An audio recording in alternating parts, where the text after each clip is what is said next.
Para sa akin yung pinakamalakas na tank ngayong season si Yawi. Si Yawi. Kasi galing sila sa champion ng MPL. Mas mataas yung confidence niya at saka malakas yung aura niya ngayong season. Grabe yung mga pick-up niya, lalo na pag nawakan niya yung hero ng Chu. Magaling siya sa mechanically and as a team player. Kinamesta rin siya nag-champion eh. Mas doon ko nalalabas yung laro kapag siya yung kalaban. Siguro yung top 3 tank ko sa MPL, si Light, si Ogwen, si Bentings. Yawi, si Light at si Ogen. Yawe, Ogwen, ako. Si Ogwen, si Yawi, top 3 ko si Chakmo. Si Yawe, si Light, tsaka si Ogwen. Si Yawe, si Light, si Rapidot. Si Yawi, si Perks, tapos top 3 ko ako. Si Light yung una ko kasi dami ko natutunan sa kanya kaya masabi ko siya yung inakaw. Si Yawi kasi sabi sa akin ni Light, pantay lang daw sila, mas sigit pa nga daw si Yawi sabi niya. Si Ogwen yung pinakamalakas na tank para sa akin dahil ang play safe niya maglaro na aggressive, parang ang hirap i-predict ng gagawin niya. Top 2 ko si Yawi kasi last season napipredict ko na yung mga galaw niya, and sa RG ganoon pa rin. Si Chak na yung top 3 ko kahit nakakabalik pa lang kasi di mo pa rin mapipredict na kung ano yung gagawin niya. Tingin ko kailangan pa mag-improve this season siguro si Chakno kasi matagal siyang nagpahinga sa MPL so kailangan niya talaga umabot. Tingin ko malakas pa din si Chakno kasi hindi naman nakawalaan kung diyan pa rin yung gutom. Piling ko kailangan niya pa rin magbata kasi marami nakahabol sa laro. Marami na nakasabay sa kanya ngayon. Tingin ko ang kailangan mag-improve ngayong season si Renny J kasi konti lang hero pool niya. Pagtatapatan ko si Chakno, siguro yung mga pinractice ko lang din yung mga papakita ko sa kanya. Gusto ko pang makita yung improvement ni Brusco DR kasi sobrang consistent niya maglaro nung nasa amateur pa lang siya. Kaya hindi ko nasama sila sa top 3. Yung top 3 na pili ko is sobrang aggressive. Play safe siya maglaro. Pinakagusto ko makalaban siguro si Ogwen kasi last season hindi kami nanalo sa kanila. Mas exposure lang ako ngayon kaya nasama lang ako sa top 3. Yung mga na-improve ko talaga this coming season yung disiplina talaga. Siguro kaya nila ako nasama sa top 3 kapag yung Franco user. Mahilig tumiktok sa Franco yung first skill player. Yun lang kasi ako malakas eh. Tingin ko yung lamang ko kay Yawi at kay Perks yung experience ko sa MPL. Si Ogwen hindi ko siya nalagay sa top 3 kasi naglalaban sila ni sa akin para sa akin si Light kasi Ogwen. So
The 12th season of MPL Philippines is brought to you by the following sponsors. Smart, the official telco partner of MPL Philippines Season 12. Our official sponsor, Infinix. Infinix Note, ultra-fast gameplay.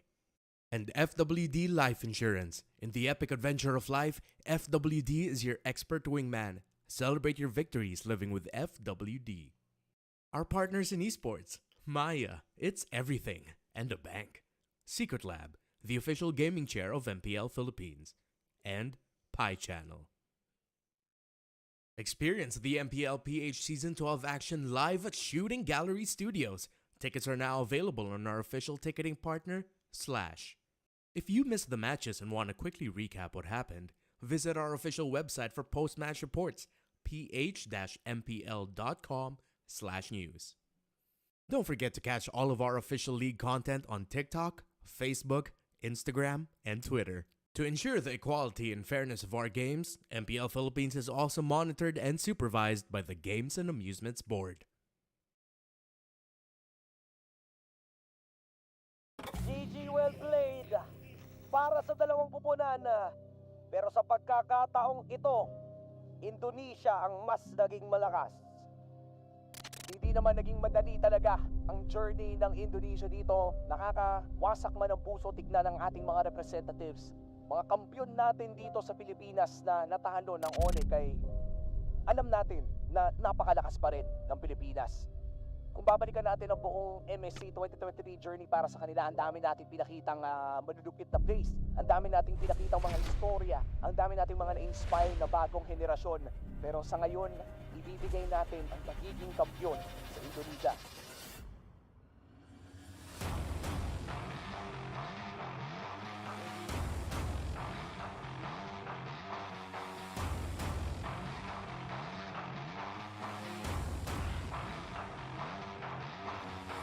This time, mapapakita namin kung anong ganda ng laro namin ng regular season na idadali namin sa playoffs.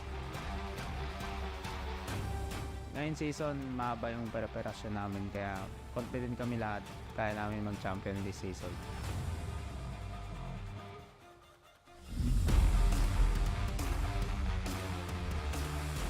Mas tigil kami ngayon na patunayan na PH era pa rin talaga. This season, expect nyo na mas gigil kami at mas confident kami.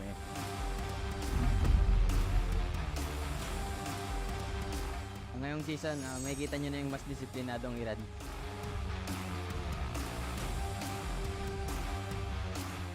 Abangan nyo ang pagbangon ng TNC Pro Team.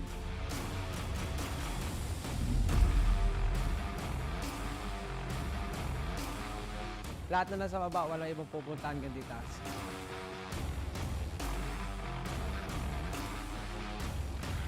Abangan nyo yung pagbabalik ni Chuck Mamba. May dadagdag pa kami na alam namin makakatulong sa amin.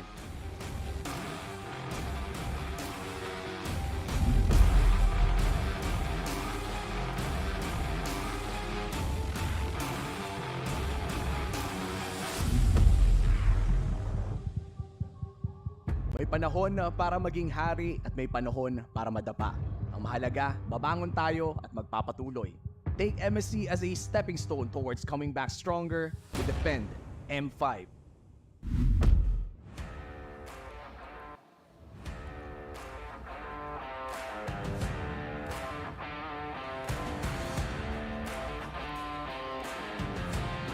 The moment the world has been waiting for has finally arrived. Welcome to MPL Philippines Season 12. Matapos natin itaas ang lakas at alamin ko ano nga ba ang bumubuo sa Philippine meta, tayo ay sinubok ng pagkatalo. A lot of people have been asking, is this the end of the Philippine era? Little did they know, things like this, challenges like this, are what makes Filipinos stronger. We may have lost the battle, but we'll surely win the war in the M5 World Championship.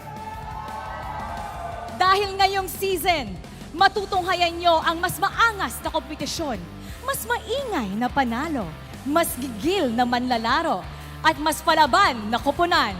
Ngayong season, makikita nyo ang mas Pinas lakas!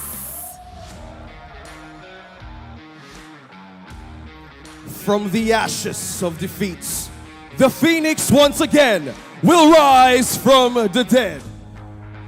Phoenix Army, this is TNC Pro Team! ONIC Magic will look to entertain us this season with new tricks up their sleeves. Sonics all over the world! This is ONIC Philippines! The kings of the underground scene returns to prove they have what it takes to reign over the biggest MLBB league. Tigers, it's your Minana Evos! A familiar Raider returns to lead the Kingslayers back to championship form.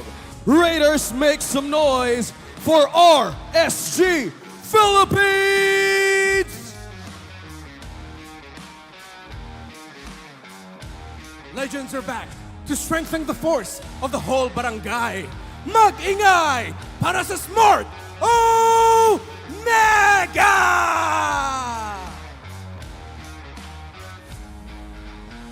The Bees spent their off-season proving that the end of Philippine era is far from over. Fresh from Romania, give it up for your AP brand!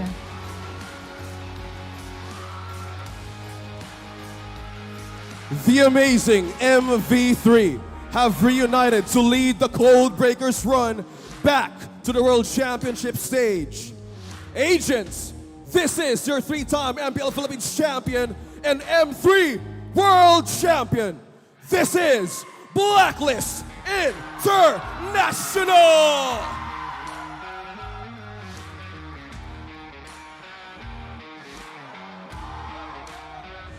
But with the addition of a multi-time Mpl-Ph champion, MTL champion, and world champion at that, the Orcas are looking to be louder and prouder this season, for they are the champions of the Philippines and the reigning champions of the world! Echo!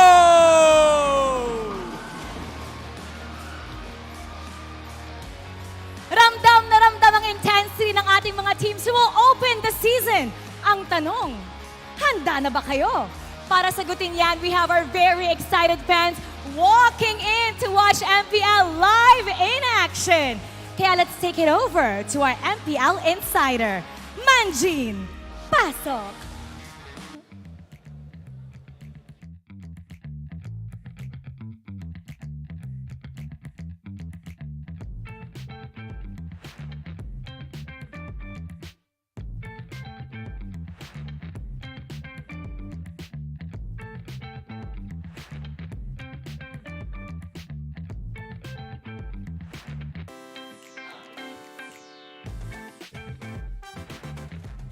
Ang sabi nila, end of era na daw!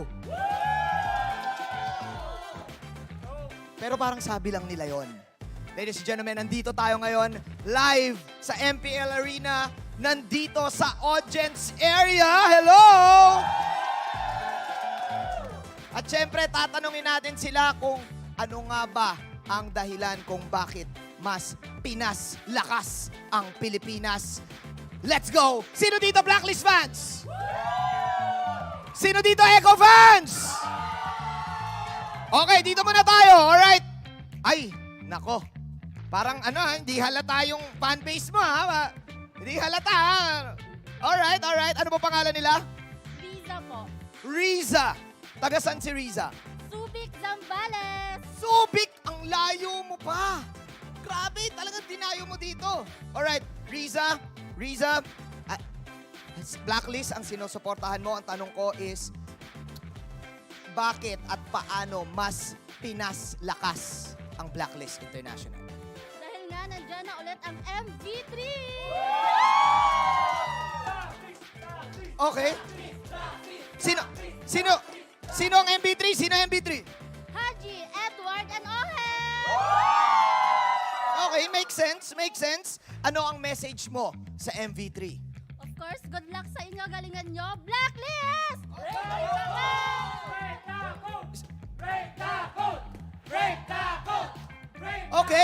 Okay. Riza, end of era na ba? No! Pinas lang malakas! Alright, syempre di tayo papayag na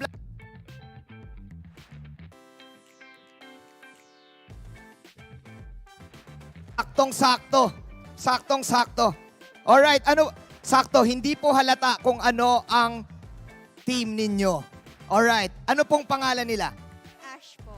Ash! Alright, Ash. Bakit mas Pinas lakas ang Echo? Kasi marami na silang hero pool at nakikita naman sa screen nila na malakas sila. Okay.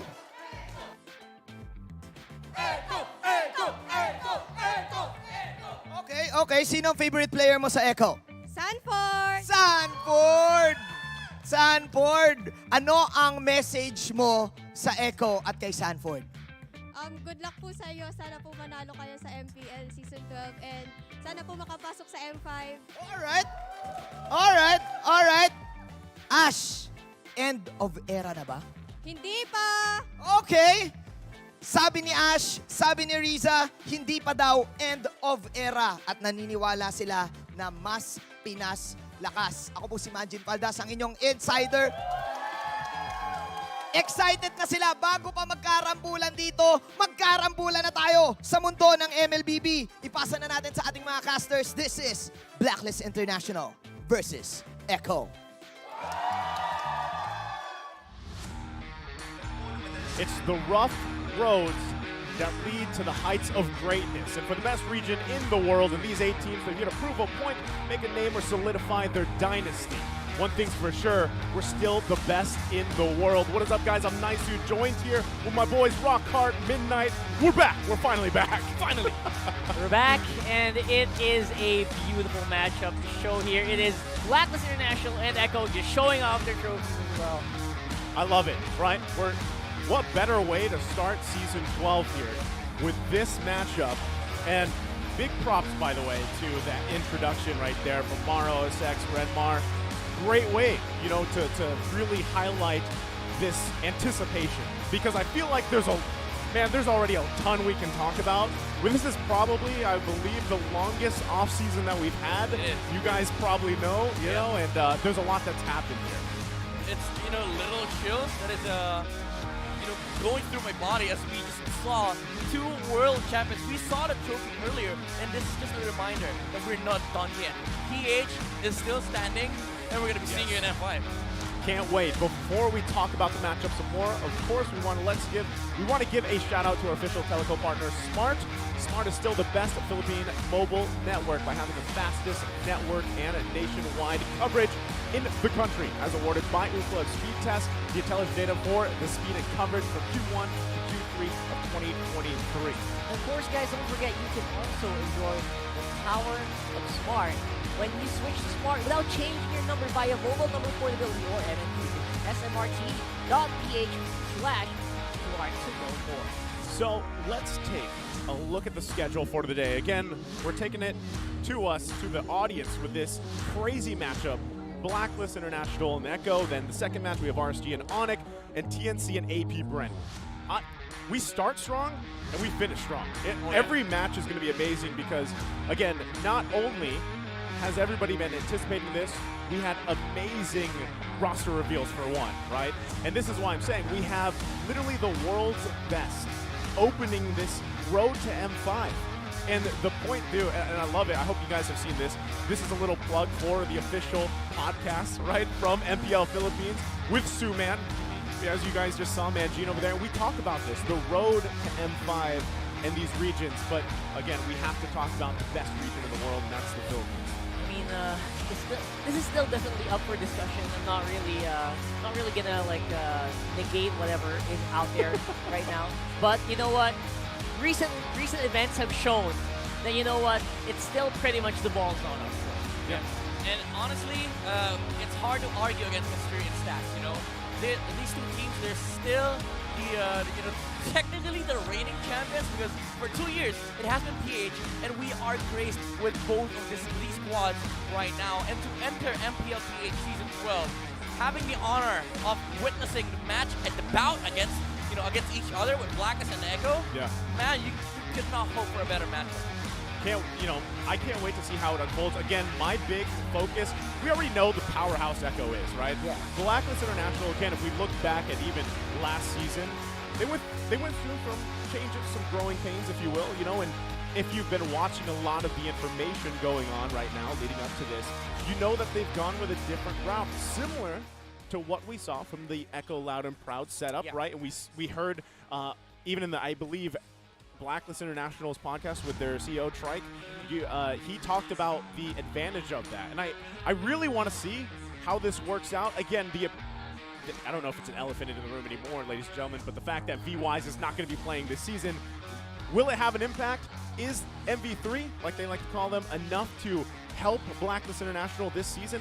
This is the best test to start off the season, I feel like. Now I can already hear, what the fans are saying, as results have been very much in favor of VWise in the lineup for them winning these trophies. Yeah. I believe, this is the reason why we hold these tournaments in the first place, to try out what these teams are capable of, what these players are capable of, give them the chance to show up and prove to their own mettle, not relying on previous teammates and such.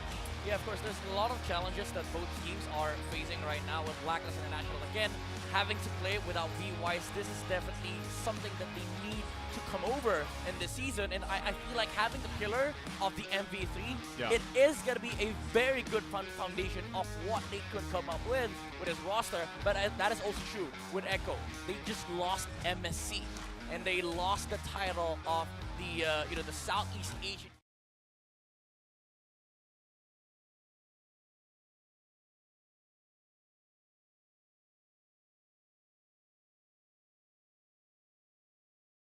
In the minds of the Orcas, this is a proving ground of what they could still go with after Mpl-Ph Season 12. Yeah, I love it. And, to support that, we even see this quote from Oheb, right? Blacklist Oheb here. He talks about basically they have experience, obviously. They've gone through the ringer, basically. Yes, they're losing out on VWise, but they believe, and they should believe, that they have enough experience, veterancy to help carry this team, help bring this to life.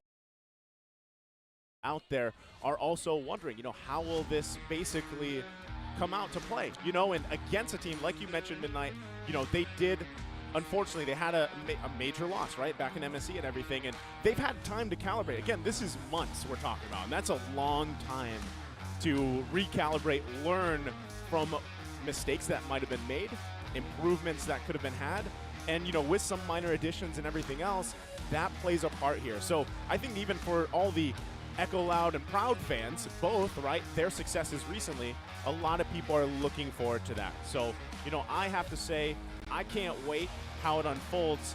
And, you can see here, both teams, love the boxes, by the way. Yeah, that's great. Little new addition here to Season 12. We're seeing, the live reactions of the players from the stage. Yeah. Even the fans, they could see the players that are playing, and they will be able to see the players and the coaches on the back of the stage. Yeah. So this is the lineup that we're talking about. It's very odd to see Blacklist without the duo, the royal duo that we all talk about, but that's something that also gives me kind of some confidence about this team. Each and every one of those people have either played with or played against the royal duo at some point. That's true. So I know, I'm pretty sure that some of that has rubbed off by now. I mean, it's been how many years already, right? Yeah. And Sensui, definitely a huge addition to this lineup. I wonder if he can fill in the shoes of a very legendary jungler as well. I still think, if even on Sensui alone, what we saw him do last season already speaks volumes, right? I mean, for a lot of the part, even Sensui has been able to hold his own against some of the best junglers in the world. And, now I'm even wondering, how has he improved? Just him alone, and then how does that play into the bigger picture, And I think that's a big thing. Take into consideration last season, Sensui was one of the few junglers that were able to Pagdating doon, lalo for Echo and the rest of the teams, malalaki yung adjustment nila pero ina-adapt to pa matter rin here yung dati because nilang ginagawa. now you are So faced ito, up lineup against natin for Carl Echo. TZ, It's gonna who be is Benny, on record, Carl TZ, statistically Sanji, speaking, and the better Daddy jungle, Baby. the better jungler versus Sabi Sensui, natin na baka with magkaroon the ng retribution record almost doubling what Sensui has. Yeah.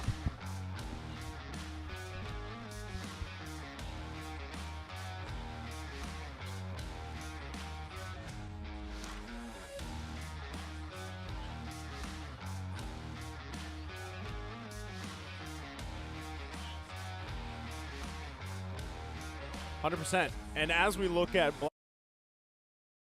it's the lineup that a lot of people are questioning and that we've been talking about here.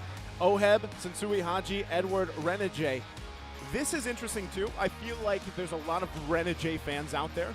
Oh, yeah. And you know, for a time it's like you wanted to see him play quite a bit last season. You got to see him and then, you know, you saw some changes as well. So even for Renegade, I'm really wondering, how does this work out, right? Because we saw the changes, him being put in the XP lane. Now it looks like he's going to be playing that roam role. And, you know, how does that change the dynamic? Honestly, I feel like it is a kind of a change for Blacklist that they needed to do. It's basically them reinventing the code. And I kind of like what their CEO said, you know, they tried to kind of copy or form a semblance of what Echo used to do, and now they're doing it different, but with a shade of black. You know, Renegade is at a very very tough spot, honestly, having to replace the Queen on the roam role. But I do feel like they're gonna be able to work it out, especially with the MV3 being in this roster. Now, talking about the things that they need to do here for both sides, both Echo and Blacklist International, what they need to do is to follow these keys to victory, brought to you by Infinix. Now, for Blacklist International, again,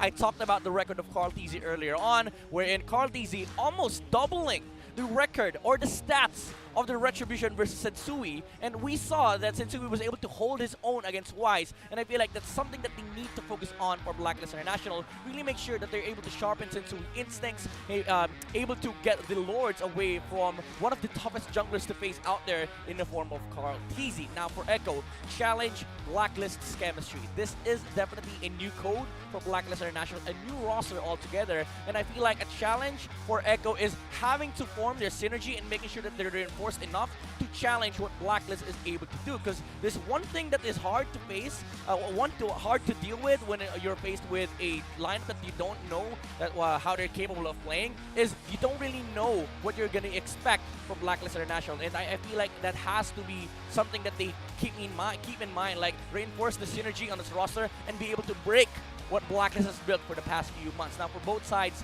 they need to be able to prove why you are the world's best teams. We've already talked about Carl TZ being on the jungle role, but I have to say that gold laner Benny Cutie, he will now also face one of the toughest gold laners out there with the reunion of MV3. So those are the things that they need to be able to work on to be able to make sure that they form an advantage and be able to outcompete each other. Love it, right? Because I love the keys to victory there, exactly, because it really does solidify what a lot of these teams are out to do. And I don't even think it's just these two teams that are trying to prove they're the best, right? This is clearly happening, I would say globally even, because again, this is the road to M5, and a lot of eyes are just on everywhere. There's so much happening right now in the competitive MLBB. And that's to say, like I said, even, you know, with later on we watch APBR, they have already made a huge statement, you know, rippling its effect around the world. So, you know, all these teams obviously want to prove that they're the best. Now, specifically that matchup, even in the gold lane, is really where I feel like a lot of people should put their eyes, because so much. Now, if you look at the meta game and how it's shifted, again, we've had so much MLBB you can watch, and with months ago, that big change to the emblem system, how that kind of shifted the meta, man, there's like already so much to talk about there, right? But then you start to see where other regions have refined that. Our own region here in the Philippines has really refined that, and now they're going to put it on display, right, for Season 12.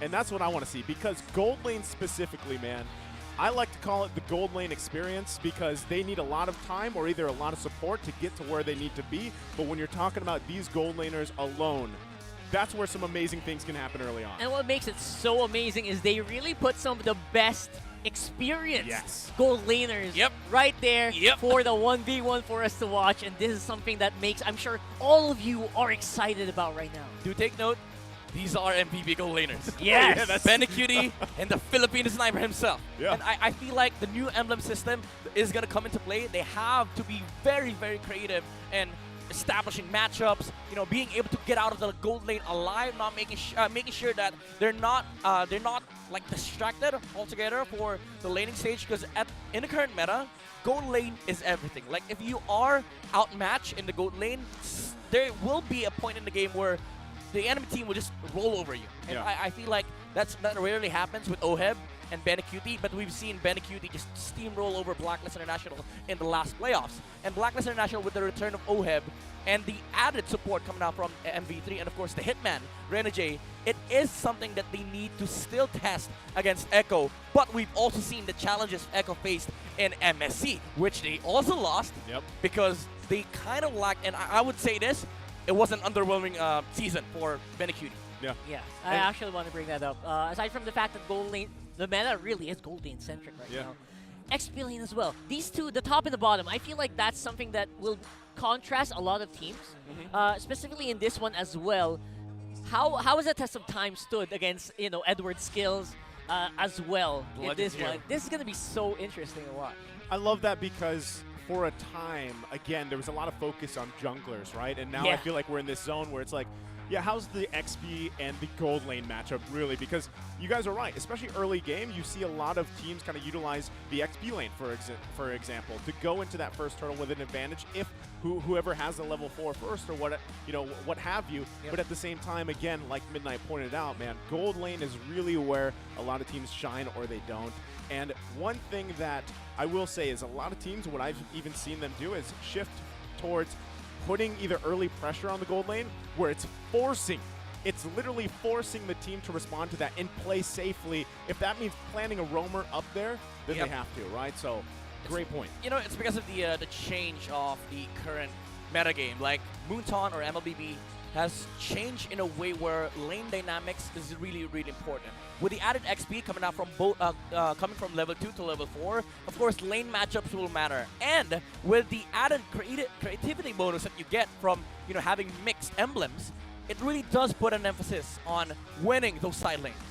I love it because, again, side lanes too, and there's still more to even talk about because roam options have really kind of shifted lately, and you see, again, some of these teams really focusing on roam bans out here, maybe even the jungle bans, right? Assassins are once again in a pretty comfortable place for the most part if they want to. And knowing, we have here, once again, we highlighted Sensui, Carl Teasy, right? I feel like a guy that has a huge impact on just the MLBB world globally alone, and the fact that you get to watch him kind of now fit in this jungle meta where he actually could change the course of these early games depending on how he adjusts, but still what we're seeing really is a lot of this focus, a lot of these fights going the extended portion of neutral objectives because utility junglers are still a thing, man. You know what I mean? Like the Fredrins, the Baksha, the Martis. Oh, yeah. I mean, the Baksha's a recent addition, a reintroduction. Oh, yeah, it's like a throwback. Yes. So it's like, hey, we forgot this. It still exists. Speaking of Carl Teasy, by the way, I love that this guy, I've been following this guy on social media, and he has been posting the stats, his wins against like so many MPL teams right now that he's been facing. He's been posting it online. himself. That's just signature Echo, man. I just love that they're still doing that, and this is one of the first MPLs again that we will be watching with the new emblem system in play. Oh yeah. So guys, hold on to your horses. It's gonna be a really bumpy ride. Well, we're almost getting to it, and we can't wait, right? The draft is almost upon us, and when it does, this is where things, again, you're either going to see, at this point, let's be honest, a lot of people have an idea of how this draft might go, but this is where it could change. We're jumping into it. You can see Echo's going to be on the blue. We got Blacklist International on the red. Early bans already coming out. These are common bans that we've seen so far in other competitions in other regions, and I can say it, right? Edith is a threat, man, and I love it because I actually personally love Edith. A lot of times I have to pick Roam, and she fits well there. She fits in the XP lane. Everywhere. And you could literally play her everywhere. Novaria, glad to see her taken out. I love me some Novaria, but I'm getting sick of seeing her in every single game. Yeah, every game, first pick, because it's very, very potent, especially during the mid game, because you are able to provide a lot of vision. Of course, that you know, that nasty damage coming out from the Astral Recall, man. And I'm pretty sure that Echo, they wanted to pick up the Nobuya themselves, but your first pick, you're kind of limited to the the first pick options that are currently available. And again, Fredrin is still a hot commodity right now. Last season, we were joking around with the Fredrin pick, like for the first 4 weeks. He was first pick. Everywhere. And I feel like that is gonna be true still. So Blacklist takes it out, but you have a lot of different options here. X-Borg is open. Kadita is open for Sanji, by the way. And those are very, very good options. But they go with the Valentina. And I think this is a very good change coming out from Echo. Because last time they faced, they kept giving Yue the Valentina. Yeah. Although Haji is playing right now, still very similar to the playstyle of Yue. So you don't kind of want to give out the Valentina to Blacklist International, but this does give a lot of options for Blacklist. Like you could take out the gold laners right now. Give Ohib a very, very good gold lane matchup, like the Brody, yeah. the Irithel, the Leslie, because these are very nasty gold laners in the current meta. I actually want to ask you, I want to pick your brain here a little bit, Midnight. How do you feel about Irithel? Like, does she, now she gets picked quite a bit, but do you feel like she actually just takes too long to build up? Is she better than Claude, for example? It's a marksman that is, honestly, if you're up against an Irithel, like it feels awkward to kind of just close the gap. You need something that bursts her down. Yeah. It's unlike a Claude that if you get near, okay, he does deal huge amounts of damage, but it's over time. Irithel, when you come near her, she pops ult, you die in 2 seconds. Yeah. I mean, you literally blow up. The animation, it's like exploding, right? That's true. Literally blow up. And Blacklist International, they did not go for the either Brody or Irithel. They went with the Joy and the Kaja. This does give a lot of options for both Sensui and Edward, because both of them can play the Joy. And now you take out the Kaja away from JP. Although Yaoi's not playing here, but these are signature Echo picks. So I feel like Blacklist, they've done their homework here, but Echo, they pull out something different. Paquito and Bruno, huge amounts of damage from early to mid. It scales well as well. And these are two heroes that also is kind of like an Irithel, wherein if you close the gap, you need to burst them down. Because if you don't, you just pop off. And there it is. That last pick for the first phase for Blacklist International will be also a pop-off hero. Kadita locked in. So, if anything, I'm expecting a lot of just early damage from both these lineups first phase alone, right? True. Which is great because also, I feel like relatively Bruno works great for a lot of teams. Obviously, the damage is there. And also, now, my biggest challenge with this, again, is having that Kaja across from you, right? Dealing with just an automatic. The way the Divine Judgment really works, especially when Flicker is available, is just you have to play super defensively with that, right? So I feel like in a way, you've got to be able to protect this very well, and I think that's why the Paquito helps out. Now you can see for this second phase of the bans, they're still going to go ahead, focus on those realms. The Cooper is taken out, who has really done amazing things competitively. By the way, this is the first time in Mpl-Ph since Season 10, but we haven't seen 1-1 yet. Oh, that's true. Yeah. 1-1 was 100% contention rate last season. Yeah. It's either picked or banned. Now both teams, they don't care at all. At least I think this season is still 100% non-appearance. That's Yeah, my non-appearance. prediction. so far, yes. Prediction. That is a yeah, because even in the ranked stat. games, no one cares about the 1-1 anymore. Yeah. So why is that? That's interesting because there's just so many new marksmen popping up. Irithil's been making a comeback. I'll give you a list. You could feel free to stop me. Number one, Brody demolishes her in the lane. True. Number two, there's a lot of Valentinas and Farsas and Kanitas. You also have Kajas. You also have Paquitos, Lynx, Hayabusas, things that can just burst it down from far away. It's unlike an Irithel, where if it goes to gap, she doesn't kill you.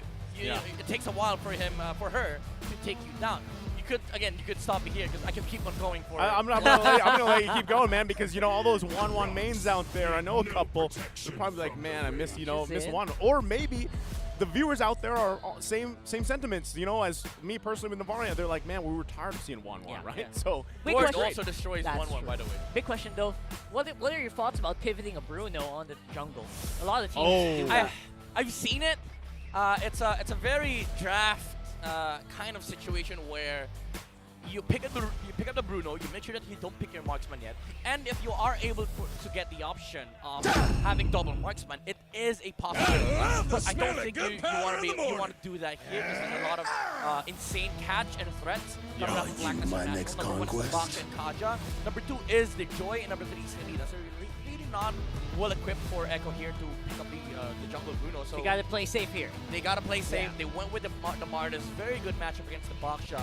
Although they have a good catch here on the side of Blacklist International, they play the Franco versus Blacklist so that whatever Blacklist wants to do, there will always be a response coming out from Echo because of the Bloody Hunt. The Joy is not gonna be able to just go in the back line and destroy this Bruno. Franco's literally going fishing here. Yeah, speaking of the Bloody Hunt, by the way, I'm sure you've been tired about Franco picks a lot too. I know, and I get it, right? Like, Franco is picked up for a reason, obviously. It's a huge game changer. Even if you miss all the hooks in the early game, there's still, it comes down to that one hook that can really change. That last pick was Clint. Clint. So it's high noon. Talk about a good lane, good gold lane matchup for OHEB. Yeehaw. Yeehaw indeed. And I feel like a lot of the hits is gonna come out from the west here, from Blacklist International.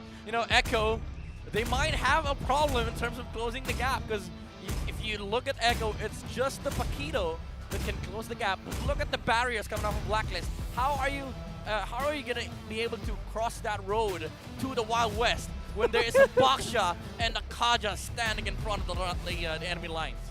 You know what? If something's moving, it might be hard for the Filipino sniper to make those hits. So he hung up his rifle, obviously banned out, and went gunslinging time. It's gunslinging time. You know? Well, we'll see. Wow, this is about as even as you get.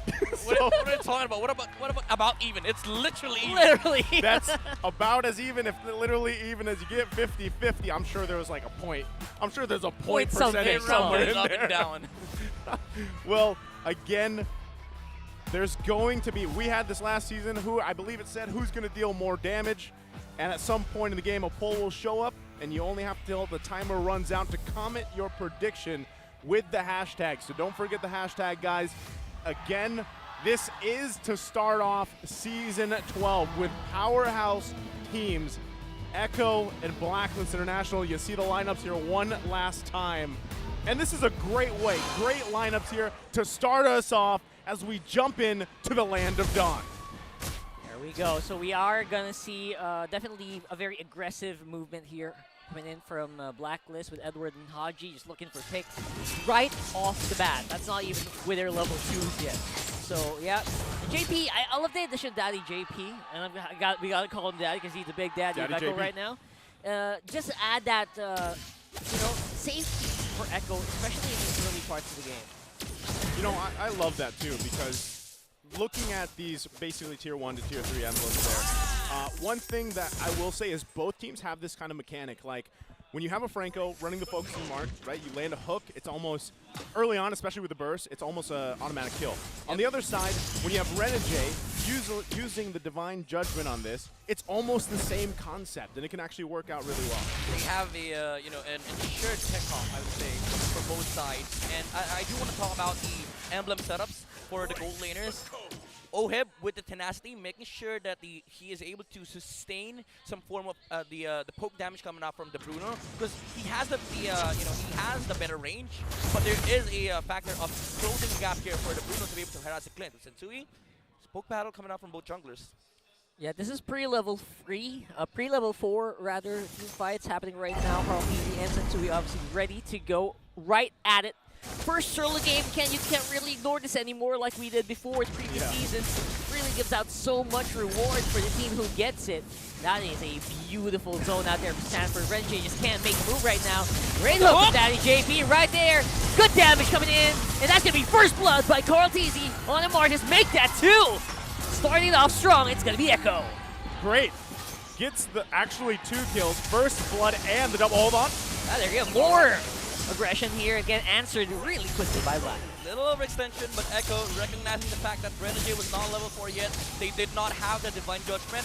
And the benefit of having a Franco is you do not need to wait for level 4. You just press hook. If it lands, we go on heroes. And Echo, they were poised to take out enemy heroes on the side of Blacklist International, while Blacklist was trying to wait for the level 4 of the Kaja.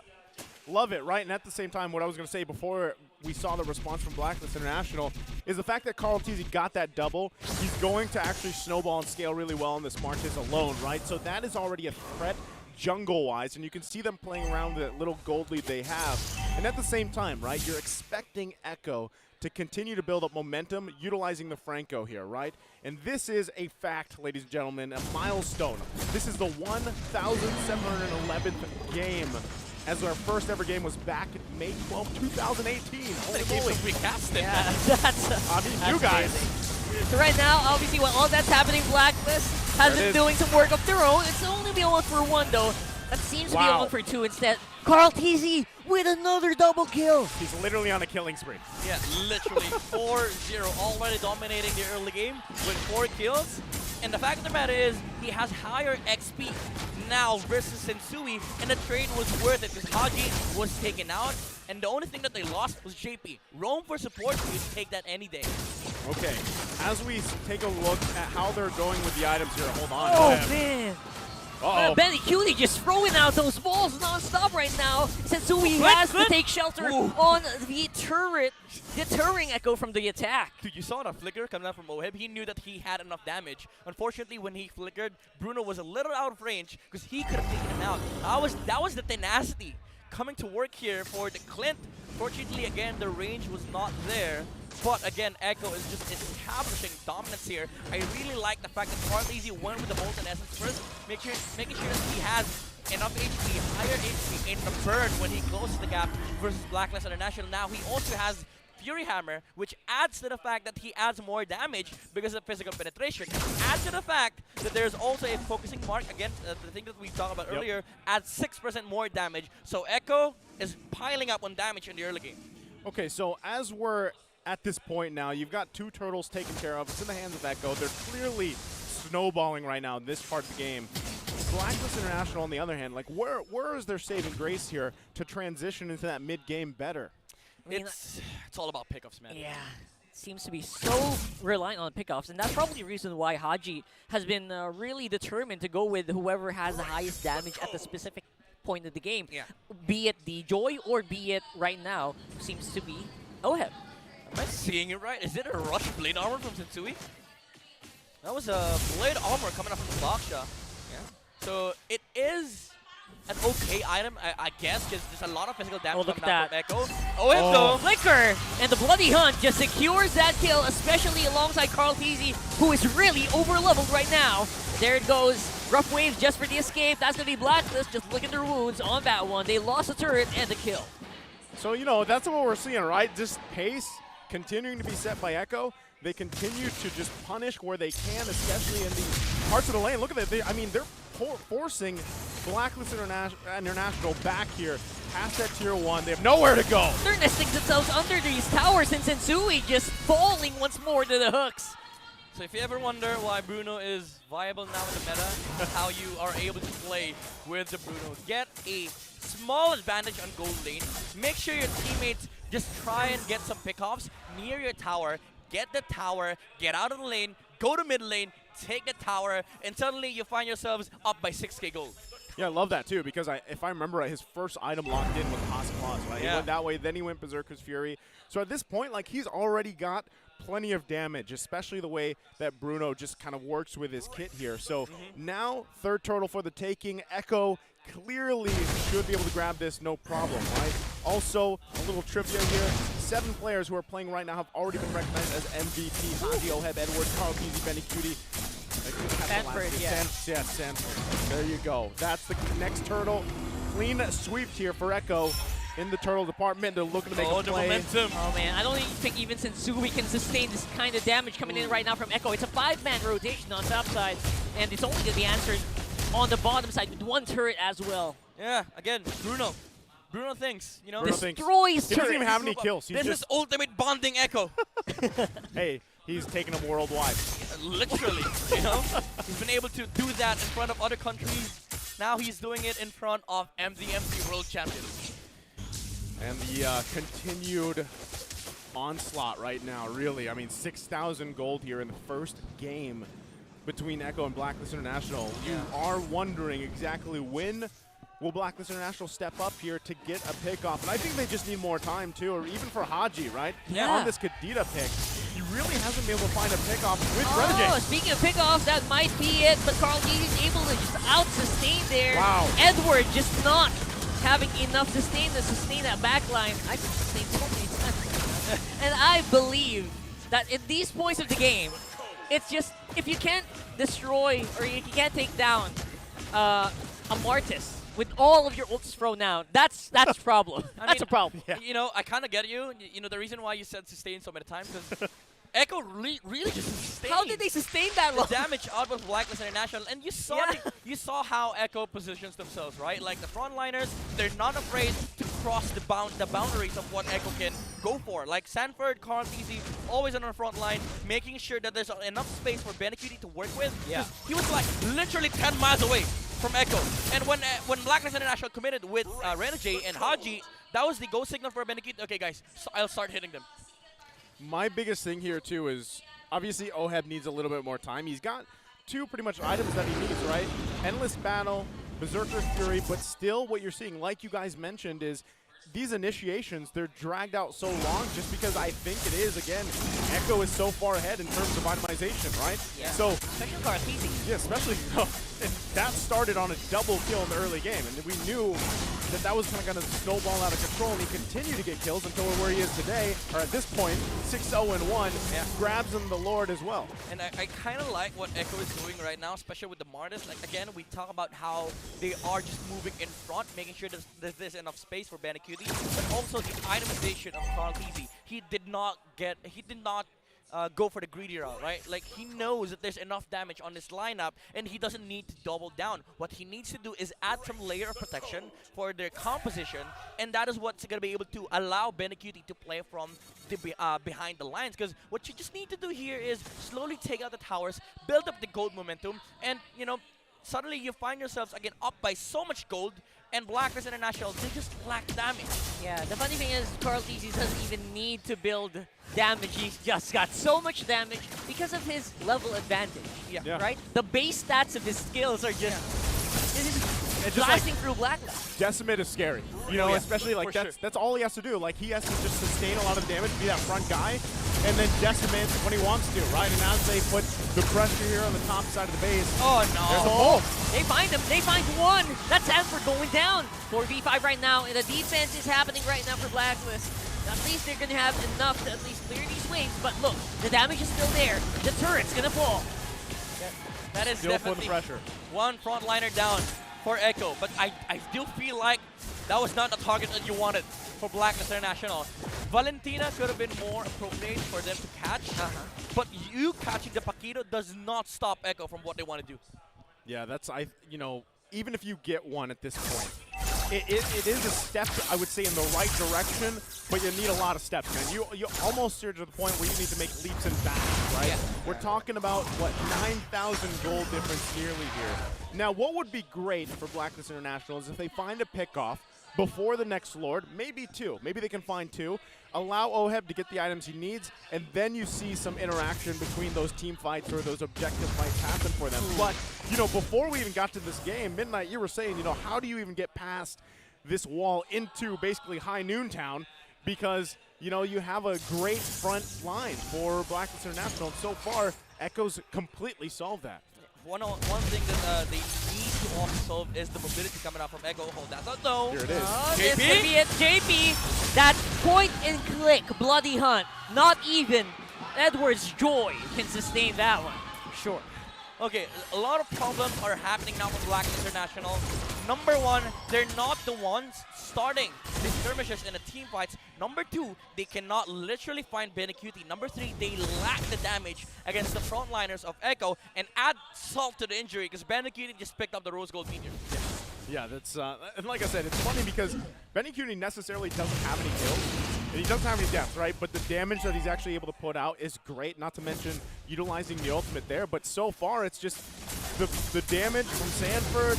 Sanji's doing a great job. Yeah. Like, there's so much bases to cover here if you're Blacklist International that it's really, you're just kind of catching your breath in a lot of these team fights, a lot of these skirmishes, and you have nothing that you can really do except respond to getting flickered on by JP. One thing's for sure, you're seeing the reason why Franco really is getting picked up by, especially by teams like Echo, who are very aggressive. Yeah. It rewards aggressiveness, right? Non-stop. That's a dead bird. That's a dead bird. That's a dead bird.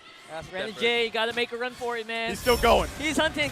He can It's hunting steal. season. It's open hunting season right now for the No. bird named Kaja.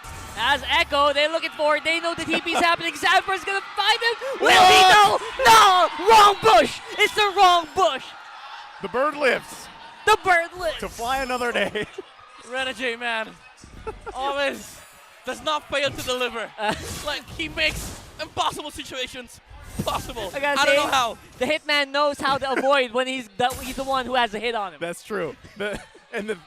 As great as that was, they're still 10K behind. Small thing. It's a small thing. It's Yeah, funny, small but things, you know. man, they do add up. They do add up. Small things. I said they got to take leaps and bounds. Oh, beautiful hook right now. Not again, Tensui.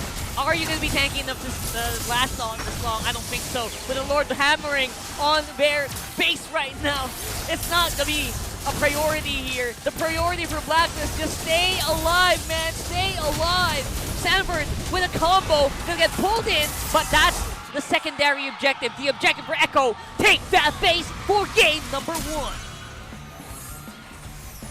Echo drawing first blood in this amazing series to kick off Season 12 here against Blacklist International, and man, did they do it in a dominating fashion. Again, this is what we wanted to see here, and it looks like Echo is out to continue to make a statement that we have found these improvements, we've made minor changes, and we're here on that road to once again to M5. But first, we're going to go ahead and claim our title here in MPL Philippines Season 12. What a great start. Now, I got to say, there is plenty of time for Blacklist International to recuperate, right? This is, I don't know, Midnight, if you think this is just a draft thing, is this the execution thing? Like, what happened here? It's definitely both, honestly. Like, Echo played a different but clean game, and I would say this is peak ecosystem. Like, Upe, Ultimate Bonding Experience, they just erased that. Like, you bond, we don't care. If you don't have enough frontline damage, Carl TZ is just gonna stand there, and BLCK is just gonna take objectives. He was literally a walking objective taker. You said it yourself, like, he does not get kills, but we saw earlier, again, the positioning of Echo. He was always 10 miles away from his teammates. When Tensui was hooked, he literally dashed away, and he was just making sure that, are there no heroes? Are there no heroes? Okay, there's no heroes. I'll hit the guy. Literally the gold experience, like I said. You know, like Literally the gold experience. There's a couple different ways that I like to explain the gold lane experience, and part of that is like vacation mode, which is what we saw BLCK do here. He really didn't have to do too much. I mean, he just farmed Take up. down towers. Just take down the towers, you know, provide the damage, be a Bruno. And that was on the whims, by the way, of Carl TZ getting an early double kill.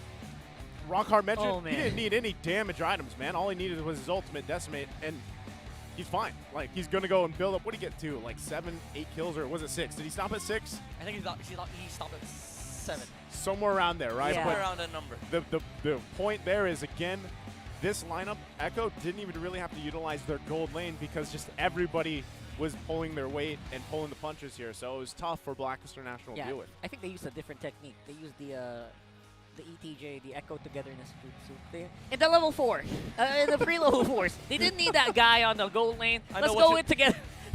I know what you did during offseason.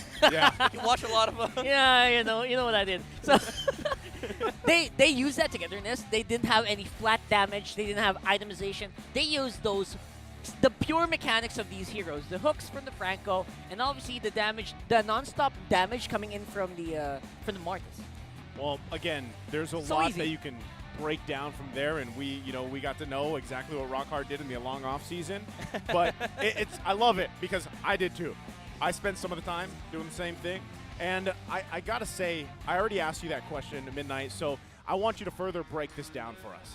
Well, just want to point out again, ETJ versus Ube, and I feel like that is the story of this matchup because Echo literally did what Blacklist used to do for the past 2 years. They just grouped up and completely took objectives. And that was the story of the game. BLCK on the Bruno, just being a Bruno altogether. And I feel like that was what Echo was trying to, stick with this game number 1. Just having to make sure that they are able to take out towers and not allow Blacklist and International any form of response. And the man that allowed that for Echo was the guy who snowballed in the early game, taking 2 kills out of Blacklist International. It is none other than the GOAT, Carl Teasy with the Martis. He did stop at 7 kills, 7-0-1, but again, I want to point out itemization, tank, Martis. And we see here in the early game what Echo did to Blacklist International, constantly just being on the front line here for both Sanford and Carl Teasy. Blacklist International, they were trying to deal with the Martis. When the resources have been exhausted, that was the go signal for BLCK to try and take whatever is there for the taking. And Echo, for the majority of this game, constantly rinse and repeat. That is what they did. This is the recipe to success. This is what allowed us to have an amazing early game, and they stuck with the keys to victory. They did not let Sensui have any form of shape whatsoever in this game. It did not transform Blacklist International's early game to what it's supposed to be. Like, they have insane damage output, but what that is actually what became the problem for game number 1 because of the momentum that Echo had in this game. Now, we're going to be talking about a little more here when it comes to the stats, because I feel like there's a lot of room for Echo to to abuse with the with what they have. Again, the Bruno having a early Haskell, mind you, with the Berserk Fury does deal a lot of crit damage, and of course with the Fatal on the emblem amplifies what Bruno is capable of, especially during the early stage. Although Oheb, we did see earlier on that he had the chance of trying to take out the Bruno. Unfortunately, the range was not enough. And I also want to point out that even though they're marksmen, they're rocking the assassin emblems. Physical penetration, especially during the early game, is everything. And that is what allowed Bruno to just have complete control over the targets that are being fished by JP. Even though he did not literally participate in the majority of the fights, he was also dealing some damage. Unfortunately, there's a timer in the assist, so some kills he did not get assist on. So it is a little bit of a skewed statistics for BLCK, but what is important here is the tower damage. Damage to turret, you would want to put BLCK's name on that stat. Like, damage to turret underneath it is BLCK. Because Echo, again, what they're doing is frontline, let BLCK do his thing. He was able to amass such a huge gold lead, 775 gold per minute on the Bruno, getting the items that he needed to be able to output the damage necessary for Echo to be able to fight and handle Blacklist's frontline damage. And that is what prevailed here in game number 1. Again, Blacklist International, you asked earlier on, was this a comp problem? I do think so, because again, they did not have anything against the Martis, and they did not have anything against the Bruno. Yeah, I almost feel like it was tough because you have you have Kaja, you have Kadita, and then you kind of run out of some of the front line as well, right? So you might want to see them go ahead and adjust that for the next game, of course, right? So again, real quick before we talk more, with Smart's Power All 99, you have all the power to do what you want with 8 GB for all sites and apps. You can power your play or watch, share, and stream everything. You can also enjoy free Giga Arena tickets so you can unleash the inner gamer in you. This also comes with Unli TikTok and Unli Text to all networks. All that power for 7 days for just 99 pesos. Load now. So, again, we have to, the glaring thing for me when you were breaking that down midnight is the fact that Blacklist International with a very pick-off lineup.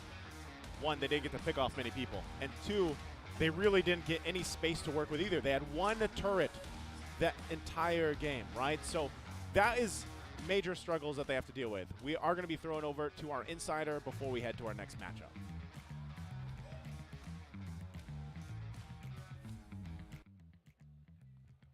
Ayun, Manjin.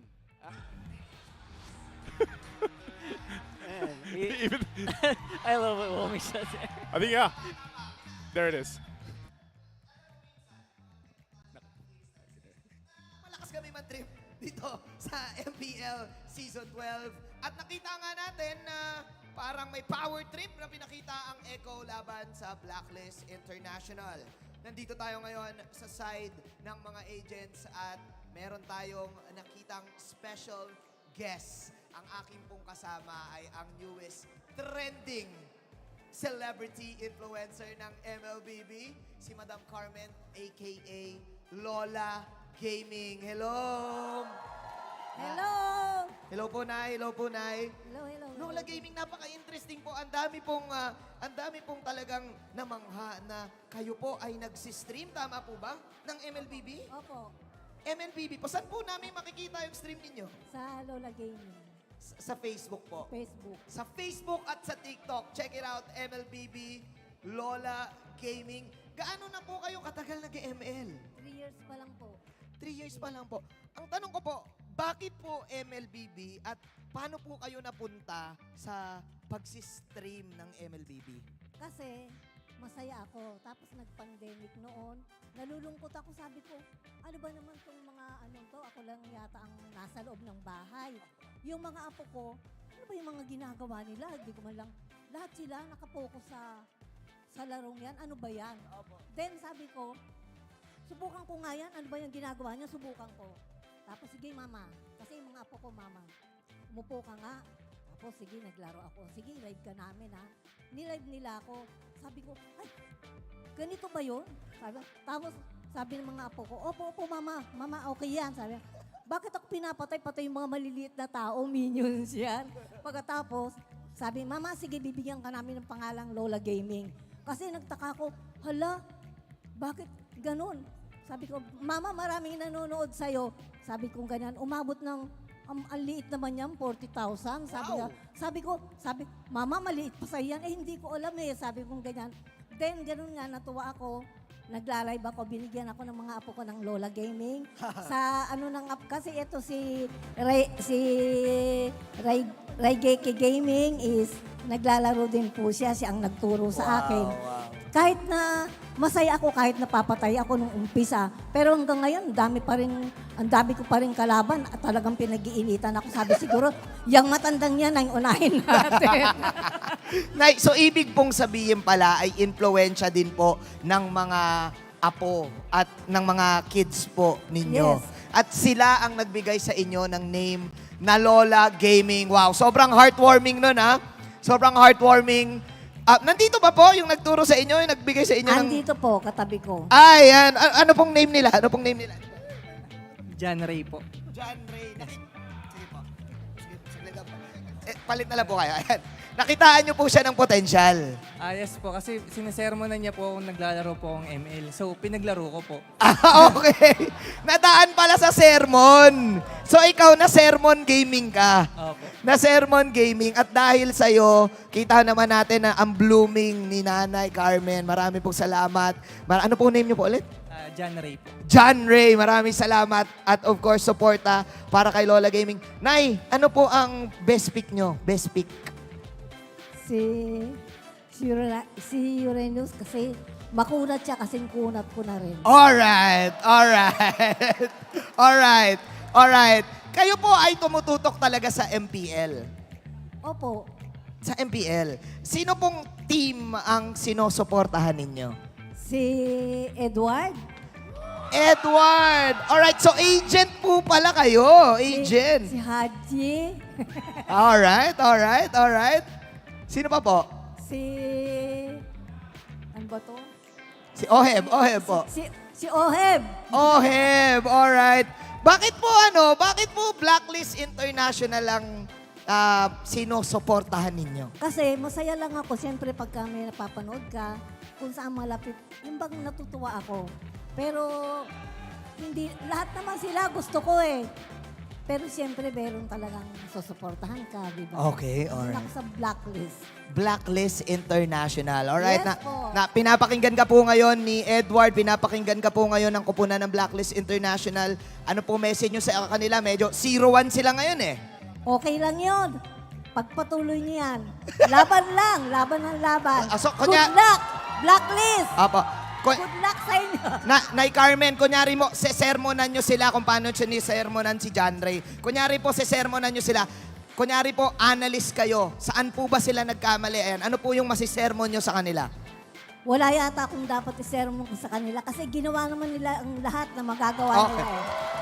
Alright. Ganun lang talaga sa laban. May matatalo, may mananalo. Good luck din sa inyo lahat. Alright. Nako, mukhang may bagong member na ang Blacklist International. Payag ka rin po ba maging pro? Payag! Alright.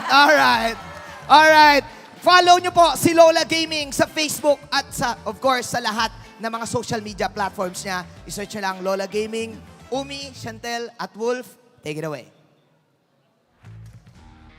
Thank you so much, Manjin and Lola Gaming. It's great to hear from, again, stories like that because, again, for our international viewers out there, Lola Gaming means Grandma Gaming. And she is a very popular streamer here in the Philippines. It's amazing what she's been able to do, and it's great to have her here with us again for Season 12. And, you know, honestly, I couldn't even imagine my Lola playing MLBB and being able to, like, communicate with all the viewers. That is respect, man. Super wholesome, and she's a rightful streamer. Yes. The way that she tells stories, I feel like that's Great exactly speaker. what you want in a streamer. That's the reason why 40,000, that's low. Low viewers, 40,000. Did I hear that right? Low viewers, 40K. Oh my goodness. Amazing. And I gotta say too, you know, it's nice to hear that she has a favorite team, and she's here obviously supporting Blacklist International. So again, real quick, MPL Season 12 is also live on Smart's live stream app. Yes, they have a live stream app. Watch your favorite MPL teams battle it out, and don't miss on the epic power plays. Download the Smart live stream app now, available on your device's official store. That's news because I have just recently found out about this, of course. You know, we were actually talking about this, I think, even last season, but they've done a lot of work on that app to provide, you know, some of this great entertainment out there. So again, check it out. Now, we've already talked about what happened in Game 1. I think this is a good time to just say Blacklist International, hey, reset mentally, right? The draft was a little iffy, but it's a great time if you're going to test something out. Might as well test it in Game 1. It is only Week 1. You can make these adjustments. I really would like to see them go with a different lineup, of course, not so pick-off-centric. If they wanted to go that route, then maybe just lock in one of those. You know, you have the Kadita, you have the Kaja if that's available. They are going to be, I believe, on the other side as well, so they'll have a different kind of priority going for this. I would say the first phase from Blacklist International in game number 1 was a little hectic. Like, I understand the Joy pick, especially you're dealing with Sanford here. You kind of want to get the Joy first, but you've already had the the Kaja pick. And what solidified the draft here for Echo was when they banned out the Brody. Although Blacklist International found an interesting answer, and we saw that happen in the game wherein OHIP almost outplayed Benecuti. Still, the fact of the matter is, early to mid, the Clint is not going to be able to do anything in front of Echo. Because just looking at the front lines, you have Mardis, you have Paquito. These two heroes, in that game, I mean, nobody wants to get hit, but in that game, like, they're willing to put their bodies in the front line and tell Blacklist International, hit me. And the biggest thing I noticed about that game, we barely saw the camera move from the mid. It was always on the mid. That's true. We never saw the gold lane. We never saw the XP lane. There was always something happening, either on the jungle or in that mid lane where everyone was just watching out for hooks.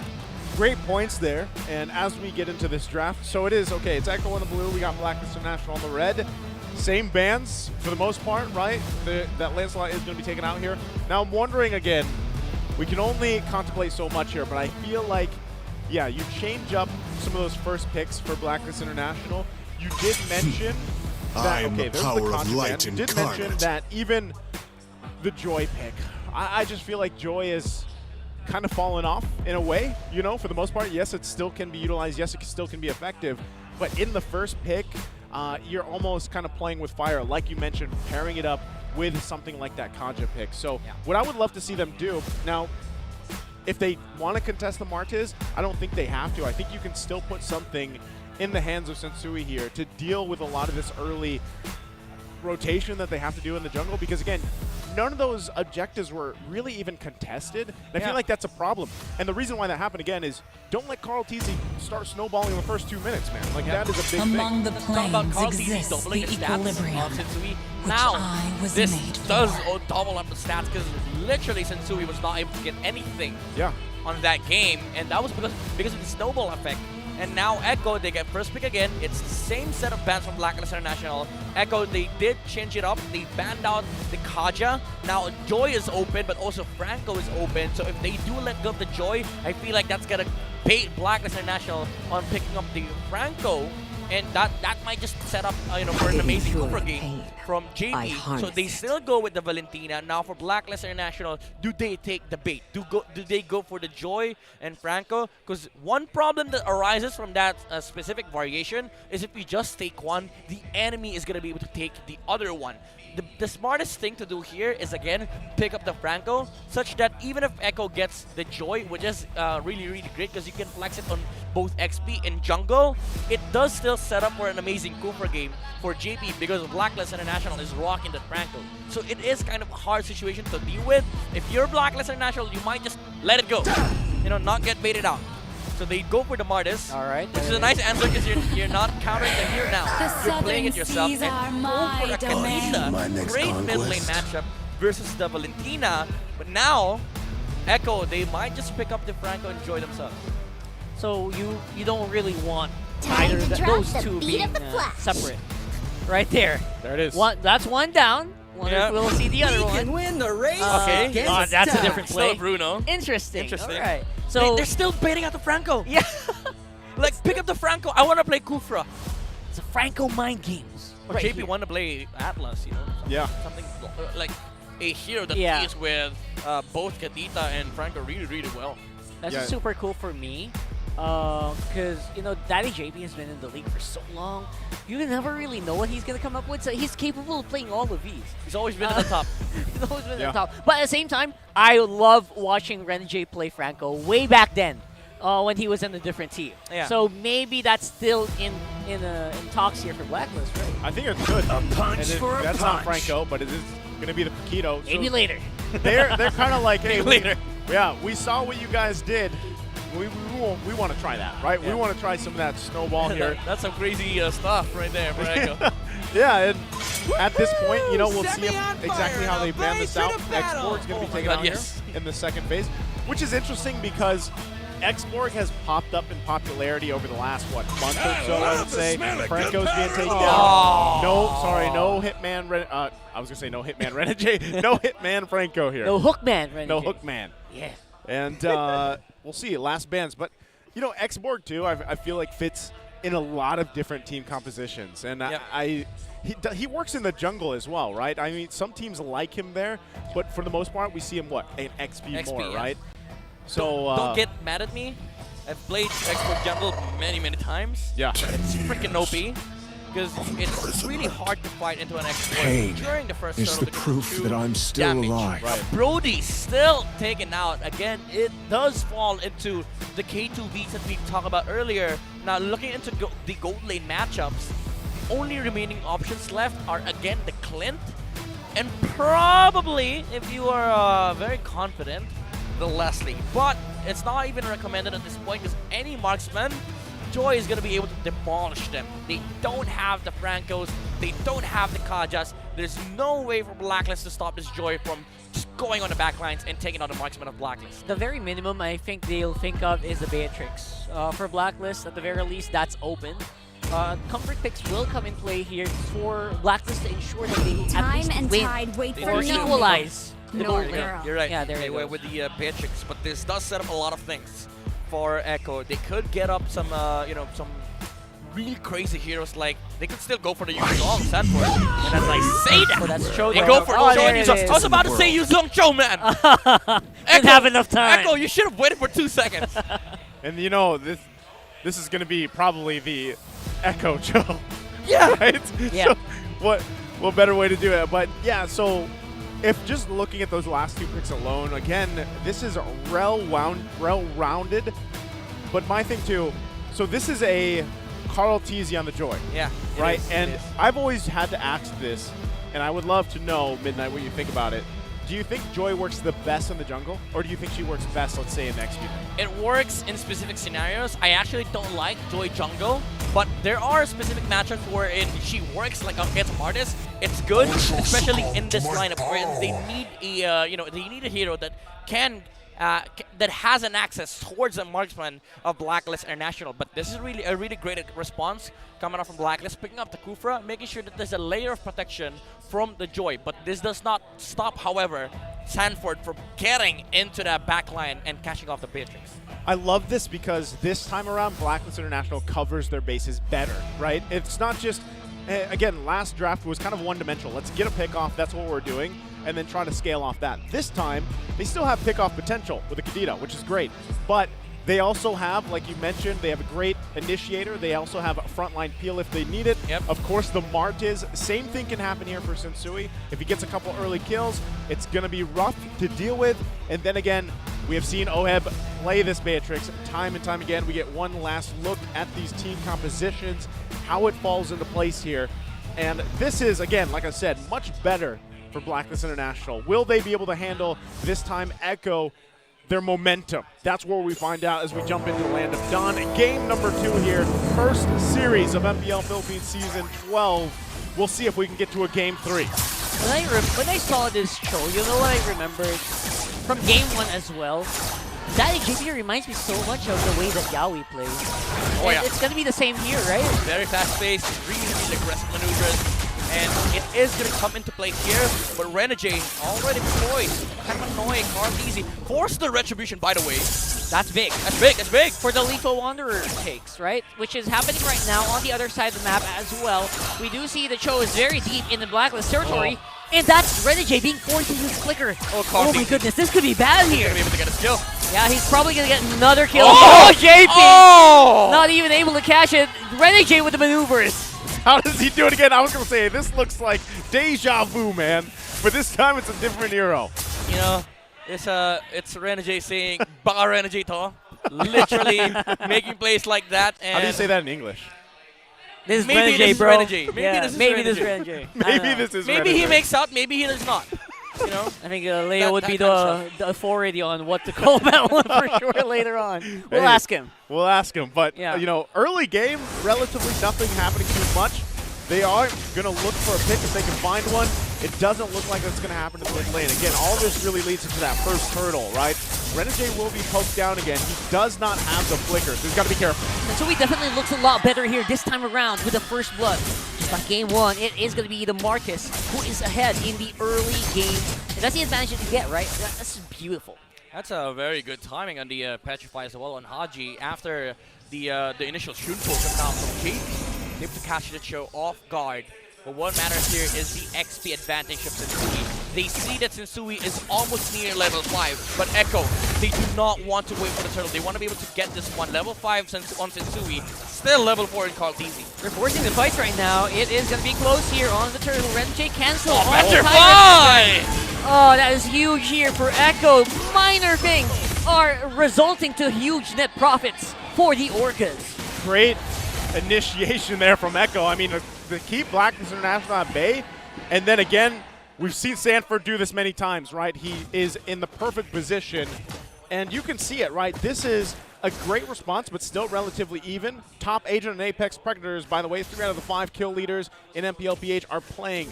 Carl, TZ, Haji, and I believe the third one was Benny. Yeah. Man, I want to point out the genius of Sanford, man. You don't have the level advantage, you petrify the enemy jungler. Yeah, Petrify is already happening as well right? there. Benny. This might be Blacklist who are going to be on the back foot as Sensui gets chased down by the Orcas once more. It's 3-1 on the kill score, and Echo starting to create a lead here. So this is where you see the the greatness of a Joy jungle. They are ensured to have a better jungle matchup because you have immunity on Joy. Yeah. And Martis, like what he does is annoy you during the Mortal Coil. He's CC immune, but he's not damage immune. And that's what is the total opposite of a Joy does. Like, okay, you do that, I damage you. I don't care about CC immunity, because guess what? I'm CC immune as well. And the crazy thing is, again, they're still pressing the situation here at the top. Renegade goes in. Good damage here. I think OHEB's starting to join in the fray. Good snipes, but will not be enough damage, which is going to be where that gold differential lies in. I love it, too, because that last... Hold on. They're still going, Edward. Edward might be in trouble. Of course, he's called Edward Balboa for a reason. Will it be enough to stop that dragon from dancing? And it is! Oh, man, what an outplay! That was very brilliant from both sides, even though Cardi's kind of just gave up with the kill. Sanford was trying to get the third hit to get the Sha, the Sha essence. But that one sidestep from Edward was what made the difference there. Sanford was not able to land the third hit. Edward, Yeah. man, what a master there. Now the fight for the turtle. Seems to be a big turtle here, who will be taken by Carl TC, of course, but Daddy JP, you're in hot water. That's going to be kill going over the blacklist. For that turtle, I mean, I would take that any day. Yeah. Sure. Again, this is great. This is much better this time for Blacklist International, right? They are able to go ahead, keep things relatively even at this point. 5 minutes into the game, they're working around it, looking for kills where they can, which is important. And meanwhile, I'm still going to say this, Oheb is having the gold lane experience, right? He's mostly just farming up, and at some point in the game, relatively soon, he's going to be a threat. And they started off ultra fast right there. Again, the hits are not going to make their mark, but JP making sure that the rest of the teammates are safe, just providing that insurance policy here. Yeah, almost getting the kick there on the Martis. Very good reflex coming out from Sensui. But I want to say that even though Oheb has been able to get some form of breathing room on the gold lane, they are still in a dangerous fate of facing a Bruno in the mid game. Bandicuti is 1-0-1 right now, and the terrifying fact of the matter is, even if you get the catch, there is a Purify on this Bruno. Talk about insurance policy. He's going to be able to live through these team fights, and he's going to be able to output more damage for Echo, and again, make sure that they are able to take out the right targets that they need to take out on the side of Blacklist. Very big points there, and at the same time, you can see some key items being picked up for Blacklist International. Oheb also did just get his BOD in, so that's what I was saying. He's had relatively a good time early game this time around. Just farm up, do what he needs to do, and now it's going to be up to the team here. Oh man, Sensui might be a little too deep on this one, and the Orcas will definitely fall to the bait. And yeah, they took that really easily. I feel like he had no business being there at that moment. Kind of an overextension from the jungle of Blacklist. And Sanji is going to be low, but Oheb missing his mark. That's pretty rare. Yeah, I don't know if they were expecting for that kind of damage to be thrown by Edward that early on, taking them low. But you can see it. Let's go ahead. Hold on. Renegade. Oh, Renegade. JP. Like, this is the big props you have. If you have a Kufra, the Cho just has a hard time just shinpoing all over you. Oh man, this is, again, Echo showing pure class with their systematic approach and objectives. Even Sanford committing the blackjack and form, even if they don't see any form of contention. And look at Carl DZ, ultra fast takedown on the Paquito. So I'm kind of scratching my head here. I know Edward was trying to put the vision, right? But then you got to know that you're going to have this quick response, especially with a Joy across from you. It's Carl TZ. So somewhat of an unnecessary death there, right? But still, information was what he was after. Now, in this instance, you're 7.5 minutes in. You have all the turtles, once again, in the hands of Echo here. And this will scale, right, really well for them. You're seeing key items locked in, too. So next big picture is obviously the Lord, right? Is Black International. Renegade riding the Orca as well. that was sexy from JP. Well, he's doing it in style, by the way. Style points. Style points right there. We all know about the styles with those jackets. Haji finally making an appearance here with a combo, but will not be enough to take out Sanji, and beautiful revenge kill there coming in from Echo. JP is just styling over Echo. I mean, like, you could not analyze that play. You just got to say Daddy JP. You just got to say Daddy JP went in, flickered in, got on the right spot. The kick was a little off angle, but it wasn't enough to secure a kill on Haji. And again, these kills matter for Echo, like they do matter a lot, because you've talked about scaling. They have an insane damage scaling in the form of the Bruno. Now Sanford is also looking to fight. They lost the Cho. Blacklist, however, is able to control and minimize the casualty. But again, this is Echo pushing forward. This is what they're capable of. This lineup deals insane amounts of damage, and they're now looking at taking down towers. But I would say Blacklist, they're doing a fantastic job of holding the top lane and mid lane, as you've said earlier, Rockhart. The focus of Echo is purely in mid lane. They haven't even taken a tower on top lane yet. They are going from fast, and they need to go to ultra fast, basically, at this point, right? Pacing has been set, and now they got to give it a go. They got to press on the gas here. Blacklist International, like I said, still in a relatively good situation to deal with a lot of these early on. There you go. Some good damage from Haji. Somehow lacking here on the Kadita.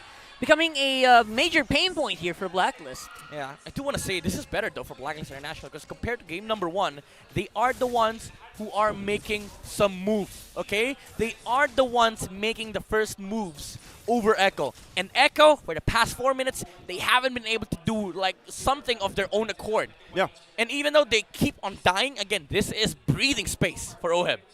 But the problem with that too, once again, as Echo is dealing with this, right?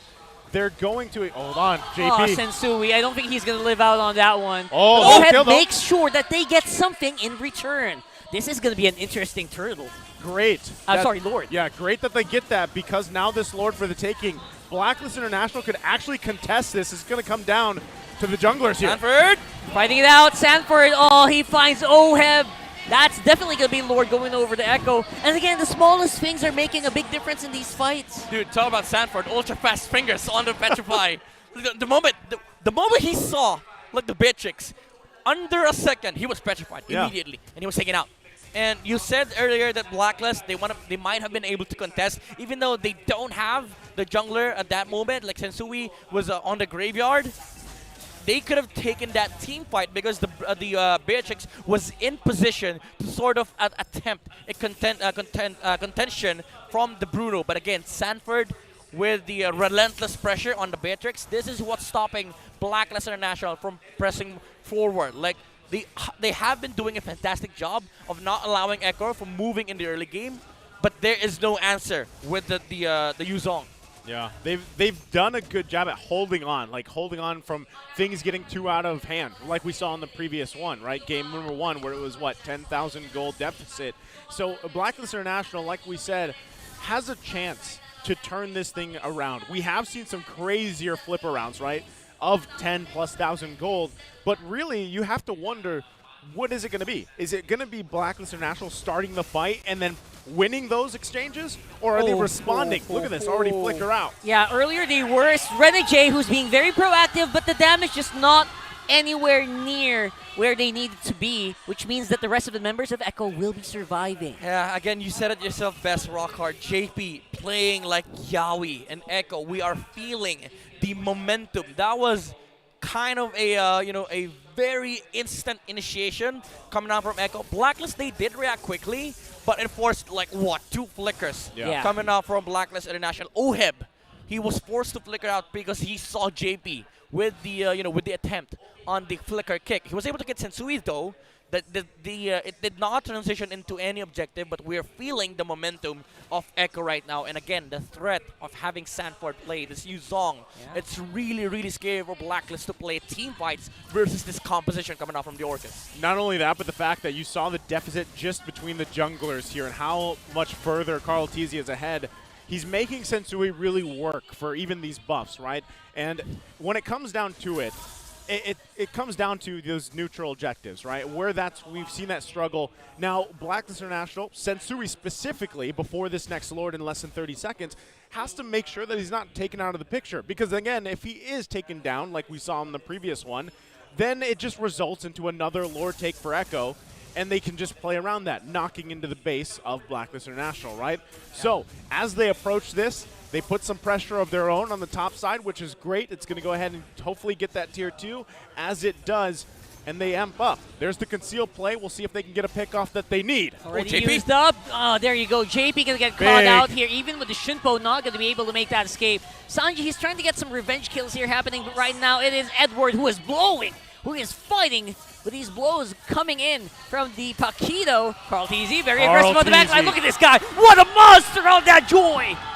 It's a double kill for the world champion jungler. GOAT.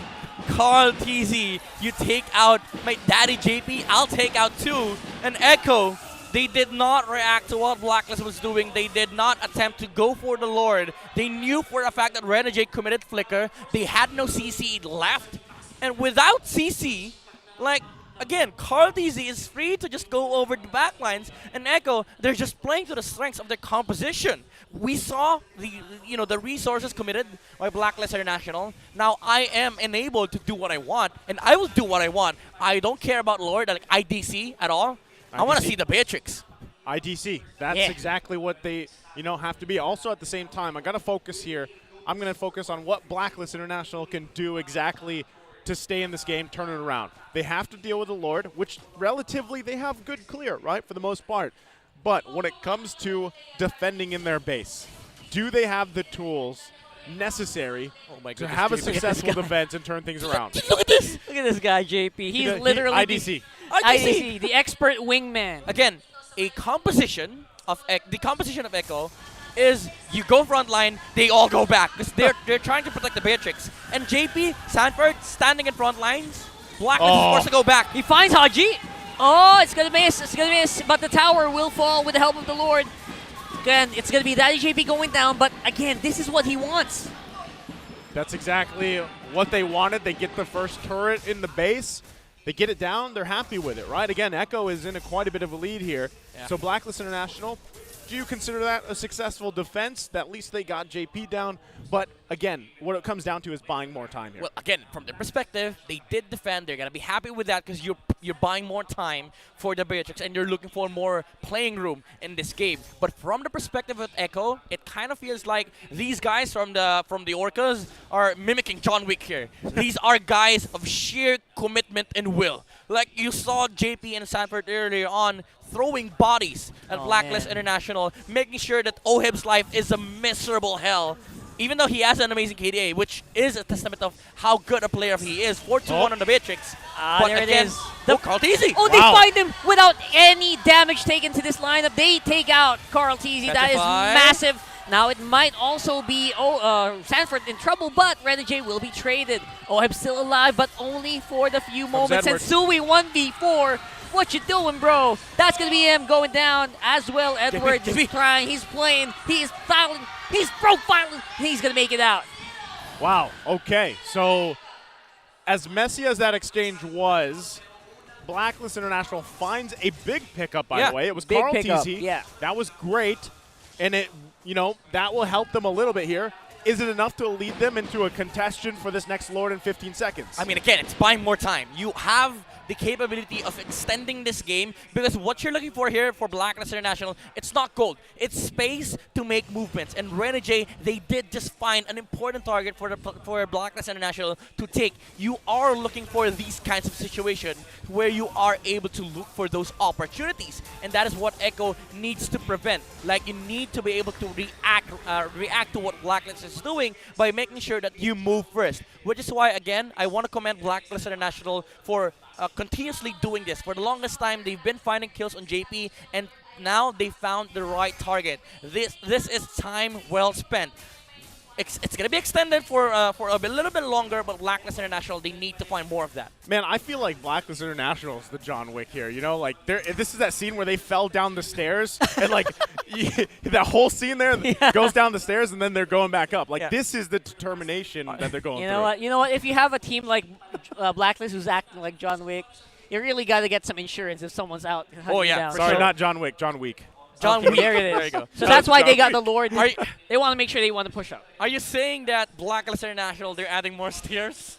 They're trying to add more stairs to make sure that this game is prolonged? They have to. They have to. That's exactly what they need, though, right? Yeah, again, they have to look for that kind of opportunities. But, again, Echo, making the move here. Oheb, he does not see this. They can see him. They can see him. JP will try to make an entrance here.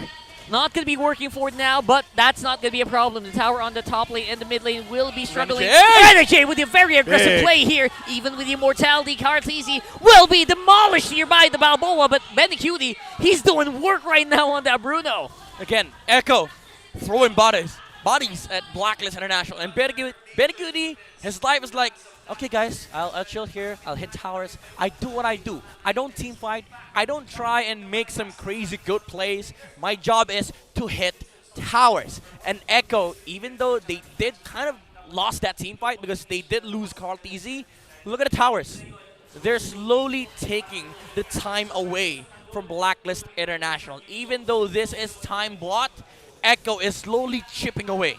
Yeah, and Blacklist International, when they know that they have at least Carl Teasy down. Wrong direction. That might be a problem here for JP, but he is tanky enough to at least survive this for a few moments. Will be using the dash! Oh, the dash is happening right now. OHEB, he's got some damage in. Sanji with a follow-up. Does not really activate the Terrify, though. And that's going to be him with a kill onto Sanji. Edward! You got the Immortality. Here. Immortality will be activated. That's going to be a 1 for none in favor of Blacklist. Would have been terrific for Echo if JP only dragged the kick, because he was in the right position to kick the Beatrix back, but he hit Sensui, and that almost, that was almost a terrible team fight for Echo. Fortunately for them, again, Beatrix was forced to dash. Sanford was in the front lines, and the punish was kind of reduced. The punishment was kind of reduced with the Dragon standing there, because OHEB on the Beatrix is not able to go, punish any further. So Blacklist International, again, they're buying more time. Yeah, tough. And at this point, now they have to be able to ensure that they get this Lord here, right?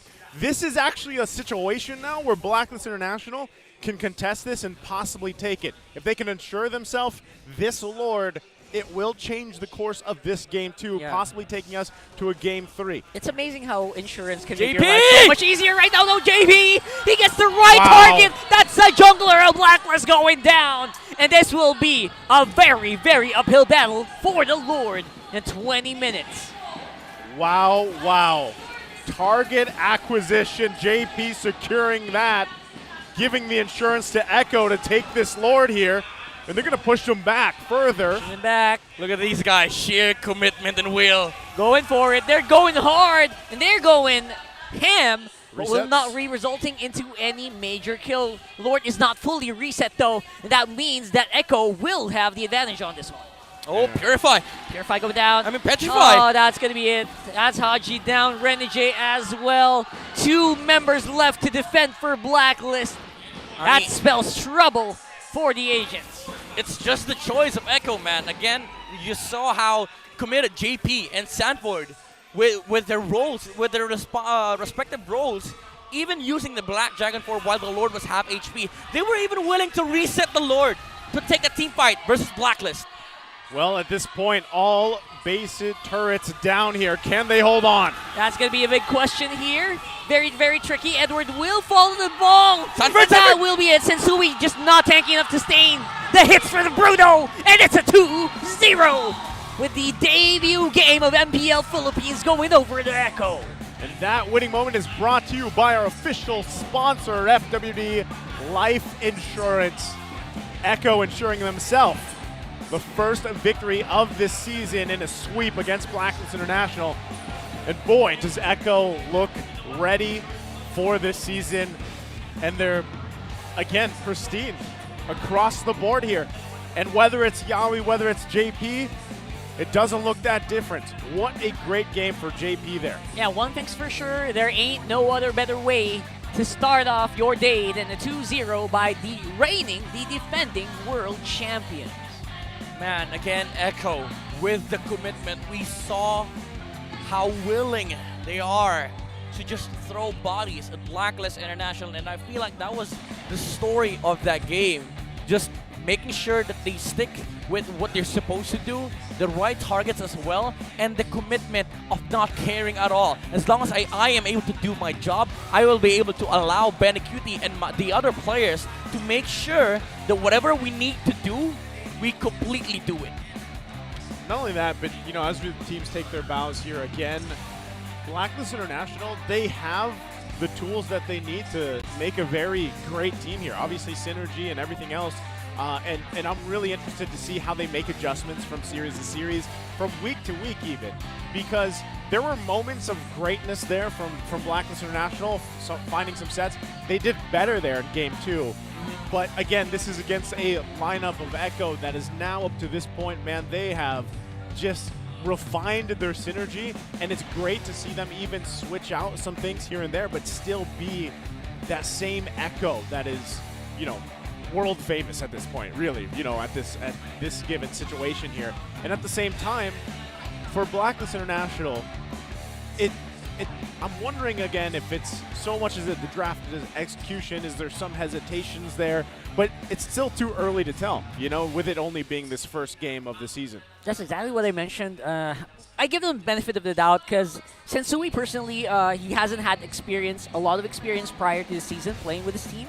but he has been able to hold his own in his previous team where obviously the team didn't really perform that much, but he himself was a very highlight player. So maybe it's not the best start, but it is something for Blacklist, showing that they were able to pull off some really sneaky plays there coming in from Echo. Yeah, again, the dynamics definitely it's there. They are able to make plays in the map, but I feel like again it's it's a very long regular season. We do have 6 weeks for for Blacklist International to play with, and I feel like they are on a on a good spot right now because it is Echo still that you are facing in game number 1 and game number 2, and that's a very tough opponent That's tough, yeah. to to deal with a very new roster. It's crazy because of, seasons ago, that was said against Blacklist International. Teams Yes. facing off against Blacklist Trial International. by fire, right? yeah. So now they're in that situation, and again, a lot of these teams did, really study Echo and how they approach things, the whole Echo loud and proud, and in a way too, this is again a new, and a kind of a new iteration, or at least a code, if you will, for Blacklist International, the way that they're approaching the season here. So one of the things that has been apparent from even previous seasons is, again, these lineups that have multiple members and how you kind of can switch things up. Yeah. You never know, really, and I think, Rockhart, you said it really well. Biggest thing I feel like they can take from this series again against this very strong, formidable opponent is Sensui needs a little bit more help. He needs to refine at least his jungle a little bit more, because getting picked off like that, what we saw there at that last Lord take, is not where you want to be. You don't want that to happen. It's very tough there. So, again, a lot can be learned from the first series here for Blacklist International. We are going to be thrown over tomorrow on stage. Let's see what she has to say. Loud. There we go. Congratulations, Echo. Guys, may napapansin ako. Parang every time you face Blacklist International, but ayaw nyo silang makaisa. Palaging sweep. And hey, statement, that was such a flex game, Benny Cutie. I mean, first 3 picks pa lang, Bruno agad. I did not expect that. That's very uncommon. Sabi nga namin, ikaw si, Brunong Benny. Brunong Benny ka na ngayon. So, the mindset coming into today's game, what is it? Naisip mo ba na, Blacklist, Bruno ko na to? Siguro. Saka RG ko po na nakikita ko puro Bruno yung ginagamit. Tapos kahit di magaling, masakit. Kaya yun na ginamit ko po. And you are very, very successful. Ay, si Yawi nagtatago sa likod. Ang daming tatanong, bakit hindi ka, ba't wala ka today?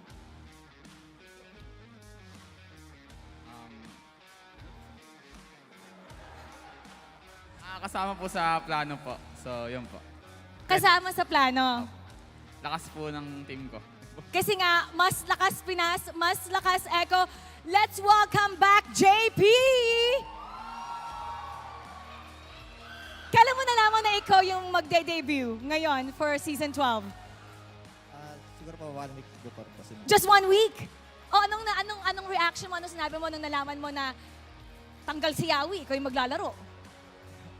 Wala naman, parang lang po sa practice. Focus lang din po sa practice sa school.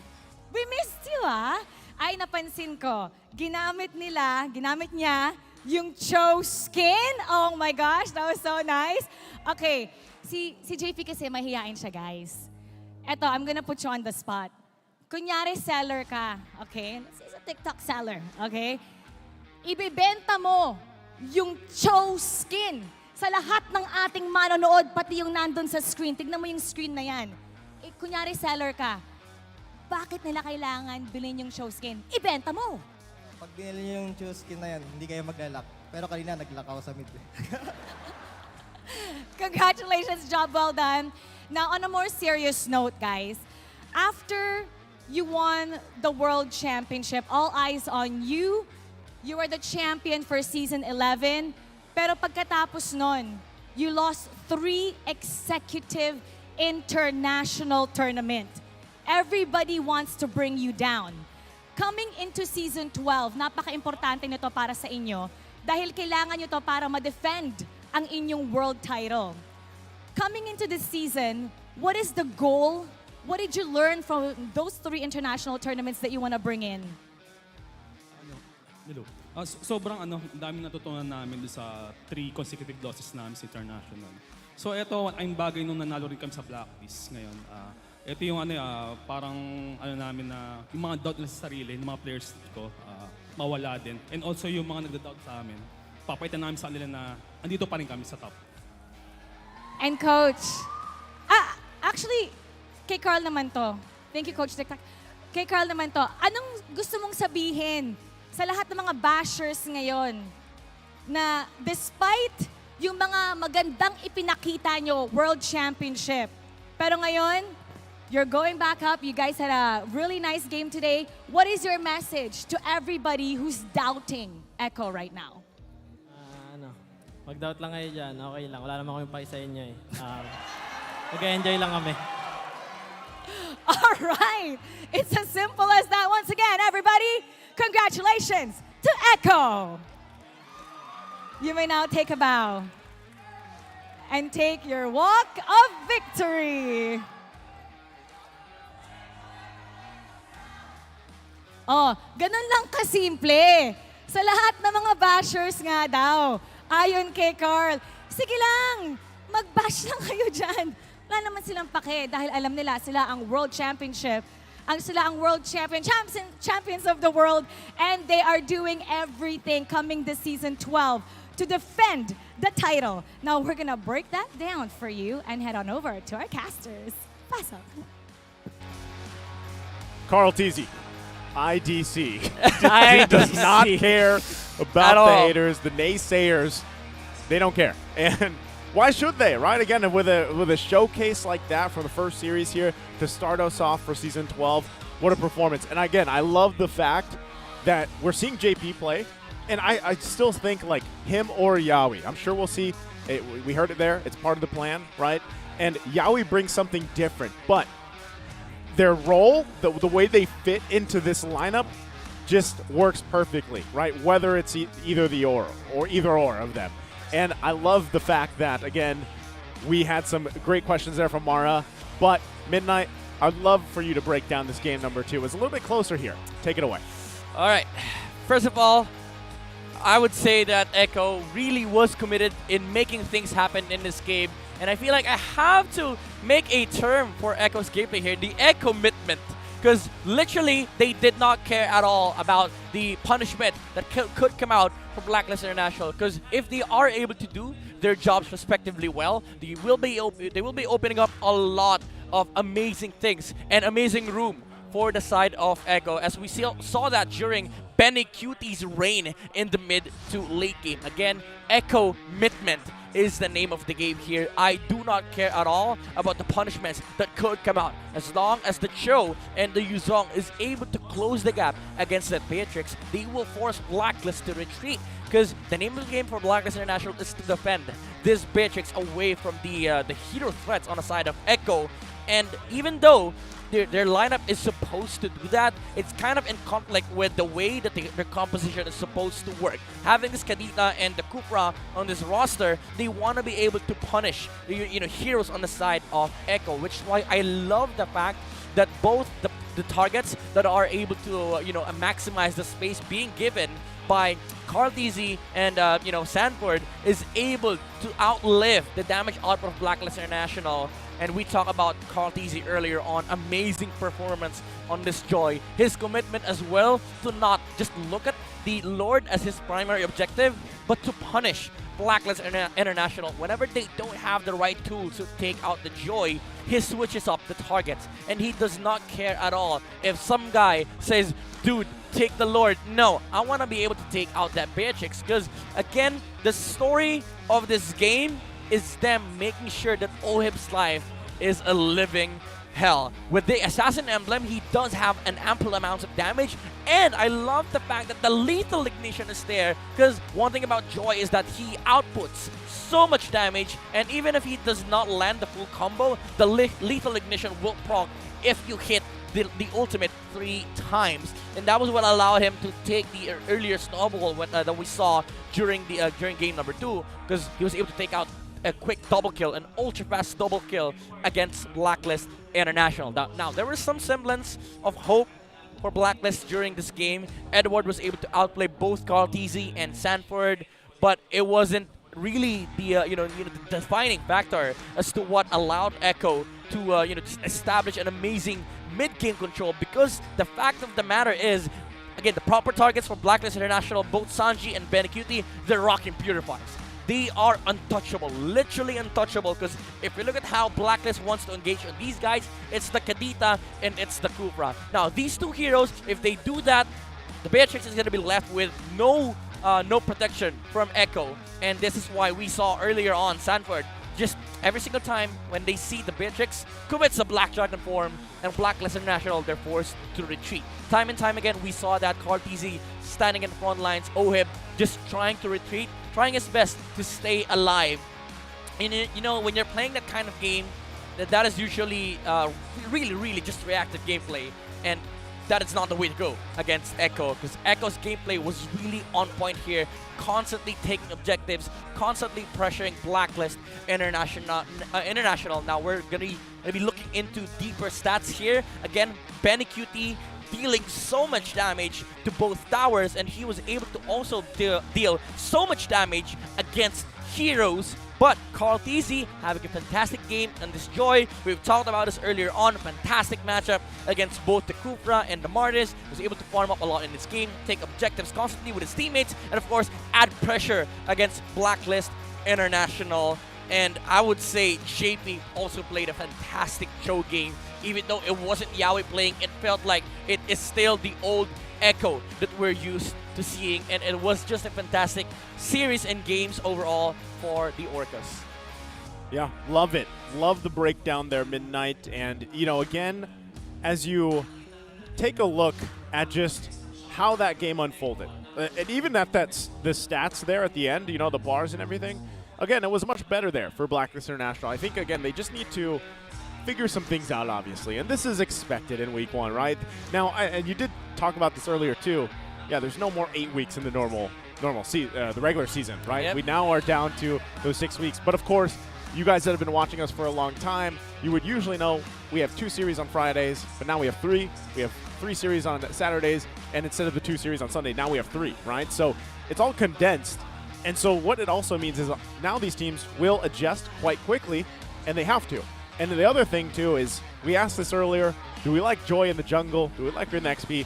I think in the hands of Carl TZ, I'm a believer now, man. Like, Joy worked really well for the sole purpose of going right to the back line and just wrecking havoc, like you mentioned, And I think now we see how these heroes are starting to fall into place. Again, a lot of people have been wondering, how will things change in MPL Philippines? Or what have we seen now in these multiple tournaments around the world, these multiple leagues around the world, and how will the Philippines adjust, right? So that's what we have seen here. Again, it's been amazing to start it out. Again, I'm Nice. This is Rock Hard Midnight. We'll see you after this.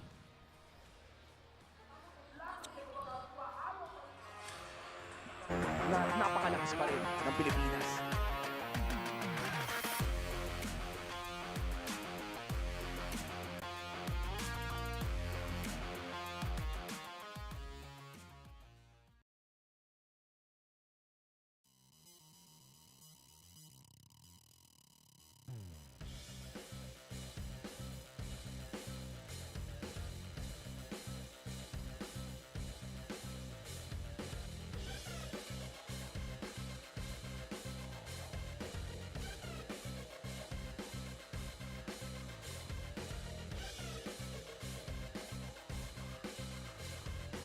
The fastest speed.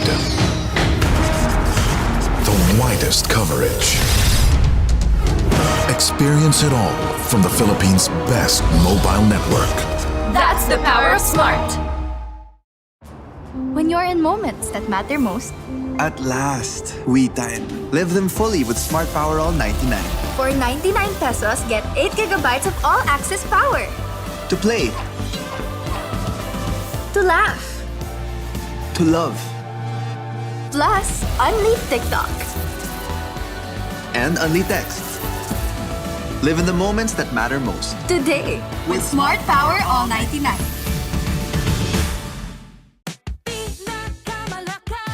Sa Pilipinas, pinakapuso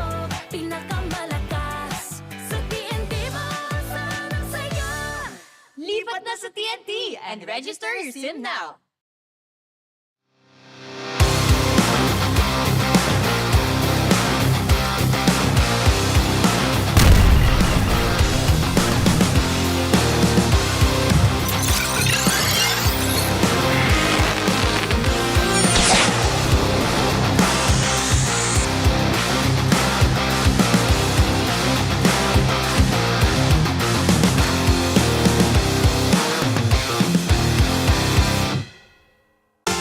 Players, are you G to play Pinoy Money Master for a chance to win as much as 100,000 pesos? Pero wiser,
Para sa akin yung pinakamalakas na tank ngayong season si Yawi. Si Yawi. Kasi galing sila sa champion ng MPL. Mas mataas yung confidence niya at saka malakas yung aura niya ngayong season. Grabe yung mga pick-up niya lalo na pag nawakan niya yung hero niyang Chu. Magaling siya sa mechanically and as a team player. Ilang beses na rin siya nag-champion eh. Mas doon ko nalalabas yung laro kapag siya yung kalaban. Siguro yung top 3 tank ko sa MPL, si Light, si Ogwen, si Bentings. Yawi, si Light at si Ogen. Yawe, Ogwen, Ako. si Ogwen, si Yawi, top 3 ko si Chakno.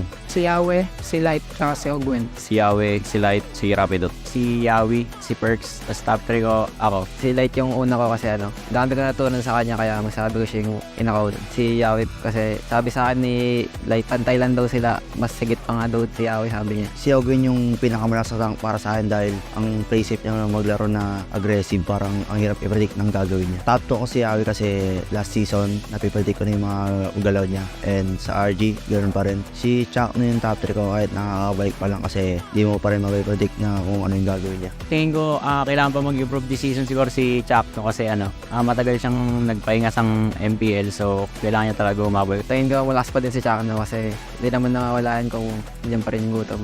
Piling ko kailangan niya pa rin magbata kasi marami rin nakahabol sa laro. Marami na nakasabay sa kanya ngayon. Tingin ko ang kailangan mag-improve ngayong season si Renny J kasi konti lang hero pool niya. Pagtatapatan ko si Chuck, siguro yung mga pinractice ko lang din yung mga papakita ko sa kanya. Gusto ko pang makita yung improvement ni Brusco DR kasi sobrang consistent niya maglaro nung nasa amateur pa lang siya. Kaya hindi ko nasama sila sa top 3. Yung top 3 na pili ko is sobrang aggressive. Play safe siya maglaro. Pinakagusto ko makalaban siguro si Ogwen kasi last season hindi kami nanalo sa kanila. Mas exposure lang ako ngayon kaya nasama lang ako sa top 3. Yung mga na-improve ko talaga this coming season yung disiplina talaga. Siguro kaya nila ako nasama sa top 3 kapag yung prank ko yung sa mahilig tumiktok sa prank ko yung first skill play cap. Hindi lang kasi ako malakas eh. Tingin ko yung lamang ko kay Yawi at kay Perks yung experience ko sa MPL. Si Ogwen hindi ko siya nalagay sa top 3 kasi naglalaban sila sa akin para sa akin si Light si Ogwen. Sobrang match silang dalawa. Mas naging impactful lang sa akin si Light dahil alos kapareho siya ng hero pool. Sa tingin ko lamang ako sa mga ibang room this season kasi nung last season kabado ako and ngayon feel ko malalabas ko na yung full potential ko. Magagamit ko rin yung experience ko laban sa kanila kasi nakakalaban ko na rin sila dati and parang alam na rin yung gagawin ng bawat isa sa akin. Yung gusto ko makatapat pa rin si Yawe. Former teammate ko siya tapos hindi ko pa siya nakakalaban sa role ko na room. Mas nilook forward ko pa si Yawe kasi gusto kong check yung laro ko kung kamusta na ba ako, nasang level na ba ako. Para sa akin si Light kasi sarap niya kalaban tsaka katapat na challenge ako lagi pag RSG kalaban din.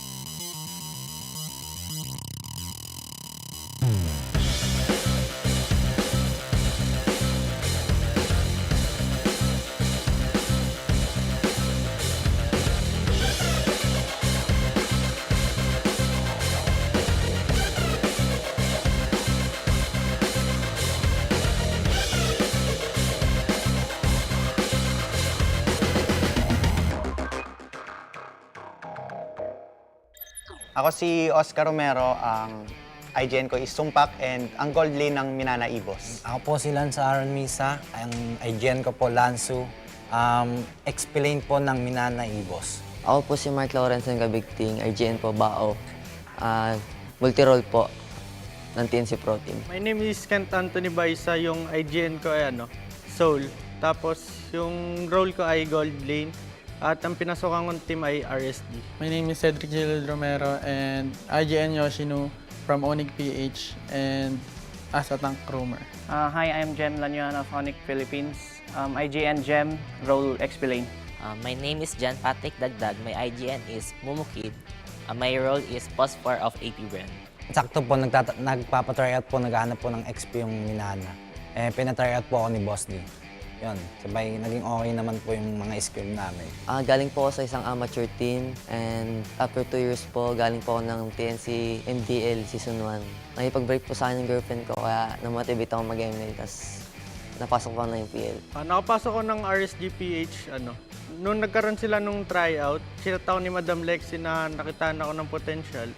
Sabay, pinapunta agad ako ng bootcamp para sa mga practice. Nanggaling po ako ng Euphoria MDL nung Season 1. Bago po ako mapunta sa ONIC, nag-tryout po ako sa kanila and eventually nakapasok naman po. So ayun, nag-start ako sa MDL Season 1 as ONIC Arsenals.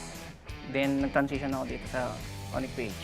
Yung nag-post yung brand ng tryouts, nag-register ako. Tapos, nung nag-start po yung tryout, nakitaan po ng potential ni Coach Daki. Ang masasabi ko sa pag-stay ko sa Minana Ibos, parang malaking improvements yung maitutulong nila sa akin. Ang experience ko po ngayon sa Minana Ibos, goods po sila, sabay solid po yung banding. Ang sarap po nila kasama. Yung experience ko sa RSG ay masaya kasi nakapag-practice kami ng 5-man. Masaya din kasi nakakabanding ko sila kahit papaano. So far naman po, marami akong natutunan as a tank since tatlo po kaming tank doon and nagtutulungan naman kami mag-grow as a team. So far, yung experience ko dito sa ONIC ay yun, maganda naman yung pakikitungo ng mga tao and then bago yung management, then bago din yung mga players. Tapos yun, maraming learnings. Yung experience ko po so far sa APBR, okay naman po. Mababait na po yung teammates, mapang-asar lang po madalas. Yung pinaka nang ibabaw na feeling yung nalaman kong makakalaro ako sa Season 12 is yung excitement. Parang nasa loob ko na yung pakikipag-compete sa maliliit man na tournaments hanggang sa malalaking tournaments. Masaya po. Nanggigigil po ako lalo ngayon. Lalo na nakapasok po ako sa MPL. Gusto ko pong manalo talaga. Siyempre, sobrang saya kasi 6 years ko pong hinihintay makapasok ng MPL. Yung experience ko sa RSG ay masaya kasi nakapag-practice kami ng 5-man. Madali na lang yung laro. May comms kami, ganun. Parang mas nag-upgrade pa po since nagka-learnings po from MPL kasi nga po ibang league na nga po itong papasukan ngayon. May pressure kasing kasama eh. Kasi syempre yung nilalaroan namin is hindi na MDL, maging MPL na. So, doble yung pressure. Tapos yung mga expectations ng mga tao, pati nung kasama ko, mataas na rin. Pagkasaya po na MPL, di po siya nagsisink in lahat. Ang alam ko lang po talaga, ang tryout for MDL lang po. So, parang na-overwhelm. Kaya kong mag-adjust sa different teammates tulad ng if ever need namin ng utility, tanks. Team player po ako at bagay na bagay po yung playstyle ko sa kanila kasi setter po ako. Like Therese na ganun. Yung matutulong ko po sa team ko is kaya ko po laruin ng role. Tsaka sa totoong buhay po, multi-role din po ako. Nag-aaral tsaka nag-ML po ako.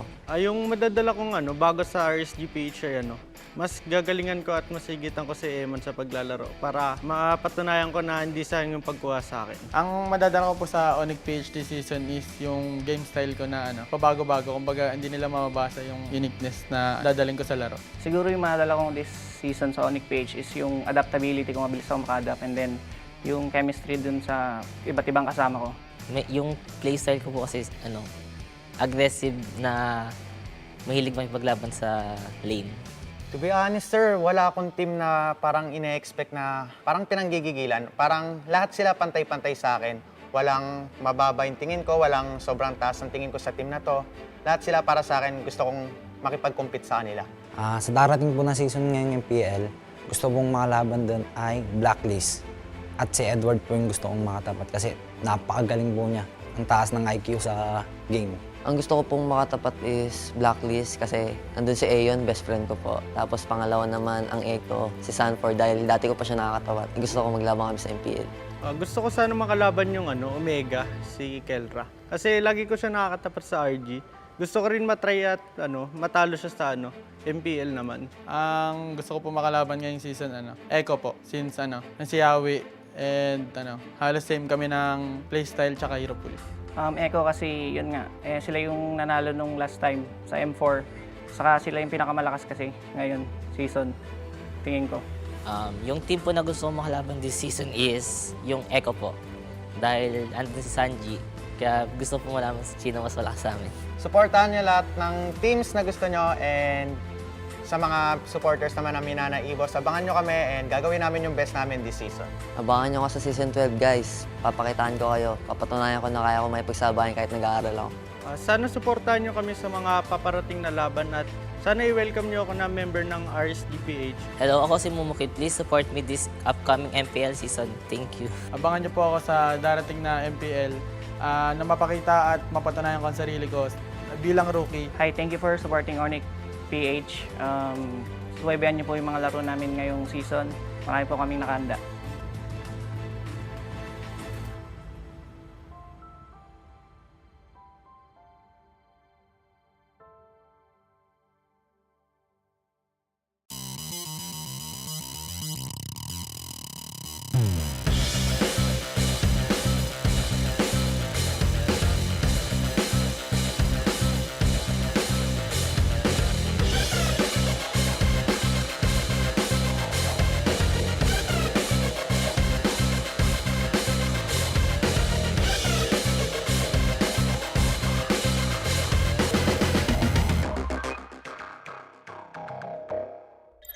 I'm Ayon Usi po. IGN ko Ayon. Mid laner ng Blacklist International. I'm Kim De La Cruz. IGN ko po Kim Poy. Roamer ng Blacklist International. Ako nga po pala si Andro Peora. IGN ko po Andorio, ang jungler po ng Smart Omega. Ako nga pala si Ezekiel Cavilan. IGN ko Spidey. Ang role ko ay jungler. Ang team name ko ay Smart Omega. Ako si Brian Miles Santos. IGN ko is Spider Miles. Ang role ko naman is Roamer. Ako si John Marl Sebastian. IGN ko po Lord JM. Ang role ko po, Turtle Lane. Si Haji, busy sa MPL. Then nag-looking for phosphors yung sila Coach Bon. Parang rinefer po ako, then nag-try out. Tapos yun, nakuha na po. Piniem po ako ni Coach Bon tsaka ni Haji na mag-try out sa kanila. After nun, pinag-try out ako sa bootcamp. After 1 week, kinuha na po nila ako. Nung una po, kinakontak po nila ako sa dati ko pong team sa amateur. Tapos nung nag-end up po yung contract ko sa dati kong amateur team, nag-try out po ako ng jungler sa Smart Omega. So, nag-audition po ako sa TikTok. And then, nanalo po ako sa The Greatest Gamer Philippines. Tapos, kinontak po ako ng Smart Omega na makapag-lab po ng pro-scene sa MPL. Galing kaming MDL, tapos nag-champion kami ni Lord JM sa Just ML tournament. Kinabukasan, ginising kami ni Boss din na kukunin kami ng Minana. Siguro yung experience ko po sa Blacklist International, masaya naman po. Pero at the same time, nakakalungkot kasi malalayo kami sa family namin. Sobrang na-amaze po ako kasi sobrang disiplina po nung pangangalakad nung nila Coach Bon, nila Coach Dex. Nung una po, na kinakabahan po ako kasi baka kasama ko veteran eh. Tapos nung natuloy-tuloy na po yung practice, kumbaga nasasabay ako na. Para sa amin, wala namang bago kasi same cycle lang yung nangyayari katulad sa team namin before. Yung para sa akin naman, onting adjustment lang na ganito pala yung cycle ng pro player at solid din yung bonding kasi mas dumami kami. Masaya naman po. Marami akong natutunang bago. Siguro yung nafe-feel ko lang po ngayon, sobrang excited ako maglaro. Gusto ko ipakita kung yung laro ko talaga. Wala naman po masyadong pagkakaiba sa amateur team. Kumbaga nasa amateur lang po yung paghihirap. Pero dito na po ako sa pro para magpakita ang gilas pa. Sobrang saya ko po kasi di ko po in-expect na ako dito sa MPL. Siguro yung gameplay ko na makakatulong sa Blacklist is yung pagiging aggressive ko po sa laro. Feeling ko yun yung isa sa malalaking factor para manalo, ganun. Yung pinakamayambag ko, siguro yung pagiging flexible ko. Sobrang dami kong pinractice na hero ngayong season eh. Lahat kaya kong gamitin na hero ngayon. Lahat ng natutunan ko po nun sa amateur scene, maidadala ko po sa Smart Omega dahil nabatak na po ako nung time na yun. Saka po yung mga ginagawa po ng mga MPL veterans sa jungler po, kaya ko din po gawin. Yung madadala ko sa team ko ay consistent, saka team player ako. confidence ako sa laro ko, saka mag-i-improve pa ako lalo. Playstyle ko kasi is utility and sa tingin ko makakatulong yan para ma-reach namin yung top spot. And ang playstyle ko naman is aggressive. Feel ko makakatulong yun kasi baka may chance kami palagi na maka-early. Siguro yung team na excited ako or gusto kong kalaban is Echo. Since sila yung defending champion, gusto kong makatapat si Sanji po since same kami ng role. Echo. Tapos yung player si Yawi. Kasi world champion, so parang gusto ko siya makatapat ngayon. 3 player po yung gusto kong makatapat eh. Si Kyle TC, si Irad, pati si King Kong. Kasi nung amateur ako, sila rin yung pahirap sa akin nun. Papatunayan ko rin na kaya ko sila sabayan kahit nauna sila. Yung pinakagusto kong makalaban na team ay Blacklist kasi yung pinakamadaming champion sa MPL. Gusto naming makalaban para sa amin APBR kasi tinalo kami nila last tournament. Tsaka gusto ko ding makalaban si Few kasi idol ko yan Sa akin naman, Echo kasi MPL champion eh. Para sa mga supporter po ng Blacklist, yung Blacklist agents po, thank you po sa pagsuporta sa amin. Tsaka sana patuloy niyo pa po kaming supportan sa mga upcoming matches namin. Sa lahat ngayon ng team sa MPL, ngayong season, good luck lang sa ating lahat at galingan natin, enjoy lang natin lahat ng games natin. Salamat sa mga patuloy na sumusuporta sa Smart Omega sa pagtitiwala. Abangan po nila yung bagong Omega. Sa mga makakalaban namin this season, gagalingan namin lalo. Saka may babaon kaming secret weapon. Para sa mga supporters namin, salamat sa pagsuporta and di namin kayo bibigoyin this season. And sa mga makakalaban namin, maghanda na kayo.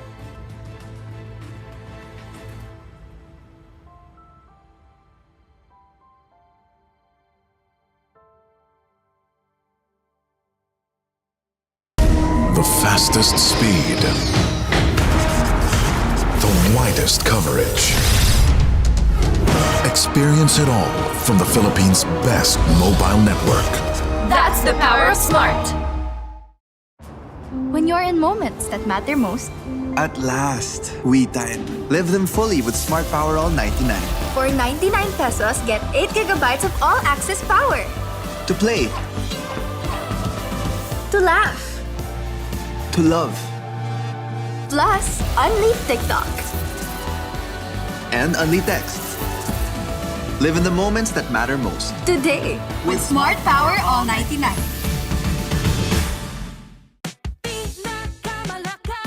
Sa Pilipinas, pinakapuso, pinakamalakas. Sa TNT, maaasahan sa'yo. Lipat na sa TNT and register your SIM now.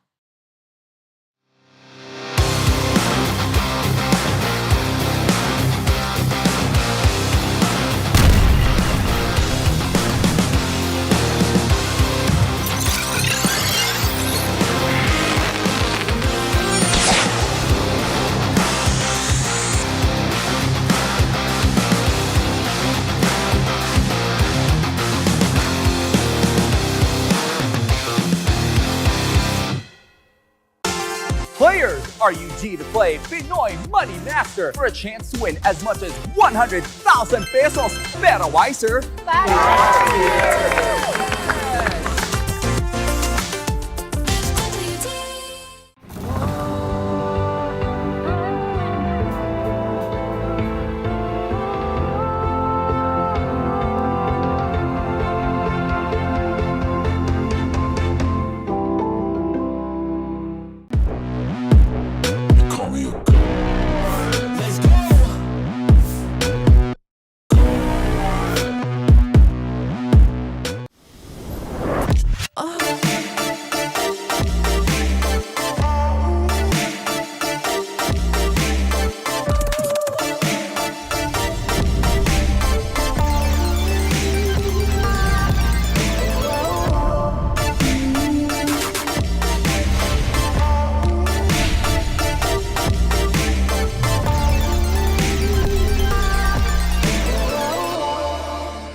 Para sa akin yung pinakamalakas na tank ngayong season si Yawi. Si Yawi. Kasi galing sila sa champion ng MPL. Mas mataas yung confidence niya at saka malakas yung aura niya ngayong season. Grabe yung mga pick-up niya lalo na pag nawakan niya yung hero niyang Chu. Magagamit siya sa mechanically and as a team player. Ilang beses na rin siya nag-champion eh. Mas doon ko nalalabas yung laro kapag siya yung kalaban. Siguro yung top 3 tank ko sa MPL, si Light, si Ogwen, si Bentings. Yawi, si Light at si Ogwen. Yawi, Ogwen, ako.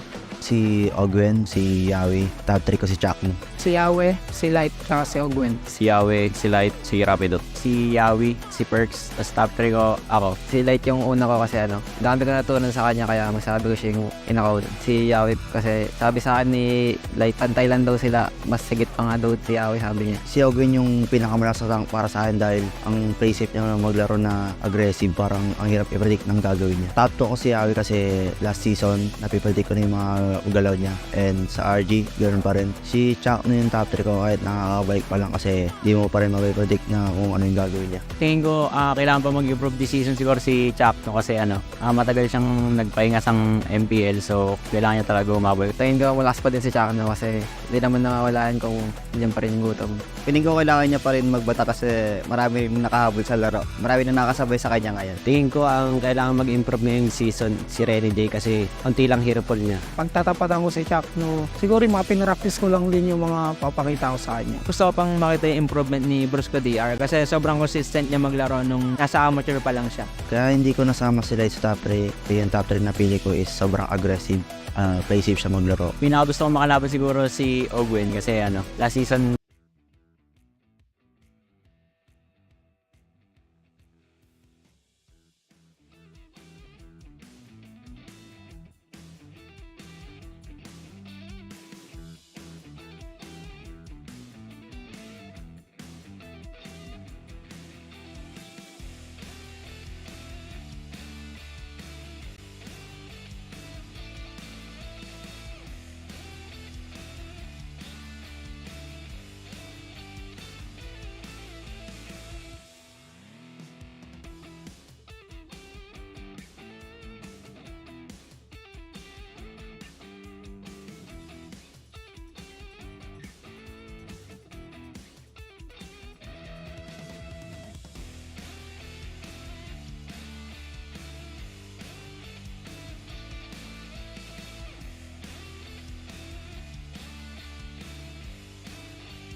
The 12th season of MPL Philippines is brought to you by the following sponsors.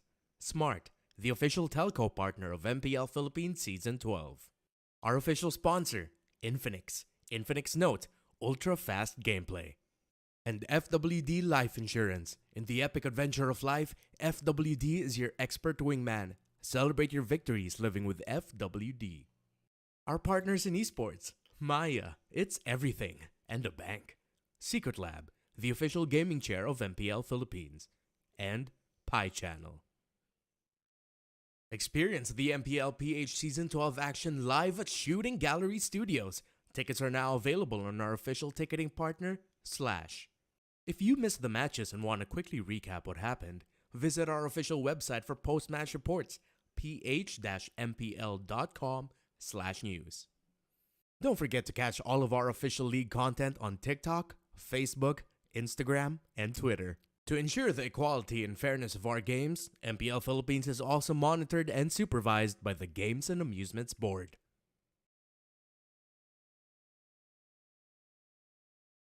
Habang yung blacklist ay kumakapit pa, ayaw pa rin dito na napakalakas pa rin ng Pilipinas.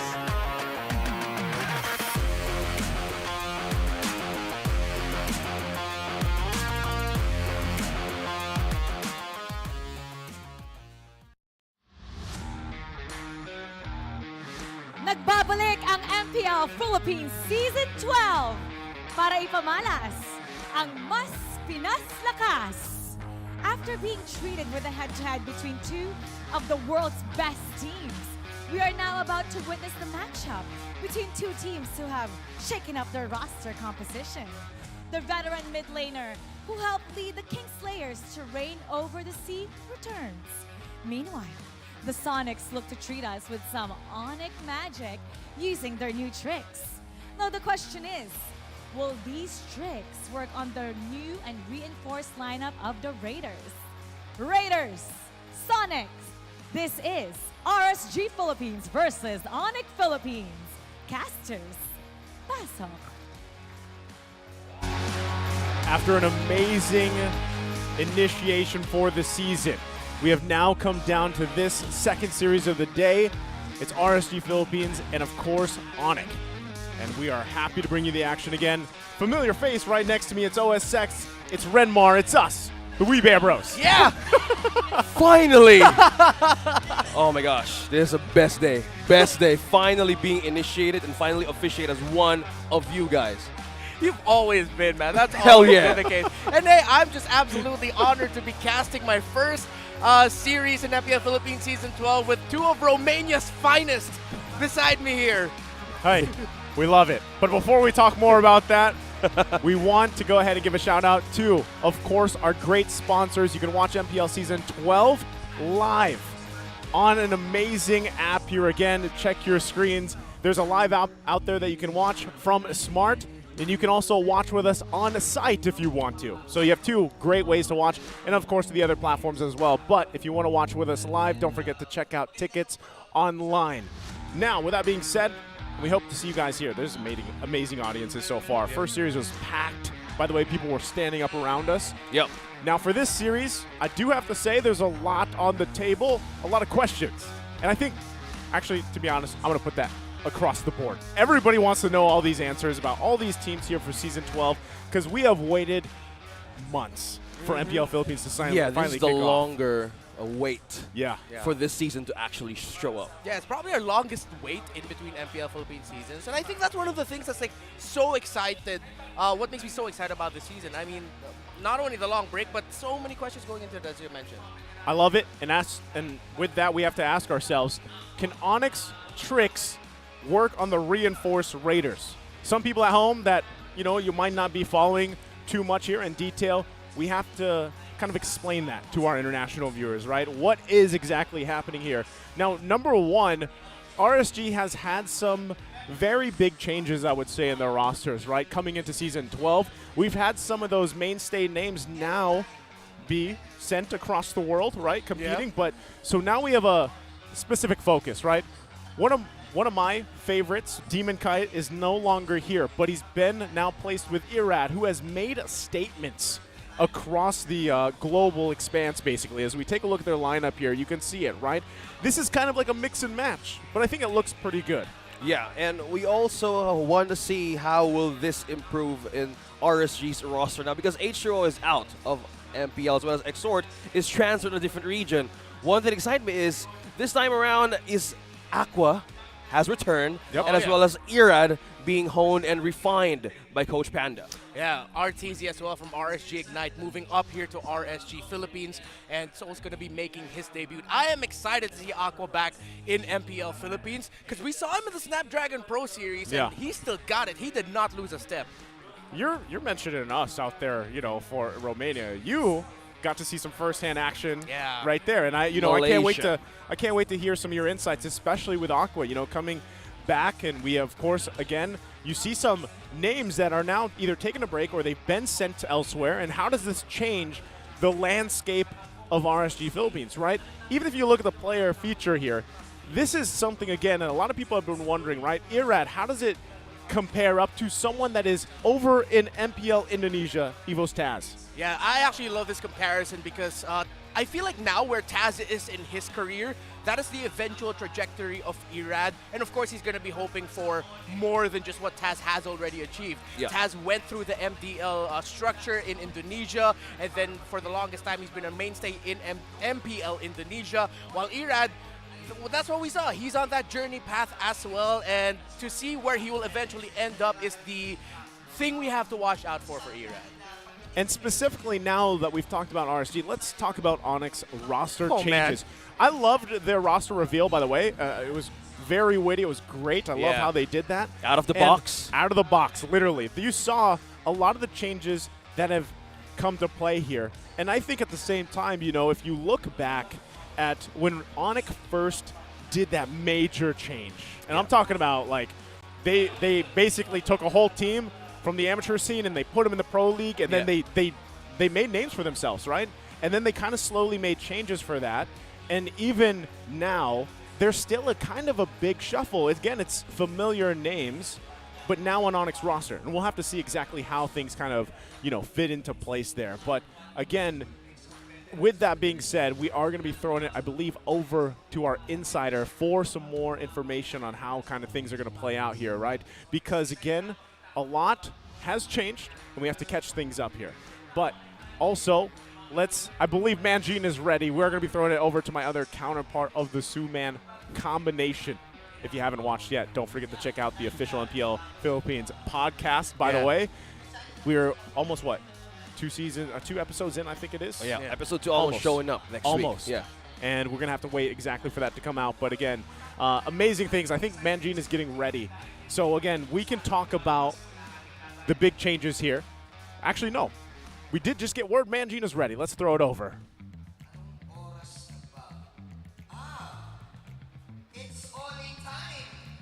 Para sa mga Sonics ay nandito na ang bagong kupunan ng ONIC Philippines. Kitang-kita nyo naman ang kanilang get-up. Nandito sila sa aking likuran. Ating kausapin ang isa sa kanilang bagong player from MDL. At naging parte na rin ng MPL, si Perks.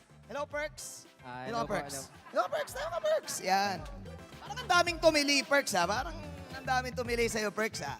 Alright, Perks, dati mong teammates ang RSG. Specifically, si Irad. Dati mong teammate. Ngayon, malamang pinapanood ka ni Irad doon sa kabilang side. Nanonood sa'yo si Irad. Ano ang message mo kay Irad? Hello. Galingan mo lang. Masaya ako na ikaw na yung main 5 dyan. Tsaka mas masaya ako next leg. Ako tatapat sa'yo. Okay. Rad, may onting may onting anghang. May onting anghang, Rad, ha? Siya na daw tatapat sa'yo. Ayan. Siya na daw ang tatapat sa'yo. Perks, any message sa buong RSG Philippines? Kasi of course, nasa ONIC ka na. Ano ba ang difference? Mabigyan mo naman kami ng onting difference. Anong pinagbago? Kasi bagong environment to para sa'yo di ba? Pareho lang naman. Mas mapapatunayan ko lang ang sarili ko sa ONIC. Alright, of course, yan po si Perks na syempre part ngayon ng ONIC Philippines. Maraming salamat, Perks. Pwede ka nang maupo. Guys, eto ang inaabangan ng lahat, na miss ng lahat to, ang nag-iisang kosinero, ang nag-iisang Chef Rapidot. Chef Rapidot? Hey! May isa pa nga. Yan. Ang nag-iisang si Chef Rapidot. Chef! Hello. Chef, na-miss namin ang luto mo. Saan ka ba nagpunta? Saan ka ba naggaling? Nalugi yung sisigan ko kaya nagpahinga muna ako. Okay. Eagles pala. Ngayon na nagbabalik ka, ano ang bagong ihahain ni Chef Rapidot para sa MPL Season 12? Syempre, yung tumatak sa Season 10, yung sisig pa rin. Pero mas maraming sili ngayon eh. Mainit eh. Maraming sili ngayon. Mainit. Well, totoo, mainit. Mainit din talaga yung damit mo. Mainit din talaga. Anong ibig sabihin mo ng maraming sili? Ano ba yun? Mas maanghang? Mas maasim ba kayo ngayon? Ano ba yun? Hindi, mas mainit nga, mas mainit. Parang palong-palo lahat. Ganun, palong-palo. Palong-palo lahat. Pansin namin na napakarami nyo rin. Anong difference ngayon sa ONIC? Pwedeng pwedeng i-shuffle lahat. Pwedeng i-shuffle lahat. Alright? So medyo parang nakakatakot yun, ha? Ang sinabi ni Rapidot ay pwede silang i-shuffle at mas maanghang ang kanilang skills ngayong season. Atin ang ipasa sa ating mga shoutcasters. Simulan na natin ang ONIC versus RSG Philippines. Thank you so much, Manjean. It's great to hear from ONIC Philippines. Sex, you heard it there. They are ready to shuffle the lineup if they have to. To break things down a bit on what happened in that interview, back in Season 8 when we both got into MPL Philippines, one thing that stood out in the identity of ONIC is they have these variants.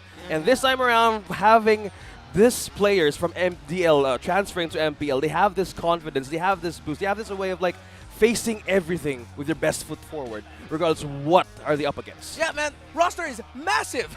So many new players coming in. It's a 10-man roster that they can shuffle around. It's an awesome thing to have if you're a pro team that really wants to, as you put it, make the most out of the variants that they can bring to the table. You know what else is awesome? Those jackets. I feel like more of these teams are getting those varsity jackets, and I can't wait to collect them all. Hopefully, yeah, you guys can afford it. I cannot. All the varsity jackets. Think about it. If you had a fully decked wardrobe of all the team jackets, like who wouldn't want that? Yeah, going back like in college and high school, flexing everything on the hallway. Excuse me, please don't be shy. Can you guys just admit you guys can buy a team if you want to? No. It's fine. No. It's fine. Hey, we're all Bears here, right? That's Yeah, one that's thing true. that matters. Again, look at the backs. We have to get some of those, and I hope, that's sick. That is sick. Those, I love it. Those black and yellows. We've seen Escalera and Cram from being orange, now yellow. Yeah, I'm glad that you brought that up. I mean, there's still so many things we can't talk about ONIC. Escalera, Cram, formerly TNC, now part of the ONIC roster. Perks, Perks, as we were hearing from Perks. Manjean, is now here.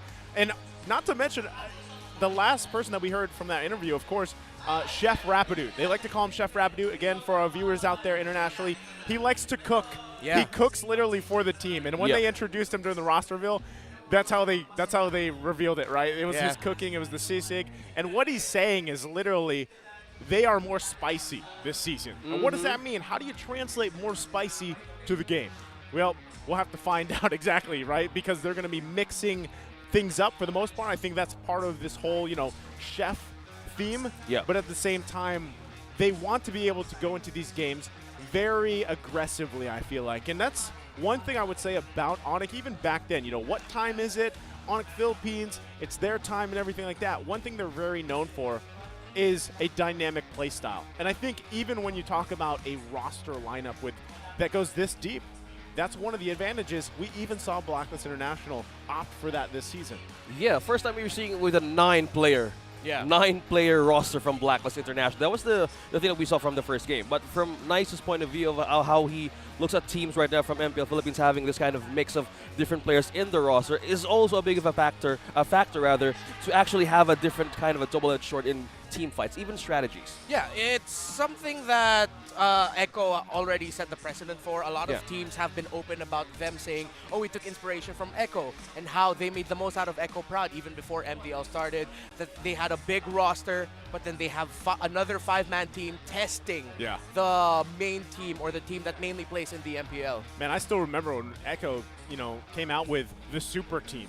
And like that's when things were like started, and then they went with the Echo Loud, Echo Proud type situation with the team setup, and I think it works wonders for a lot of these. It does. And I think as we go further, and this is where we are now for Season 12, you see more teams do that because again, even what we saw from them earlier today were the fact that they switched out Yawi for JP, even though we've seen JP play so much, right? He's a huge veteran, but still, that interchangeability and then still being able to go with your game plan as a team is crucial, I feel like, especially now. Let's be honest, man. The world is catching up to some of these powerhouse regions, right? Oh, yeah. I mean, this is something that clearly we have seen in person, and I think as we get through further as the years grow and MLBB continues to grow around the world. We do know, by the way, new regions will be entering the scene, and some crazy stuff is bound to happen here. Yeah. So I can't wait, man. I honestly just think that, again, a lot of this is up in the air for especially this first week where we start, right? So I believe the teams are ready to go ahead and get ready to come out on stage.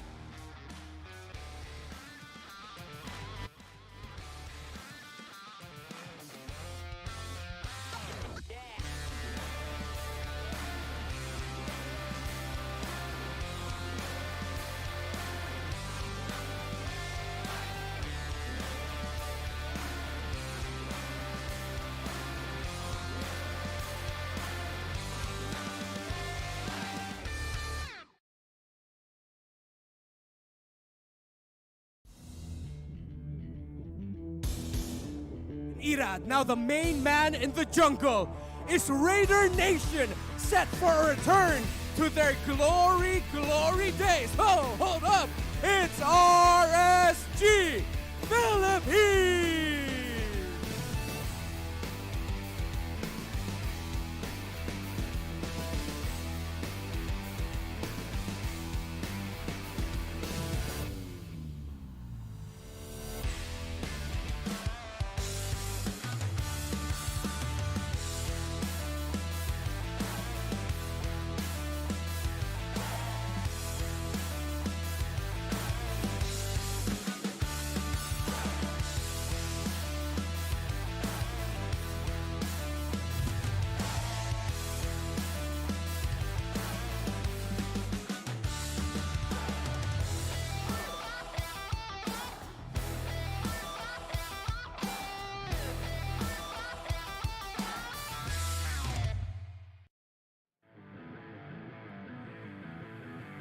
Their Indonesian counterparts now rule the sea.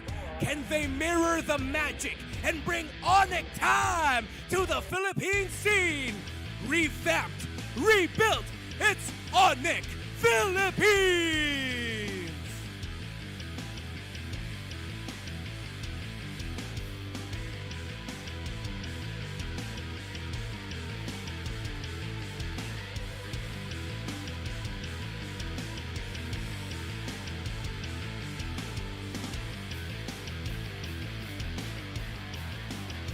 And their coaches, Coach Panda and Coach Bluffy.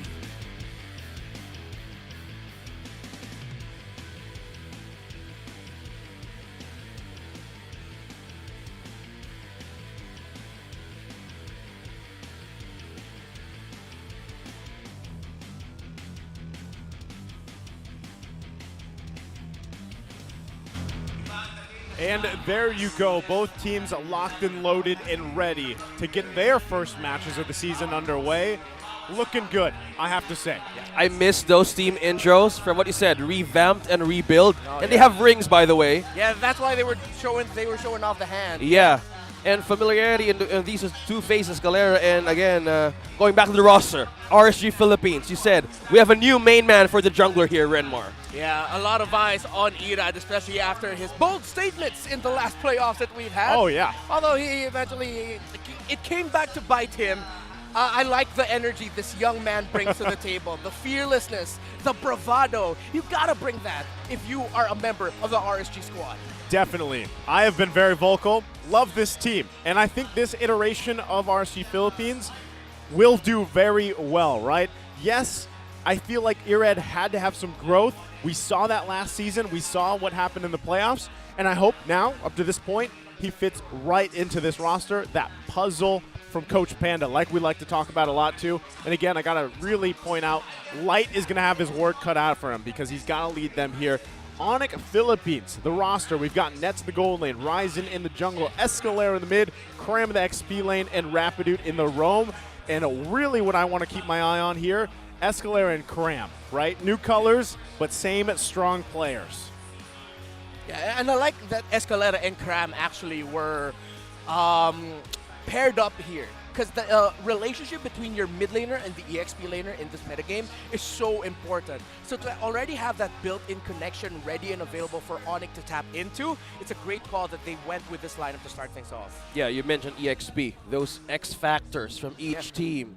Surely now we see a different change, or could be a different revamp for Escalera and even for Cram, right? Yeah. The EXP, we haven't seen Cram play back in the season, so maybe now it's a different Cram that we're about to see.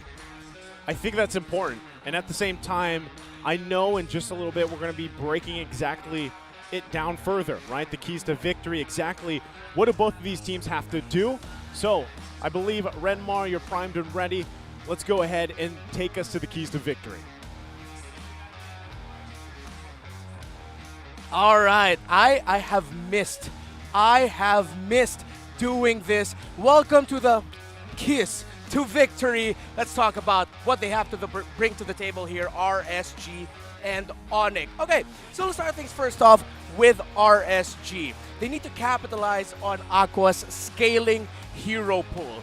This Infinix Keys to Victory is very important because Aqua's role here in the lineup for RSG is that he really needs to be the one setting the tempo alongside Light. He needs to be ready to just be another carry for the team when needed. And the damage that he can bring to the table and how he can support the other lanes, crucial to the success of RSG. For ONIC, we mentioned they gotta flex the new magic tricks. They gotta flex their new strategies. Not necessarily the lineups. They don't need to switch up the lineup all throughout the game, but just show what Escalera and Cram can do, playing alongside the other tenured members of Mpl-Ph, and of course, let Ryzen shine as well in his new role. Whether that's going to be an assassin, whether that's going to be in the tanky fighter junglers, gotta show that off. And as we were talking about the junglers, you gotta show the mechanical skills, show the mechanical prowess. If this is gonna be a classic assassin anime battle that we're gonna be getting, let it be. If it's not gonna be that, then make sure you supplement your jungles in being able to secure the major objectives and being the man to just set the tempo for the team around those objectives. That is the Infinix Keys to Victory. Let's bring it back to our friends. Thank you so much for breaking that down, exactly what has to be accomplished here by both teams. And something that really points out to me, and we kind of talked about, or we saw this the last series and kind of how apparent it is, both jungler mechanical skills here, OSX. How do you think that really plays a part with these two teams? Again, the focus on these two junglers. Well, first off, to start with the playoffs last season, it was Irad showing prowess, showing potential, even having a great way to even have a counter with even Carl Teasy, one of the great jungles in the league he had in par with back in the season. This is one of the players that we see use those heroes as very flashy, and mostly the one who's slippery and mostly in the maps. So this time maybe they have a more contention in getting the comfort pick first in the draft. Yeah. And I'm glad that you mentioned the draft there. I'm really looking forward to, especially ONIC here. We're very familiar with how RSG loves to draft. We are not familiar with how this ONIC likes to draft. The Coach Bluffsy tendencies will be there, but how he's going to make the most out of Escalera, Cram, and of course Ryzen as well, and Chef Rapidude coming back. Are we going to be seeing Atlas again? Oh. Is the Atlas going to be making a comeback? Questions like that. That is a good point. I love that. Back in Season 10, when he used that mostly. Oh, we're going to the focus of roamers now. We have Light and even Chef Rapidude back in the roam. Oh yeah, Atlas is good. Yeah. The dish, Atlas is good. What was the dish before we called it? The squid adobo. Oh, the, I must have not. That must have been the other bear group. The soy and vinegar calamari. Yeah.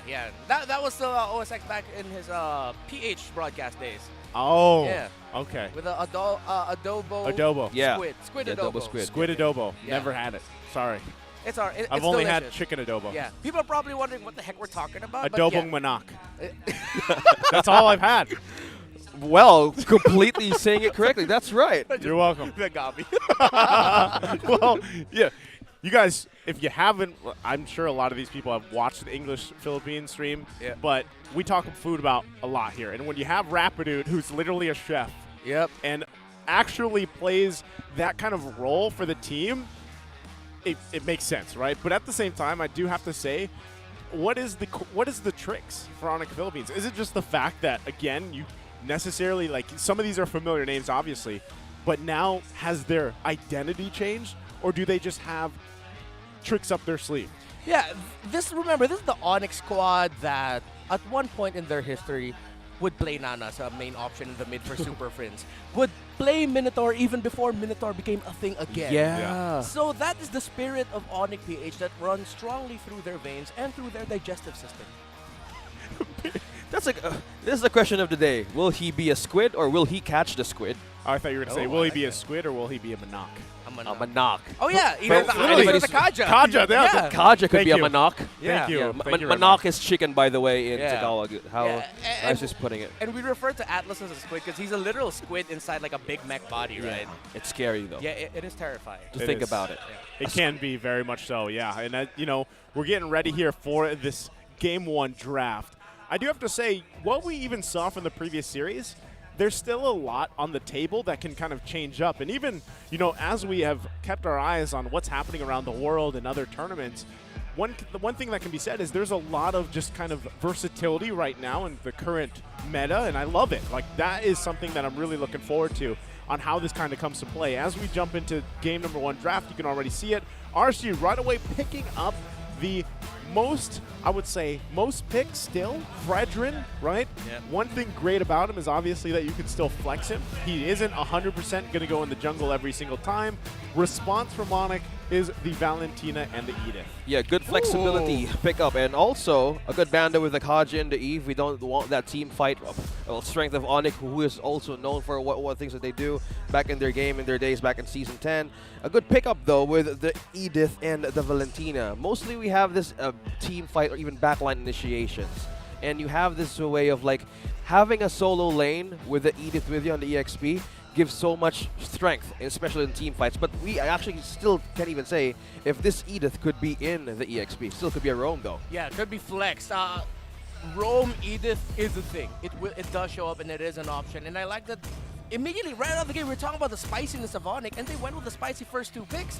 This is channeling their MDL roots with an Edith priority, while RSG with the Fanny open. You mentioned the flexibility. There it is. That Fredrin will be going to the EXP lane. That Fanny will be going into the jungle. Yeah, good pickup, though, with the Cho. If you don't want the counter with you, that complete -1 counter against Fanny, you take it with you. With this point alone, we know this guy can handle this type of hero. Fanny, we have the Ling. With this, I didn't expect this to actually show up in the first day of the job. Even if it's season 2, we have the Fanny right away. Okay, might as well take it. Not only that, but now what is the response from ONIC? Like, do they want to go ahead and lock in? You know, Yeah, that's a good pickup, though. Yeah, I was going to say Kufra. either the Kufra, maybe the Franco if they wanted to go that way, but Kufra's probably a little bit better, right? And at the same time, you already saw exactly how Light kind of needs to lead this team. He was MVP of Season 9. And over across from them, the Hedgehog's new driver, the Season 9 Rookie of the Season right there, right? And now, as we get through that first phase, this is interesting. This is new. Is this, is this the Wolf Dex? Is this from the Wolf Dex? The Index. The index, yes. The Wolf Index? Yeah, what you're seeing on your screens right now is actually what the team fight is looking like. What the lineups are looking like in terms of are they better for team fighting, burst, early to mid, the specific components that we always look for in the lineup. So let's talk about the components. Now, RSG drafted a lineup that will want to create space for the Fanny. Something that can either strongly invade the opposing jungle, or if ever they need it, protect the Fanny in their jungle. But putting an XP lane Fredrin usually means you're going to be spending a lot of time clearing wave, invading, clearing wave, invading. So the turnaround for that was, you mentioned Franco or Kufra. Kufra made the most sense there now for ONIC because Franco is a little bit tough in terms of defending his own jungle. He's more for disrupting. ONIC said, yeah, we need to defend our jungle. Yeah, I think that's great too as we, break this down, even down to that, where really the early game, anytime there's a Fanny across the board, you have to just have a game plan, right? How do we stop this? Really? I love Bro. it, by the way. Yes. He got I know. banned. I know. In the 5th slot. Are you okay, Nice? How are you feeling right now? I completely forgot everything I was going to say. Hey. Did they see this coming? I made a statement. I said, this was weeks ago. I said, I have been waiting 4 seasons now as a Gord main for him to show up in a game. This is already a baby step in the right direction. He's banned. Yeah. We've seen it in another region, but you want to see it here at home. We need to see it home, right? So, let me backtrack here. I love it. Now as they have to round this out, right? What gold lane does ONIC want to take up? Same thing with RSG. Now, we've seen a lot of Brodies. We've seen a lot of Claude's Irithels. We even saw Bruno earlier, but it's going to go ahead and be the carry for ONIC to deal with some of that, tankiness that RSG has. Bro, I've seen this games where the carry is chasing a Fanny. Yes. In a Southeast Asian Cup situation, that is not looking good, especially if carries like amped up for early game. Yeah, they need to pick up the Farsa at this point. They need that poke damage because there's a lot of frontliners and maybe Melissa, Barrett. But it's actually going to be a Farsa and a Harith instead. Wow. Interesting. Okay, so that's how they're going to want to play this game. A potential to really snowball. Looking at it, there's going to be a lot of pressure on Cram and Rapidu to make sure they get their crowd controls off perfectly. They need to time the crowd control. That is, just alone from RSG, there's a ton of burst potential here, right? And I feel like really your plan is like, all right, let's snowball this as hard as we can in the early game and just scale out of control, for the most part. And then, of course, you also do allow yourself to have a pick-off just in the Cho alone, right? And then you have, this front line with the Fredrin in the XP lane. So that is kind of the game plan here, right? Really press the gas and just go. The response from ONIC is going to be this Lancelot parked in the jungle here.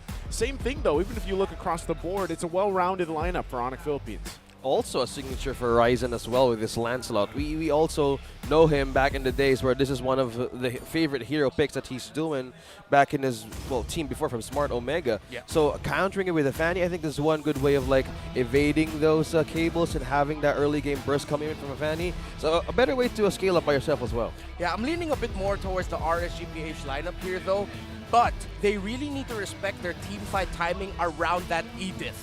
Because if they let the Edith do Edith things. We know what she can do when she has full Primal Wrath, the Wrath bar, and then she gets into her ultimate form out of that mech. She can absolutely tear up lineups. Yeah, she does wrestling moves, basically. She goes for those 1-2s, and it's tough to deal with, not to mention just with Primal Wrath alone. So, again, let's get a last look here at the team compositions for both. Very well-rounded, and we'll see if that snowball lineup can work here for RSG. Ladies and gentlemen, welcome to the second series of the day number 1 here for Season 12 of the MPL Philippines. As we jump in the land of Dawn, we're going to see things get set up here. And my big thing, once again, is keeping an eye on how much pressure they can put on RSG here, on Irad, or if they just let them kind of unleash. Well, speaking of unleash, early game, though, great start for Vision as well for RSG. Yeah, and looking at it, I like that both teams actually packed on a lot of tenacity. Dude, it's just tenacities across the board. 4 for 3. 3 here for RSG. And actually, Weapons Master on an Harith does signify they want to play this really quickly. They want to snowball. They don't want it to go too much into the late game, even though they will still be a nuisance to deal with for ONIC in the late game. RSG are far better off ending this quickly before 15 minutes. Yeah, not only that, too, but I just think, once again, in terms of RSG's game plan, right, you really, if you can't get those early kills, or let's say snowball in these first couple minutes, then you really have to be in position to fight those objectives first off, right? Yeah. Especially that first hurdle. What we're seeing now in the meta in a lot of these teams is just put so much focus on actually, for the most part, 4-on-4 team fights for those first turtles, right? And really just letting their gold laners go ahead and farm up. have that gold lane experience and work around that. So as both teams kind of play it safely for the most part, waiting for those level 4s here, you're going to go ahead and see both junglers put quite a bit of pressure on each other in the jungle. Well, speaking of pressure, damage onto Ryzen, though, going back to your point, Naisu, the pressure right now, I'm seeing 2 Purifies, and Aqua using the Farsa on a Purify. Oh, yeah. He was really watching out for potentially Escalera or Cram or Rapidude. He knows how important he is to the team fighting of RSG, so he decided to play it safely. And yeah, safely is the key theme right now. Both teams aren't taking any massive risks early on. Well, Nats though, and also Aqua here being knocked up. And that is the turtle being taken by Ryzen freely by ONIC. Yeah, timing was a bit off there. Yeah, I was going to say, a bit off. And that's always, I would say, one of the weak points of having a Fanny is the fact that teams will usually force you. Do you decide to use the Retribution on the purple? Yeah. Do you go for the turtle? You have to choose in those minor decisions here. Yeah, the timing there now will turn into a little after this if RSG want to continue pressuring it, is to eventually go into the gold lane before the second turtle spawns. So they're not going to get it now, but maybe around 30-20 seconds before that turtle spawns, RSG are already making a play to push Nets back. On the other parts of the map, now, weirdly enough, it's ONIC who's putting a little bit more pressure onto Irad. Great rotations coming in from Cram and from Escalera. Yeah, I think Rapidude's just doing a great job on this Kufa so far. You know, a lot of it, again, is that threat. We don't know where Rapidude's going to be. He is putting pressure in the jungle, and at the same time, like I said, it comes down to both these roamers, right? Light, now that he has this level 4, he has the Way the Dragon available to him. Will he decide to actually just press the situations in a lot of these cases, right? Instead of waiting for Rapidude to jump in. Otherwise, he has another play that he can go with, which is just, again, peeling for whoever he needs to, right? And at this point, like we were saying, it's going to be interesting in the fact that you have a Harith this time. A Harith is I don't know if I would exactly call it a niche pick, but there's really only a certain amount of teams that like to go this route and then are able to utilize it pretty well. Yeah, speaking of utilization too, you've mentioned about the Light having the level 4 on this show. If they want to press situation, I think they can, because as we go back to the keys to victory, it's the early to mid spike composition of ONIC, right? So if they don't want to lose the chance, or if they want to have a neck and a situation, maybe they need to be prepared for it rather than let it go. Yeah, both teams right now actually, all the keys to victory mentioned are very important factors in this third game. For both teams, they needed to make the most out of the mechanical skills of the junglers. They ended up picking some hella high mechanical heroes, for sure. Heroes even I myself cannot play.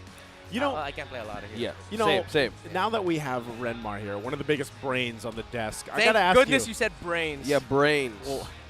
Well, what else would I say? I don't know.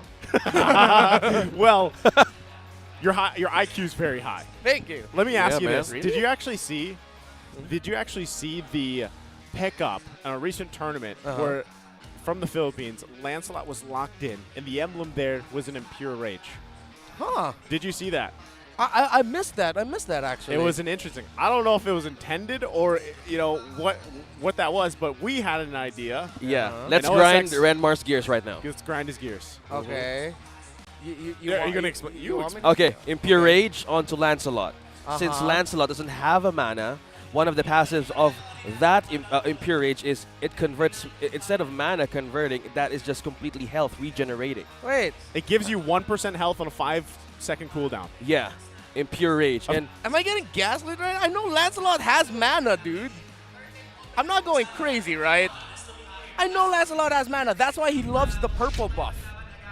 So it's not the health thing. It's just poke. It's usually just for poke. See, this mana, right? What are you guys talking about? They're just messing with me now. He knew. I thought he would fall for it, but that is just Renmar having the brains. Do not gaslight me on this. I was scared. From that point, we saw happen in the first game. It was from the Martis. Yeah. We were trying to test you if he actually would fall for it. Dude, we know. How long have we been doing this? Lancelot loves the purple buff for a reason. Well, with that being said, there you go. And at this point, again, second turtle nearly up here. It was great that ONIC Philippines was able to kind of just play with the micro and the macro level for the most part. Yeah. Forcing, again, Irad not to even contest it, right? This time around, will he be in a position to actually contest this second turtle? Because you can already see the positionings coming into play. You already have Ryzen making his way as well. So now you're going to hope that RC is ready to actually contest this and deal with it. Also, take note that Escalera does have his own wave of the Dragon here, and both teams actually just making their way. But the one missing from this fight is going to be Nets. Yeah, both teams getting in position here. Yeah, Light is just the only one here, though. A turtle reset now happening. Nobody's taken this objective yet. Man, okay. The mind games these two teams are playing right now are even throwing me off just a little bit. A lot of tricks up their sleeves, not just ONIC, also RSG in terms of how they're handling the map and how they're playing the rotations. Look like Rapidude has found one. Nats, though, trying to poke him down, as well as the turtle now going down on low HP. Who's to get it's Ryzen. ONIC secures, again, the second turtle of this game. No contest for RSG, though, just Vision. I feel like this is getting now in a point where it's troublesome. Yeah. Right? Because Irad, once again, the reason why you pick a Fanny is you want to get early kills, obviously, right? You want to be able to snowball. You want to be able to help that team's momentum here. You haven't done either. Like, you don't have any kills. You really haven't been able to contest at least the first two turtles of the game, which, you know, some people might be, oh, it's not too big of a deal. But you can already see, look, some of the pressure that ONIC Philippines continues to put on, again, because of just the fact that momentum-wise, RSG, with the lineup that they haven't been able to utilize it just yet. Yeah, for the side of RSG, Light in dire straits here. They missed one of the crucial things to do if you're a composition with Harith, is that before the 5th minute, you already have 1 or 2 major rotations into the gold lane to build a massive lead. Oh, we have the setup now coming in from Light. Rapidude, though, tries to escape the Feather Airstrike right onto RSG. Escalera, though, trying to hold on, using those recalls as well to spam out RSG. There's a conceal, though. Rapidude uses a resource to find another angle here for RSG. Meanwhile, they go to the turret for their protection. Waves just going in, and ONIC just pushing forward. This is the right call here for ONIC. They cannot fully push it here, but now they've taken complete control of the game. Whether it's because they were able to stave off a good rotation on the side of RSG, or they really just made the most out of the fact that RSG looked like they were playing a little bit more reserved. Now they're the ones in control. That looked like reserve to me, right? Yeah. That's a great word to just kind of put it. And now they're going to put pressure on the bottom lane. Aqua denied by the Feathered Airstrike. Meanwhile, Rising trying to poke Light. A slither of health for this turret. Meanwhile, ONIC would really want to push this. Meanwhile, RS just getting on the objectives. 6 seconds for the last objective to show. So you see what's happening, right? Like, ONIC Philippines, they actually want to fight. Yeah. But they don't have to, and they know it because they're either waiting for RSG to make a mistake by initiating Dallas here, or they're just, you know, they don't have to fight. And that's exactly what they're going to do with this third turtle of the game. Looks like there's going to be no contest, and Irad just decides, you know what, we're going to give those up. We're going to give them up for now. We'll make it up later, hopefully, for the Lord. But what happens in this situation? Things start to snowball in favor of ONIC Philippines, and that's what you see happening in the gold. Yeah, no trade, not even a cross-map trade from RSG. What's the game plan here they're trying to do, Renmar? I think at this point it's just going to boil over and all the tension will break and it's going to be up to one big team fight swinging or determining this game. Again, very perplexing. A team that has a Fanny and a Harith and a Farsa don't usually play like this. I feel like it's RSG just looking to counterpunch to see if they can find it. Well, will Rapidude find a setup, though? Use the conceal, used his jump. Okay. This is what I'm saying, man. Like, it looks like ONIC Philippines like, all right, we're ready to fight. But then they're like, they're not going to do anything, so we don't need to, right? I mean, this is an 8-minute game in. It's 0-0. We don't often see this, like you mentioned, with a lineup, but this could be it. This could be the moment they're looking for. Light, though, has found an angle. Look at him with the follow-up. He has one. It's going to be Escalera falling down as the first blood of RSG. Emmet secures the kill. Nats takes one as well. That's 2 from ONIC. And now this is the team fight that we're looking for. RSG, finally, Light getting an angle. So, we can see Ryzen now making his way here. He might try to help out Nets, but this is already what we were talking about. Redmar said it very well. At one point, that boiling tension and pressure will explode. And yes, it's only 2 kills, but when you're 90 minutes into the game, that is crucial as we're 30 seconds away from this Lord. Very patient. That's spotted, though. Now he's going to go and retreat back. Not safe for Emman. Uses Emman Force. for an additional movement speed right onto him. Meanwhile, though, Light receives damage, and Eman as well might fall down. Yes, Cram secures the kill. Light still safe. Meanwhile, Nats, though, trying to taunt and pull 4 members of ONIC to not reach Light. Okay, now they're upping the tempo. I felt like I just watched a really satisfying Dr. Pimple Popper video there. Finally, they popped the pimple, and here's the Feathered Airstrike getting popped, but just to push back the members of ONIC.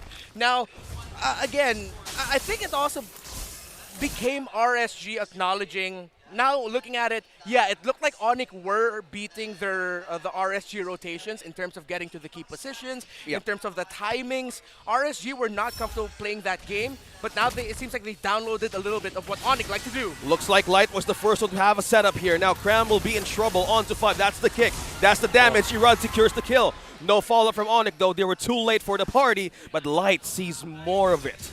Big pickup. That's what they needed there. Get Irad on the board. Yeah, get Irad on the board, and yeah, now I get it. RSG really were just spending a lot of time trying to read ONIC. ONIC were doing things in their rotations, how they were splitting the roamers, the mids, and the EXP laners sometimes when they would get out of lane. And that threw off RSG and Light's usual tempo of finding pickoffs, these certain shrubs. But now RSG have read into it. ONIC, though, still in the lead, but now they're going to have to shift things up. They have to watch out from the split push of Fanny. And I like that despite the Lord being up, they're still looking to pressure the purple buff here of Irad and RSG. Yeah, they want to get that choice. Do you use the retry here? You secure it? Oh, and it was taken. So Irad does not have a retribution. Well, right now, Ryzen might force the situation, though. 3 members here on RSG still holding this lane. But ONIC Philippines has eyes on this objective to be taken. Meanwhile, RSG is not again losing on the vision. Nats is always there, and having this Fredrin right on his hand is a great way to hold more of these resources to be in their favor. And next level discipline, it's 5v4. You have the Edith, Cram trying to clear up lanes up top. RSG might want to push the envelope here, but they can't find an opening. Still, somehow ONIC are not giving RSG a lot of openings here in this big situation, but they know where the Edith is coming from. The threat of Edith's knock-up right now is just Jawhead on an unlimited cooldown. Completely getting things off guard for RSG. Meanwhile, to knock up, that's the taunt. Escalera might be forced to use his ultimate. Meanwhile, though, that's Nets taken down Light. There's no tank for RSG to respond. Now, with damage, we have one more member going down. It's Irad. Escalera takes the kill.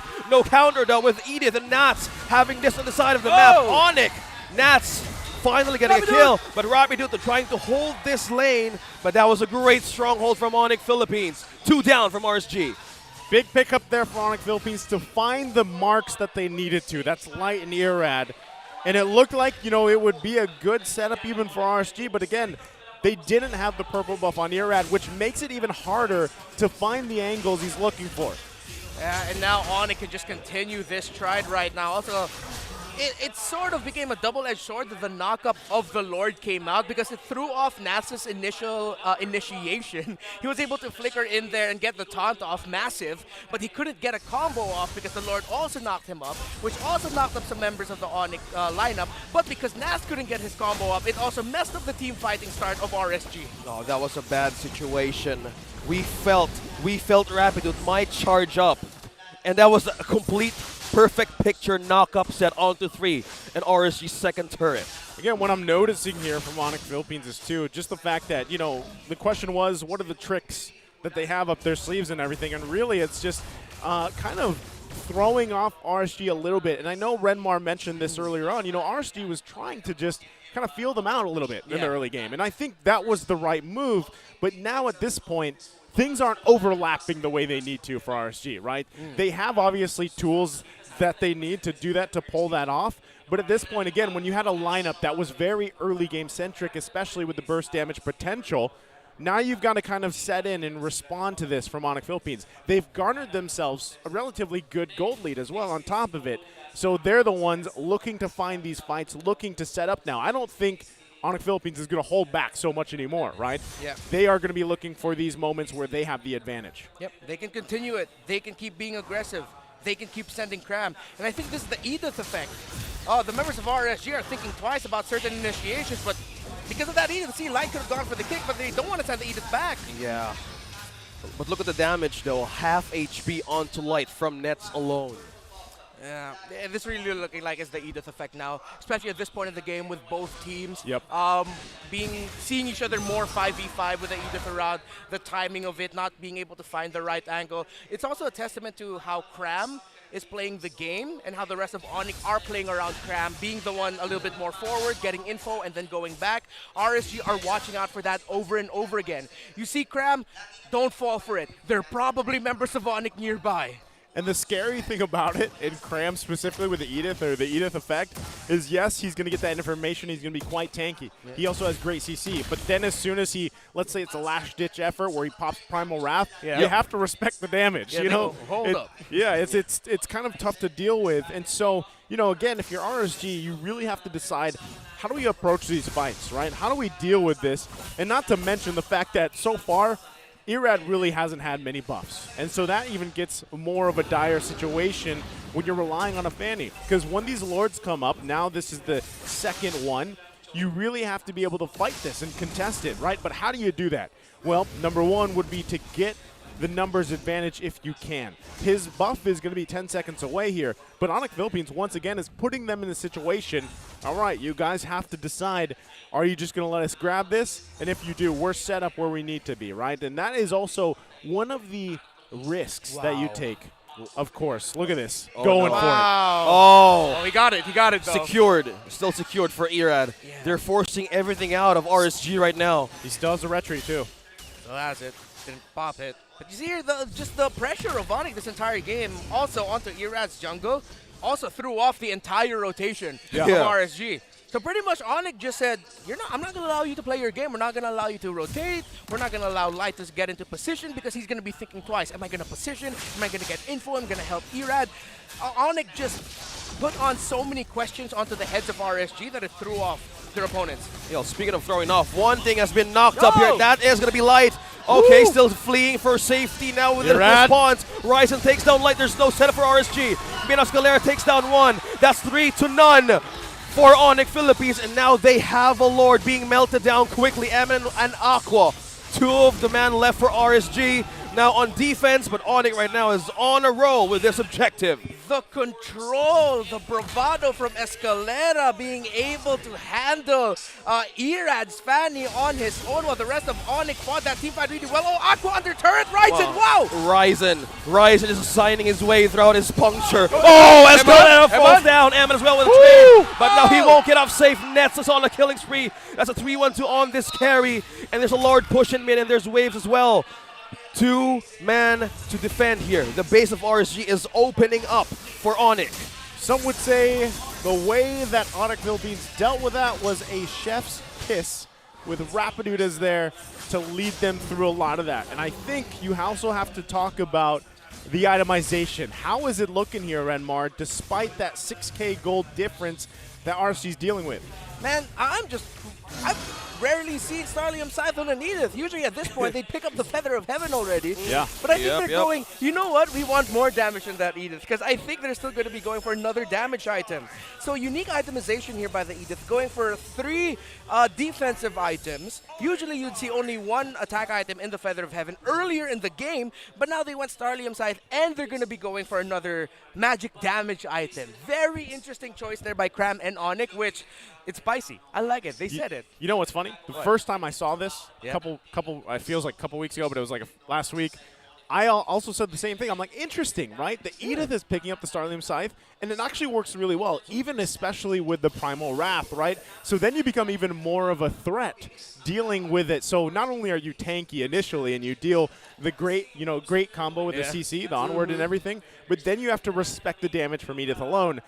All the while, at this point of the game, you're almost 20 minutes in, Nets is exactly where it needs to be, and you're seeing that from that burst potential just from him alone. So this is where it gets a little scarier. Same thing, Irad got taken out by Escalera earlier, right? He kind of bit off more than he could chew going against Escalera, and he had to deal with it. Now, once again, we find ourselves, RSG, trying to secure this buff for Irad before that next Lord fight breaks out. Light is on the concealed, trying to make an entry from the back. He spots one. Escalera will be the one to be targeted by the way of the dragon. Oh! Now he falls down. Now it follow up as well. Eman and Ness takes down Light with a trade of 2-2. Now it's going crazy right from getting that purple buff. Oh! Ryzen falls down. Eman takes the kill. And Rapid as well, using the bouncing ball to escape. Meanwhile, got stunned right onto the wall. Rapid was still looking for a way to secure Irad down, but Nets Eman on a killing spree as well. One more member left for ONIC Philippines to defend. RSG bouncing back. That is nuts! That is nuts! That sequence these two teams just pulled off. ONIC bit a little bit more than they could chew. Rapid dude, quick hands to hug Irad into the wall. Irad, you're wondering why he's still alive? He cabled for his dear life for the basic attack of the carry. For one of those wheels to not hit him. That's why he's still up. That carry was supposed to take him down, but he cabled fast enough. But yes, now it has really turned into RSG accepting the fact that they can counterplay and now making the most out of an ONIC mistake of continuing to fight. They got greedy. That was about a 7,000 gold mistake is what they just did. It just flashed. That's when you get the dinner bill and you're like, oh, I kind of spent too much. Oh, man. It's like your first date and you're going, can we split the bill? Yeah. Even though beforehand you were talking a big game. Yeah. Like, yeah, no, I got you. Order the steak. Go ahead. I don't mind. And yeah, I heard that happen to a friend of mine, not me. Well, going back to it, what happened there is just where we are in the current meta. Things can flip around even with that kind of deficit. Now, this puts the Raiders in charge to march into this base of ONIC, who has been pretty much leading the majority of this mid to late game, and now the Lord is going to go ahead and charge up. Well, speaking of charging up, the attention nears on the last turret on mid. Menial rising, they're trying to puncture through. Thorn Rose committed as well. Now still Waves pushing through the lanes here though. ONIC still defending. If I'm ONIC right now, I'm grasping on to my phone and going, guys, like, not like this. Not like that. We were in the lead, not like this. RSG, how they've turned things around is magical. It's very Raider-like. Very Raider-like, yeah. This is something that they're known for, and now on the full defense, ONIC Philippines has to wait. They lose 2 turrets. They hold on, though. This is still technically, they're still in the game here. But now that they're down the 2 base turrets, makes it a little bit harder, because one of the great things about a Fanny is still the pressure you can put on these side lanes, work around that. They still have about a minute and a half before the next big objective, though. So now ONIC Philippines has to decide, do we actually kind of venture off into a little bit of a danger area to see if we can get a pick off, right? That's what's happening. And now you can see Irad should have an opportunity to just go ahead and secure the purple buffs that he needs, allowing him to really utilize this Fanny pick a lot better here. Yeah, speaking of vision, Cram as well utilizing more of his onward and knock up here to check on the bushes. Yeah. This is deadly though, because at some point, Light is always finding a backline entry. From that last event we saw, he was on a conceal. He was looking for always an angle, and once he lands the right target, it's go time for RSG. That's how they do the counter with ONIC. With the mistake that happened right there, Renmar, you think the damage right now, even the defense of ONIC can still suffice for their mistake? Oh, yeah, definitely. They have all the tools that they need, both of these teams, actually. It's just going to boil down to who will fight the better team fight, or who will be willing to take a gamble and, let's say, it looks like it's going to be a 5v5, sending one member to an opposite lane to apply pressure, to get the tower still remaining on the side lanes, or maybe to even go for the split push end. That's the question right now. And Cram, let's see if something can come out of this. Oh, Eman with this impure rage, the poke potential by just him alone. Yeah. And that Zaman force peeled off ONIC. And it's okay, we go for the vision, we just go. You don't want that casualty right now. That mistake is too crucial for ONIC to make. RSG here need to make the most out of a team fight that is not going to be ONIC style. And by that, I mean they're going to need to come off from weird angles. If they fight the slow front to back, Nets will be happy, Cram will be happy, and RSG will not. So they need to make the most out of them. Oh! Wow, that's big. Off-cam kill. That's an off angle. You were talking about it. Yeah, crazy weird angles. He found the craziest. That's probably the best thing you can do for RSG right now, given the situation. Get one of the number advantage you need. Now, still, They need to be able to secure this, ensure themselves that they get this Lord, because at the same time, Ryzen is on this Lancelot, right? So at the same time, you have to be able to manage it. You have to be able to manage the zone potential here, and I think that's cut out for Light. That's why you see him getting in position. Rest of ONIC Philippines knows this, and they are actually confident in contesting this, possibly coming down to a retribution battle here. So we could even see this reset, waiting for Cram to come up. As it does. That's bad. So this is now, again, it comes down to these minor decisions here. So exactly RSG, they want to control this the best they can, while ONIC Philippines, like I said, the downside earlier, 2 base turrets down, they're going to have to manage that, right? So now we see RSG once again giving the go on this Lord that will possibly commit to it here. Rapidu going to go ahead and charge up, looking for his own angle. Oh! There you go. Speaking of angle, that's the setup. The Salmon Force being laid down. Who's going to get this Lord? Who's going to get its objective? Meanwhile, Ryzen now being trapped. He got hugged. Irad secures the Lord, and now Ryzen is trying to take on Light. Pop the immortality, though. He's trying to escape. Nats as well trying to secure the board, but Irad takes down another one. Cram again. It's always Cram, and RSG is still going to win that. And there's a push right in mid. Oh, unfortunate timing for ONIC. Rapidu clear onto getting a beautiful setup, but just in time, Light. I'm not even sure if he expected that he'd block the Tyrant's Revenge, and then he got the kickoff onto Ryzen. Light, what a play, what a sequence. And with that, now they're going to be looking to close the game here. Still having these charged up minions with them. They might be looking to close it out. Escalera figured out a tongue tie. All over the damage. Right on to Irad. They're just translating his name. My gosh, that burst. Tis but a flesh wound. Oh, speaking of wound now, 2-man knockoff though. There's a fall for the CC here for ONIC Philippines. Now they're still looking grim here. Rapidu had one, but the setup here with a follow-up goes for ONIC. Still looking forward for an angle. Light falls down. Net secures one. A trade of 1 to 2 there. ONIC still going strong, still defending the base. Minion waves. They might try. They might actually try to go for it if they want to. But the minion waves, it's pushed way too far back for them to actually try and end it yet. Sloppy is the best way to put it, honestly. Yeah. That looked like a desperate hug. It looked like the nerves of your first game back in MPL Philippines Season 12. It looked like a lot of, you saw the movement of like going forward and going back. Both teams seems like they're not sure if they're going to go full engage or not. But hey, they were able to salvage something out of it. ONIC got kills. RSG said, you know what, we really got to back out here, calling for that, not forcing anything. Wow, they're going to force this though. Very crucial pickoffs from ONIC Philippines. Rapidu though charging up. Look at that. Irad trying to go right on to 3. He's just used the immortality now right on to 4. Right in his own base. Aqua falls down. Ryzen as well is waiting for that kill. He will secure it. He still want to secure it. And that's a double with the Thorn Rose. Now ONIC is on a roll with the damage here, trying to set up 2. And that's it. Nats falls down. ONIC Philippines turned it around again. Game number 1. Wow. That is not what I expected. But I'm glad that's what we saw. Because now I'm going to be challenged with a post-game analysis. So, back to the analogy, that's like getting the bill, being like, whoa, that's a little more expensive than I expected. But then, all of a sudden, you find money in your coat pocket. You're like, I got it. I got it. I got it covered. I got it covered. They got it covered, somehow man. you just found like a $100 bill in your pocket. What a turnaround. They had and a then loose another change. turnaround. Oh yeah.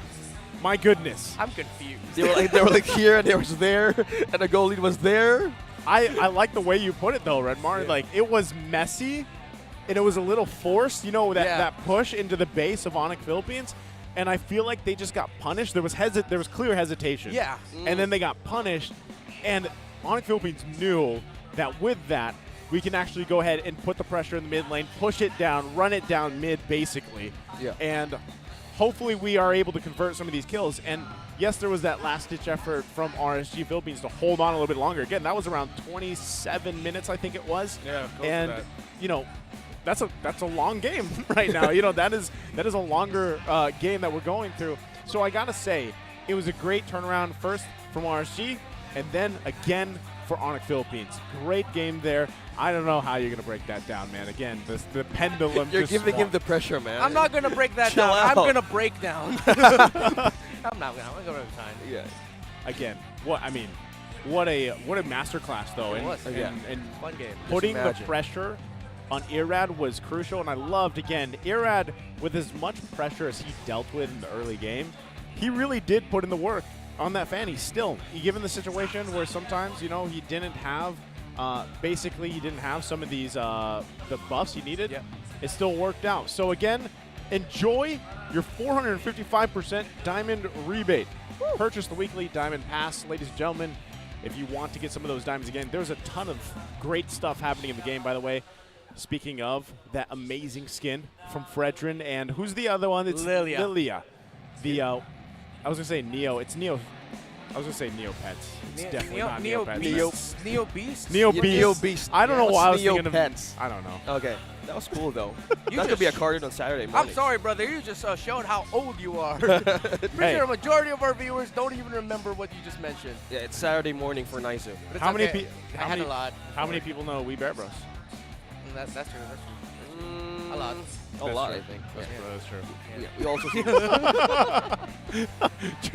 Well, again, an amazing game there that we had, and you know, as these teams kind of settle in, I would say we can kind of expect that. You know, when teams have some of these hesitations when they're trying to settle into the season, it's expected.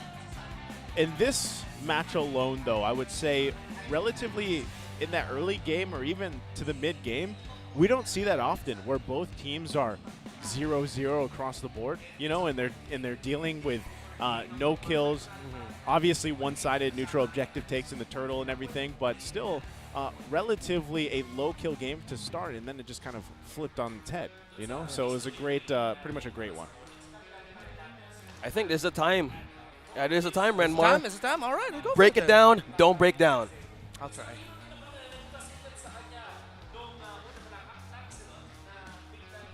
Okay, so what an interesting game. Again, it became a story of let them cook.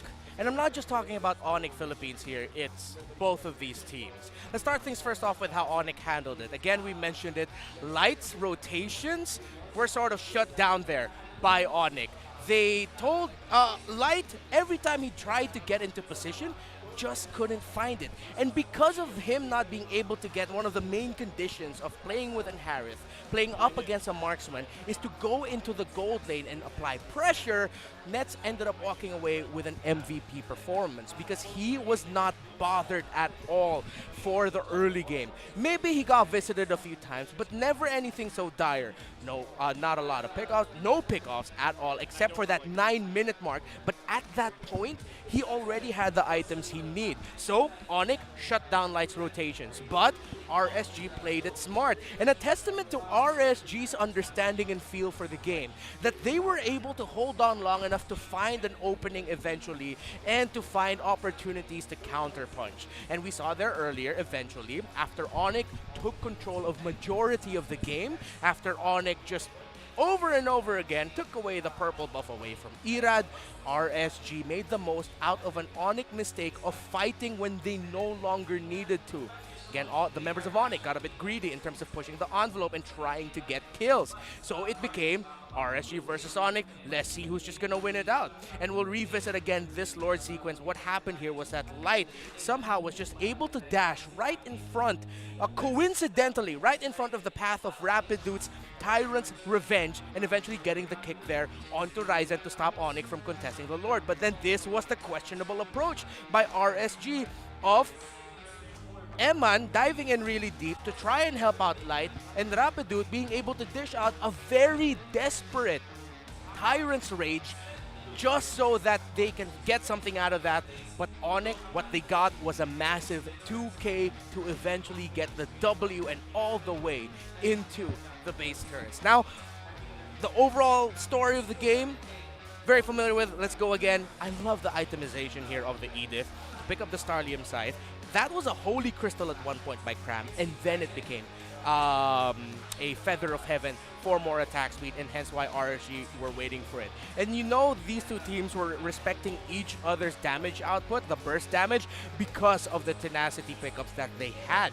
Many times I feel like they could have gotten pickoffs earlier in the game, or earlier in earlier sequences, but because both teams were just packing a lot of tenacities onto key targets for the opposing team. Escalera, he knew he was going to be hunted down. Cram knew that you'd want to maximize your survivability as an Edith so that you could get more Wrath charges onto your bar. And for the side of RSG as well, with a lot of tenacities, they don't want to get picked off if ever they couldn't get the start that they wanted to have. That's why this game eventually at 8 minutes in was 0-0. But as it went on, eventually, of course, we'd be seeing way more action popping off. There'll be more sequences where these two teams are going to be seeing each other 5-5. And there was one key play we have to go back to, was that pick off by Irad onto Cram's Edith in the bottom lane while they were both positioning for the Lord.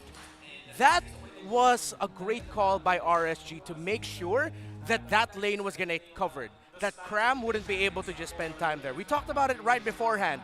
The members of RSG or ONIC, one of them need to go for the gamble and go for a split, and then that was Irad.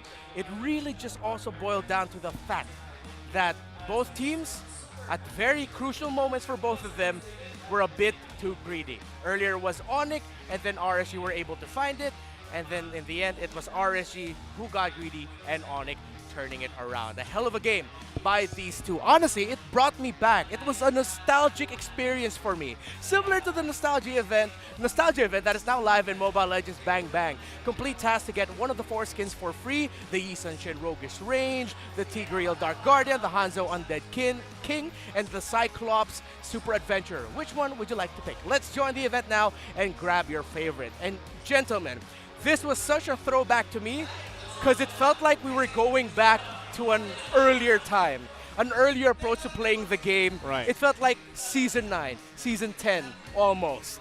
Nostalgia. That's what we love. I've seen this before, and I'm happy to see it again. Beautiful. Beautiful. Amazing. Beautiful things here. Yeah.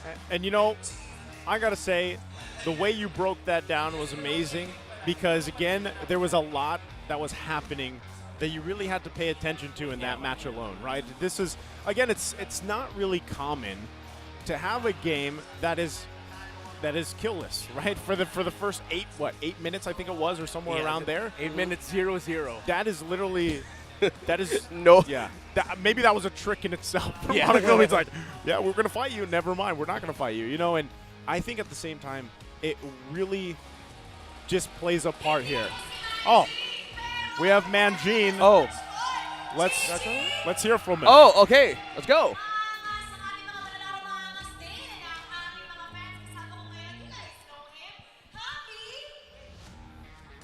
Oh, yeah! Oh, siya ang isa sa mga community leaders ng RSG. Anong bago sa RSG Philippines? Sobrang daming pinagbago. Mula sa pagbabago ng roster sa RSG, may mga dinagdag. So, may mga fans din na dumagdag at mas lalong nagtangkilik sa team. Mas marami nagtatangkilik ngayon sa RSG. Eh, paano yun? 27 minutes, hindi na nakuha yung game number 1. Siguro pambawi ko na lang kahit isang maikling rap lang. Ah, sige! Bawian natin, bawian natin. Alright, here we go. Hamby, yeah! Yeah! Do not try to deal with light. Do not let him get out of your sight. Always do on what is right because he is always ready to fight. Oh, hindi pa tatapos. True or Cupra doesn't matter.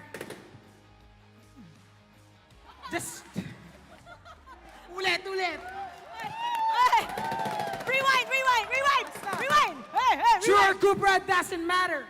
I-check nyo lagi ang bush after. Sa ganking skill, siya ay master. There's no other the best roamer. Yeah! Yeah! RSG! Okay, sino yung inano mo? Okay, si Light. O ikaw, hi. Kaya mo ba yung ginawa niya? Kaya. Okay. Magbawi natin yung sa RSG. Alright, who you got? Sino? Irad! Fancy Irad! Okay, here we go. Jandari nga pala o Irad kung tawagin. Kung sa retrihan ikaw ay papanisin. Nakita mo yung funny niya?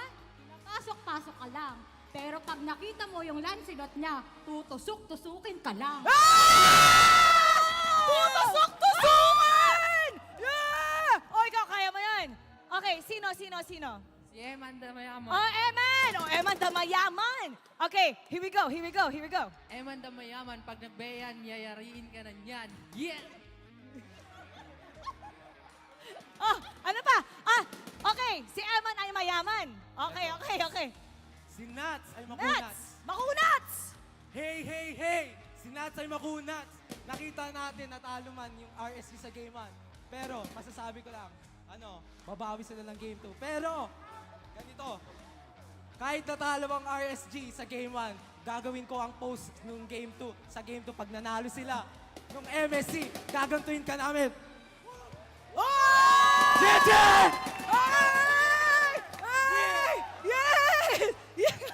Oh, ikaw, kanino ka? Siyempre yung pinaka-bias ko, si Aqua. Aqua? Ooh, Aqua. Oh, what you got? Aqua. Ngayon ang nagbabalik sa MPL. Sisigaruduhin lang niya ng papatamaan kayo ng feather strike at yun lang. Alright, let's go talk RSG one more time. Everybody, GG! RSG! Now we're gonna go back to our casters. Pasok.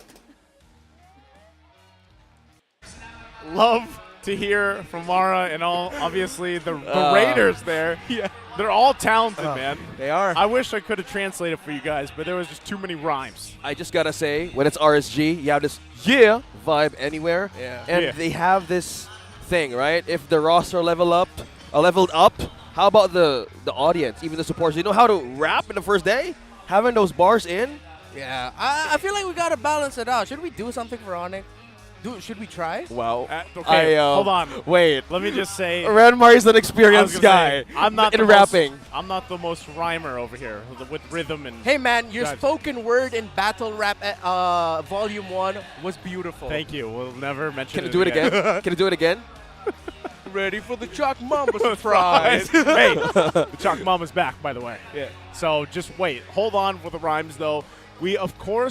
We want you guys to show your support for your favorite MPL teams by purchasing their limited edition team notification effects only for 58 diamonds. Woo! So again, going back to that 455% diamond pass you guys can get, you can use that to get yourself the team notification effects. They are only 58 diamonds, and they're amazing, right? Collect them all. Collect your favorite teams. Going back to it, do you have something prepared here, Redmar? Okay. No, I thought you guys would be able I'll to do cut the something beat. up. I'm happy to do the beat. No, I'll do it freestyle. Okay. I'll do freestyle. ONIC Magic playstyle so sick. Kings of the Sea come to the Philippines, take over the scene. ONIC up against RSG. It's never what it seems. Boom. Yeah. Where's the mic? Drop the mic. I didn't want to beatbox in the mic because, it might be too much. We just have to relish in the rhymes from Renmar. Yeah. I just dropped my headset. Not literally, but it dropped. Mic drop. Yo, honestly, if there's anyone in chat cringing on me right now, I cannot believe I just did that too. Hey, sometimes bro. I can't believe what I do. You know what? What I do for y'all is entertainment. No, and for the love of a beautiful league. We love it. Renmar did the rap for Echo back in Season 10, and it was dope. It was sick. This is going to be stuck in my intrusive thoughts for a while. I have to make a point, too. Like, some of the international audience out there, they're probably like, what are they talking about rap for teams in this? If you guys didn't know, MPL Philippines not only has the best players, we have the best talent out there because we have done rap battles. Yeah. 3 volumes of it. 3 volumes. Yeah, 3 volumes. Go and check it right now on YouTube, the MPL Philippines rap battle, because Renmar just completely killed it. Season 10 Echo rap bars. Hey man, we all killed it. It's not just me. It's everyone in our talent team. Yeah. And Nice was like the first rap battle. I was part of the first one. You know, Smart Omega. Don't look for, You can go and tag him and clip him. Yes, please. Actually, clip that. Go back. Yeah. MPL Philippines Rap Battle Volume 1, clip Naisu's segment. Tag him on it, and he's going to give away diamonds. No. No, he won't. Okay, well, now it's getting a little off the rails here, boys. Bro. He won't. Let's bring it back. You're bringing up the bar there. I don't have any diamonds to give away, but, of course, You sure? You can win some diamonds, I think, if you come and watch, here live. So, again, join us for Season 12 because we have a lot of things in store for you guys. Now, jokes aside, let's go back to it, right? Game number 2 ahead of us. We're waiting to get into the draft. ONIC Philippines, great. I feel like, great, really way to show what this lineup has, for one. Now, the other thing is for RSG, again, I'm very vocal about this. I love this team, and I want to see them go with a different game plan. The game plan was actually pretty good. It was a very momentum, heavy hitter, early game lineup, and I think it could have worked out well. It was for a time. It brought them back, to the 7K gold deficit that they had. But specifically, OSX, I'm going to ask you because I want to hear your thoughts. Okay. What does RSG do here to take us to a Game 3? What exactly can they learn from Game 1? They were already actually doing some great things, but how do they change this? Yeah, and going back, maybe on their drafting back in the previous season, most likely they were on to the assassin kind of, composition, but mostly we saw half of the season RSG adjusting to a versatile composition. Right. That was the Fredrin, that was at some point we were seeing a different, Lancelot kind of build, and maybe if they go back to those strengths and kind of roots, and maybe to park an additional, not pushing right away the assassin type of composition for RSG. I mean, I think that could work because we know them as the task force RSG. They know how to make their games actually work once they have a way of securing more of their comfort picks as well. I think I'm going to go back to something a little bit more evident with teams like RSG, with teams like who are usually so comfortable playing from the snowball, is that for some reason there's a tendency that one push, they're a little bit too greedy. And the next thing you know, the game gets turned around right in front of their faces. Yeah. We know at some point that happened earlier to ONIC, but then that's how RSG lost that game. And that's something that happened to RSG often, ever since Season 10. It's been a trend of them. So RG needs to go back and fix that because I love their drafting from game number 1. I was leaning towards that. And now as we look at the drafting in game number 2, will we see a lot of changes here? Because so far, it's similar picks, similar bands too. It's the same so far. We'll see if they actually still go for, the Fanny. I don't think they're going to do it this time around. I would like to see them possibly even just, if they decided to put the Fredrin in the jungle, then that might work. They go that utility play style. Versatility maybe. They contest some of those, especially the early turtles, and put themselves in a better situation again because Renmar put it really well. There's times where, and this is not just, from the last game, this is even from the previous season, where, sometimes they put the pressure on and it ends up biting them, in the behind later on. So here it is. Oh! Nice, you get it! You finally get it, brother. Dude, I'm so happy for you. Visually, if you guys can't see it, I'm holding my fist up in the air right now because I've been waiting for Hold that pose, bro. Get a picture of you. Yeah, okay. So hold 1, 2, 3. Ladies and gentlemen, while Naisu is enjoying this moment, 5 seasons. We'll allow him to savor this. One of the reasons why teams pick Gord is it's sort of like a substitute to something like an Eve and a Farsa because we know them to be static poke mages. Gord is similar to that. Now, the reason why RSG I think why they actually picked up the Fredrin and the Franco is that they need to create a lot of space for this Gord. They need to protect this Gord. Oh, what was his name? Gord. Oh, yeah, it was Gord, Gord, isn't it? yeah, we're talking about Gord right now, bro. And yeah, this is RSG setting up a Gord pick. And I think ONIC, they knew it going into the series. They already had a hunch. They banned it earlier, but now RSG said, no, we're going to pick it up already. Just imagine being ahead of the curve, and they want to do it again their own style. Yeah. Gord, that was banned second time, on the last slot in the first game. And this is the way of this is how you initiate or reach the back line of ONIC Philippines. Since they're more on, they could actually hide on the shoulder of Edith or even their tank. Well, how do you even force that? You force everything out once you land the ultimate from Gord. I just gotta give a props up to Aqua here, locking it in. And I think here's the thing. It's going to work great because, yes, you pointed out a great point, Renmar, and I know I've been watching, other regions in the world pick it up, and I think it works great, and I'll love to see it. All fanboying aside, it provides not only great stuns when you're not expecting it. I feel like that's one of the parts, but of course also that damage, right? The burst damage potential is something to be said of, especially depending on, of course, how you decide to build Gord, because there's also quite a bit of flexibility on how you build him and what kind of role he serves for the team here. Now, the other answer, though, really across from you is dealing again with 2 possible ultimates from Gord, right? Because there's Valentina across from you. So now you also are in a situation where, especially around these objective takes, you have that kind of playing a role here as well. And, just having an Edith again in the hands of ONIC Philippines is something that I would say that necessarily RSG didn't deal with too well the previous game. Yeah. There was a lot of times where, the Edith was troubling, not only because of the CC, but also just how easy it is to get vision that you need for your team. It made RSG hesitate. Exactly, and I think that is going to be something that has to be handled here. And I do like that at least for RSG, they have the Franco as well, right? So CC department in the first 3 picks is covered out really well. Yeah, finally we see Wan on the ban. We haven't seen her that much yet, and maybe now in the new patch or even the updated version of the games we're seeing right now, we're looking at the index, and for ONIC, it's mostly equal in this Pentagon.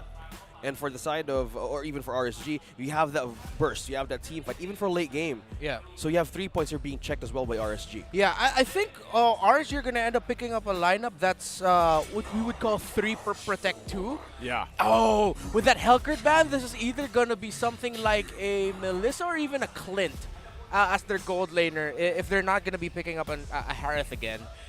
Melissa or Clint, something that can stay in the back alongside the Gord while the jungler and XP laner will be the ones providing the space, or maybe even the Franco. So let's see if that's going to be the case. They're still going to go back to basics, though. It's still just going to be a Beatrix pick. Very dependable, and they needed more AoE damage. So Bennett's Rage is going to be able to deliver that, something that a Gord cannot do as much because we know his ultimate is, hey man, it's a front beam. That's what I'm just trying to say. It's a front beam. It's not a big wide area like what a ultimate from a Beatrix grenade launcher can bring out. I just got to say, it's a good thing OSX is doing the play-by-play, because if that was me, I would literally just play-by-play Gord. Yeah, Gord! Just Gord alone. Gord! Gosh, projectile. There's all of that. Yeah, that's again, and I think it's great too. Like what Redmar said, you lock in a more traditional marksman pick in the gold lane this time around. It is going to kind of round this out a lot better here. The last couple picks, this is also interesting, right? Arlott being locked in here. This is great because, again, you can kind of combo this. You can already kind of vision, right? Yeah. If you're not landing hooks, you still have the Bloody Hunt combination. If not that, you have Final Slash where you swoop up ONIC Philippines into the beam if you don't hit it, or you do that first and vice versa, which also pairs really well with the Beatrix. Yeah, the slow and the burst, so much. Double-edged sword, though. That means RSG needs to be very sharp with their skill timings and talking to one another when they're going to be using specific skills. Because you mentioned the Final Slash from an Arlott, could easily set up for a Gord and a Beatrix, but it could easily take it out of the range of, or the zone of the Beatrix and Gord ult. So they need to be on top of the game, and this is what we were talking about. This is what we call a 3 protect 2 lineup. You have 3 tanky frontliners and peelers to provide space for the Gord and the Beatrix, and we were talking about this earlier. It's the Atlas. Let him cook. Chef Rapidude gets his pick.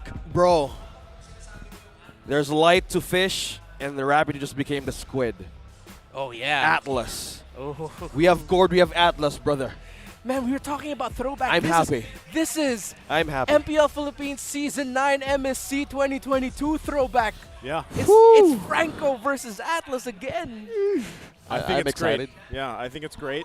And at the same time, this is now a chance for hopefully we go to a Game 3, because if there's any way for us to get to a Game 3, this is how you do it in style for RSG, right? And at the same time, I think you could still find yourself in a situation where we were talking about earlier here, Redmar, where if they are a little too aggressive and then they kind of get counter-punched in the face, that could happen. That's one of the weaknesses also of Gord, right? He's going to have to be very, like I like to say, athletic here. I love that he's got that extra movement speed to go with it. He's got the weapon master to get a little more damage. So not only is he going to be athletic, he's also going to be providing the big dam here. So I love it. Yes, I'm going to be talking about Gord quite a bit. Let's see how Aqua does as we jump into game number 2 here, RSG and ONIC. And I was just flabbergasted again because I saw the skin he's rolling with. I love it. It's a beautiful skin. You use it, right? Oh, yeah. Oh, yeah. We got all the skins. A sight to see. Look at that emblems, Renmar. There's just something new here. Nothing too crazy right now. Yeah, the movement speed, great. Pull yourself together. Very standard. Honestly, across the board, nothing too wild.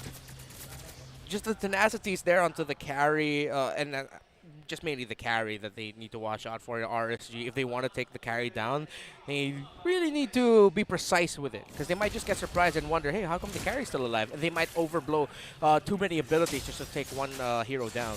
Yeah, good hook by Light. The projectile combo. Now look at that slow and poke.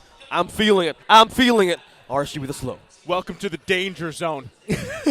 That's what you got to watch out for. That combination is going to be deadly throughout the course of this game. Imagine if there was Hylos. That's a highway to the danger zone. That's right.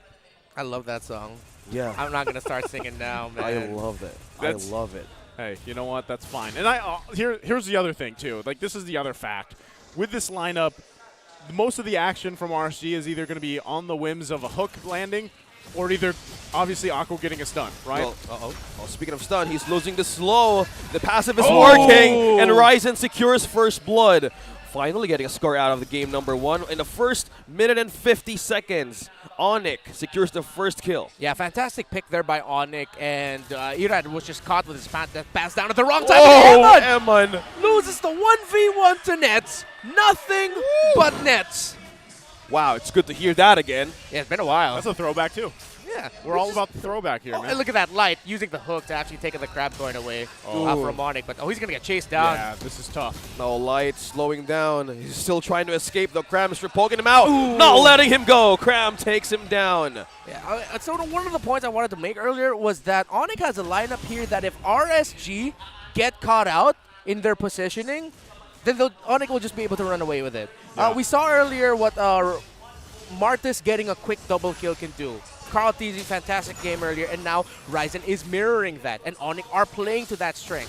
Final slash connecting onto Ryzen. What a hook! Still evading it. Ryzen still safe. Okay. Yeah. That was good. That was cool. Yeah, the anti-CC. It was fine. But that was cool. Imagine if that connected. Oh my gosh. But that's the thing, right? Is like a lot of this, again, like I was saying, a lot of the early aggression from RSG Philippines is so reliant on either hooks, and if you're hooking obviously into a Martiz, that already negates it, right? And then you have, of course, the Mystic projectiles that you can really utilize here with the Gord pick. But right now, look at the pace. With a pull from Rapid Light is trying to survive this fight. No, he will fall down. Escalera secures the kill. Okay, we're getting pickups from ONIC with a lead of 2.5k.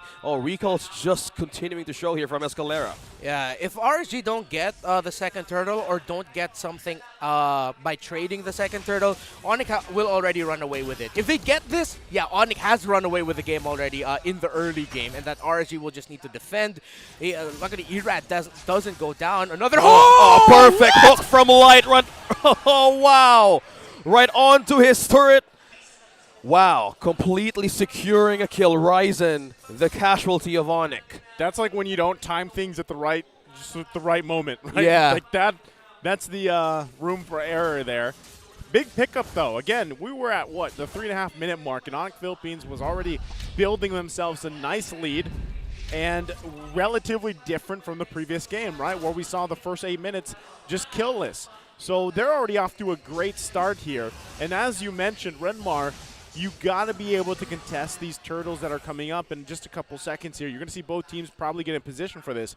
But one other thing, too, is Rapidu playing this signature hero of his, this Atlas, is causing a lot of trouble right now for RSG Philippines. And they're back in the situation where it's like, all right, do we want to initiate or not? Yeah. Big pickup here for Aqua, though. The Ice Queen won, as well as the BOD for Emon. Great decision here by ONIC, by the way, to just go for the bottom lane instead of going for the turtle. There's a knock-up. Nats there using the final slash. Flickered. Cram flickered out. Aqua get a kill onto Rapidu. Just looking. Oh, look at the Light. Might actually be a second casualty going back to Father Renmar there. That was a great decision from ONIC. Just diverting everybody on the map. Yeah. RSG read the situation, though. They sent bodies there. Irad and Nas were left with the turtle. So they knew it was happening, but it doesn't downplay the decision of ONIC to say, hey, we already got the lead. We don't exactly need the turtle. Because we have a nice start, we can just go ahead and pressure the gold lane, take a tower out of there, and get more set up. Perfect. Perfect Fatal Links onto Light here, though. It's the one falling down in hands of Escalera. Rapid as well, being targeted down by RSG. Irad finally secures the point, and we have a snipe connecting onto Ryzen. Misses, but RSG tying and getting this one. Flickers out for safety. Nats as well. He was looking for a kill there, but Escalera though right onto the middle. Oh, right onto 4. The confidence of this player alone and trying to hold on members of RSG. So that's the downside, right? When Aqua doesn't have that Mystic Gush available and some of that early team fight that we saw there in the mid lane, then yes, you're kind of just at the whims of throwing up your stuns, laying down the injunction the best you can and slowing people down, you know? And then his ultimate came up, unfortunately, when a lot of that was already done. So that is probably the hard part right now is, again, you need to be able to scale into that mid game. Yeah, again, think of this Gord pick as just as an Eve or as a Farsa. The principles around those two, and not just in terms of how to play with it, but how to play against it. And then it's going to be so much easier to understand the Gord pick in this entire game. And that's why we see team fights go certain ways when certain abilities are gone from either. That's Erod stepped in right on a death trap. Now he's stunned. Now with the hook right onto the turret. A good catch there by Light. Now Cram falls down. Aqua secures another one. Now Eman takes down Rapid. There's no sitter for ONIC. Now RSG is on a chase, trying to hold back using the poke and peel. ONIC now would not get a follow from that kill. Great. That was the moment I was talking about. You know, in a lot of these setups, you want to be able to hold on to that ultimate a little bit, you know, for a while, and then utilize it in situations like that. And that's where it becomes deadly, right? And as he continues to build up on the items that he needs, that will be even deadlier. And he's working it. Okay. This might be their time, though. Again, securing themselves a turtle here is going to be big for RSG. Yep. And that's a quick one. Oh, conceal play. Oh, conceal play on Rapidude. Will he be able to get a catcher? Flickered out. Eman flickered out. Now with a follow-up. A good catch right on to 3. Now they're in trouble. RSG is forced to respond. Nets takes down 1. That's a killing spree on this carry. A great Fatal Links catch by ONIC Philippines. Let him cook. Holy chef Rapidude. Let the man cook. Oh, look at that Escalera as well with the trade. Mystic Gush making the kill. Escalera falls down. Irad though here right in front being taunted, using the taunt to hold off Rapidude as well. Cram for the reinforcement. Now things are going into his favor, but then the snipe won't be enough. Not enough. Wow. I thought, how did he escape that? I mean, Rapidude, Chef Rapidude at that. Amazing performance there once again. Great Fatal Links earlier that he had, and you know, seeing that interaction between two beams going off, I feel like I'm watching one of my favorite animes from back in the day. Say what it is. Can you? What year was that? What year was it? I mean, I don't. It's. Oh, that was a hook. DBZ. Oh, right. That was my fault, dude. I blanked. But yeah, it's a fun interaction. And again, we're talking about it, the timing of abilities by these two teams, holding on to the right ones, the Fatal Links, holding on to your flickers so that you can get the setups, the bites coming in from Light, final slashes to throw it off, the Mystic Gush. Great micro decision making by these two teams that it affects the overall team fight. Timings now, I feel like, is going to be the question of it all. Who can time things better? Who can catch the opposing team off guard better? We've been seeing RSG do it, but we've also been seeing ONIC doing it.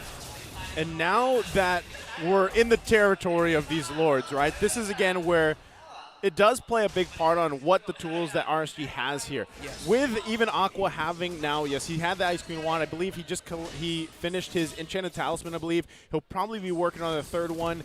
And that's crucial, right, as he holds on to this ultimate.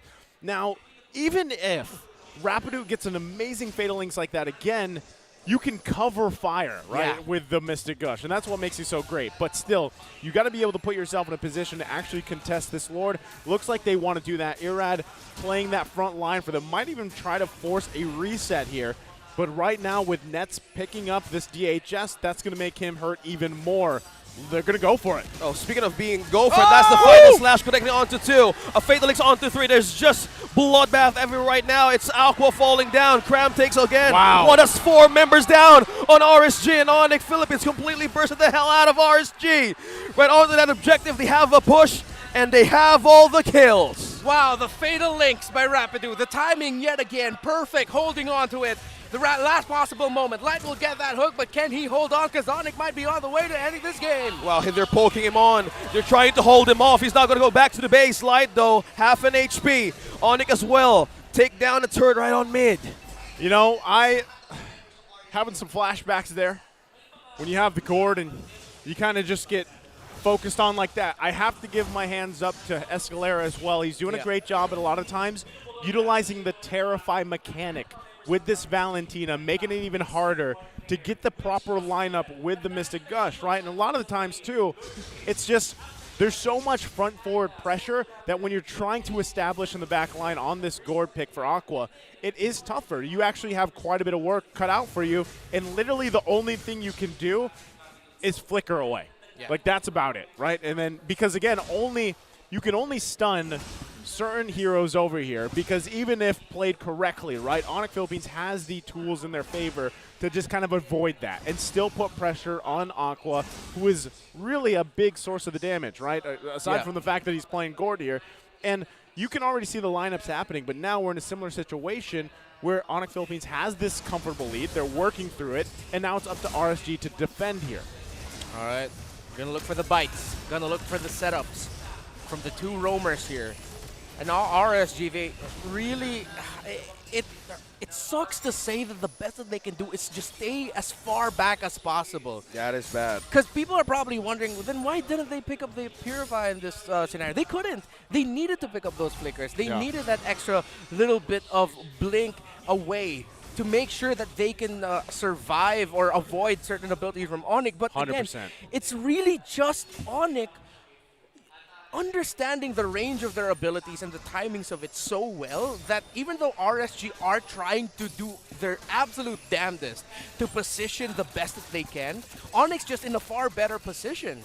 I mean, you have to think about it too. Even if you're trying to position to the highest ability that you can, if Rapidu just flickers in and Fatal Links, you know, it comes down to that. But then you also have Cram to worry about. Like, there's so many options here for ONIC Philippines. I think, again, that is really what kind of sets the pace for a lot of these skirmishes, a lot of these team fights breaking out, you know, because across from him, your only response, you only have, you know, basically flickers. And like you said, that is actually the best kind of route they could have gone. So really it comes down to, again, can RSG Philippines just defend their base? For how long can they defend? Yeah. Can they actually contest this Lord take? It's probably better if they don't, right? Because, again, you're working from these angles that ONIC Philippines can throw at you, and that puts the pressure on this lineup. It looks like they want to, though, right? They want to actually put some contention here for this Lord take as they try to scout out some of these shrubs, some of these bushes to get the information they need, meanwhile managing the mid and top lane, right? So that is where the difficult task is for them. Yeah, I think RSG are understanding the situation that if ONIC gets this Lord freely, they might just be able to end it alongside that push. So RSG want to do the absolute best they can to maybe pull off a miraculous steal away from ONIC. Well, right now, Lord going to be half health here. Aqua cleared it. Crab going to go in, though. Well, another flank, though. They're trying to flank one, but Eard being caught up here. Ryzen receives the final slash, though. He's using a way to counter this set. Meanwhile, ONIC has their eyes back on the Lord. A reset. A reset again for this objective. No ultimate on Escalera. No ultimate on Nets, but that's going to be coming back real quickly. Emma, no ultimate as well. Ooh. That was really close. Missed the pixel. Light. Yeah. Almost taking Cram. They still got to deal with this poke. This projectile poke is too much as well. Yeah. Managing the lanes, this is crucial, right? You can see it. The struggle to decide what do we do here. Rapidu trying to catch well. Oh, good disengage, though, from RSG. Use the conceal to escape, but there's still a flicker. There's still ultimate. That's a knock-up. Whoa! Final slash right onto two. Right onto ONIC. Now Aqua has a way to counter this man. This is time around into Emman. Trying to take down two. That's a double kill for RSG, and the Lord is now open for them to take. Meanwhile, that snipe connecting onto Ryzen. There's a chase. Nat's not letting him go too. A light trying to aid it with a slow and with the hold down. He is suppressed. He won't escape this one, and RSG finally taking the objective with them, and 4 members out of ONIC's roster now. ONIC couldn't have played that sequence any better. RSG couldn't have countered that sequence any better. The read to know that it was Eman in dire straits in the backline with Escalera going for the sandwich flank. They saved Eman, took down Escalera, and also the pickoffs by Aqua onto nets. That Mystic Gush and the burn damage just sticking at the right possible last time. Now RSG might just actually force game number 3. Now this time, there's the final slash again. Connect out Escalera and Cram. How can they hold this? Del Rapid would use his ultimate, did catch one, but Light has catched one as well for RSG with the Mystic Gush. It's a complete burst down, and RSG finally is taking down Escalera. There's waves pushing in. Is this now a safe win for RSG to even invade Onyx base? This is where they have to decide. Yeah. Let's not press it too much unless they get another pick off what they're looking for. They could get this turret. Oh, flicker in. Cram will use the flicker. 3-man knockoff though. No follow-up, still evading that ultimate from Aqua. There's a lot of bursts, there's a lot of poke. The peel right now of RSG is too much. Yeah, rapid dude throughout. Oh no, he just got his chains back, if ever. And I think RSG read the situation that there's a chance that Atlas ultimate is back, so they are gonna take a foot away from the gas pedal for just a little bit. They are now in the lead here. As you look back at the replay, again you see their Escalera on the top left corner of your map trying to gank Eman, but then Light in for the save, and because of Naisu, the gourd. The gourd. The stuns, the gush. It was perfectly placed, and Onyx just ate all of it up. The back and forth of Aqua and Eman. Amazing, amazing skill. Layering of skills throughout of that objective take. Yeah. Oh man, the gush. Oh, that's one way to initiate a fight. Rapid falls down. There's no setup for Onyx Philippines. Now it's go time for RSG. Now they have a follow-up here. They have Pat Scram. That's a double from Eman. Wow. Now Ryzen as well, trying to hold back. That was 2. This is going crazier by the second. And RSG is looking for a way to chase on Escalera, but the buy time is not enough. Eman secures another kill. That is 3. RSG with a push, with the minions. With 2 members left from ONIC Philippines, can they defend? Oh, he's been taken down as well. No way. There's no way that they can still hold this. RSG Philippines bouncing back with a double from Eman. And a 5-man invade right onto the base of ONIC Philippines, and they take the second game of this series. Ladies and gentlemen, that right there is a masterclass of gourd. Aqua. I couldn't have done it better myself. Jokes aside, turnaround again from RSG, but this time it does not slip out of their hands. What an amazing game. Remember, they had to defend and defend in their base, and they did it. They bought time, and they punished the mistakes from ONIC Philippines. Man, that winning moment brought to us by FWD, it just goes to show sometimes you just gotta find that perfect insurance policy. And it turns out the insurance policy of RSG was, let's get those pickoffs, let's get those hooks, let's layer those skills. You saw the back and forth of that objective, even by the Lord. Just okay, throw the projectile. Okay, throw ultimate of the Beatrix. Okay, we're just poking them out, peel them off, and that was the open window for them to actually take. And that was a gorgeous sequence. Ooh, gorgeous. Gorgeous. The hook onto Dude, the pickoff in the mid, the final slash from the R-Lot. At the same time, Light flicker forwarded and got to hook nets. You have to clip that, and you have to make that your content as well, because that was sick. That was beautiful, and it ended the game ultra fast. You know what else is great? FWD Life Insurance, because they are the official insurer of MPL Season 12. In the epic adventure of life, FWD is your expert wingman. Celebrate your victories, celebrating living with FWD, because wow, that insurance policy that they had there for this game was amazing. And I gotta say, it worked. It took some time to get to where it needed to be. But I'm sure we'll see this from the highlights later on too, and I know you pointed this out earlier, Renmar. The fact that when it came down to that Lord fight, and we saw Escalera wait patiently to go from the backside, Eman, I wish we had the close-up to him. Maybe we'll see it later. He did something amazing, right? We didn't exactly get to see down to it, but why don't you break it down for us, Renmar? Take it away. I'm ready. Woo! So, it seems like it's a common theme for today when we're talking about nostalgia, finding the right timing. So, let's go back in time again and let's focus on the classic matchup of the Atlas versus the Franco. If you were with us and watched the action in our MLBB esports scene back then, it was who's gonna get their skills off first. Will it be the Atlas and their Flicker and Flicker Ultimate, or will it be the Franco getting the right hooks at the right time, getting the Flicker Bloody Hunts in? And because of his performance here and him saying, oh, it's gonna be me getting those hooks and getting those bites, Light is the MVP. And what a performance here. Again, this was the insurance policy of RSG.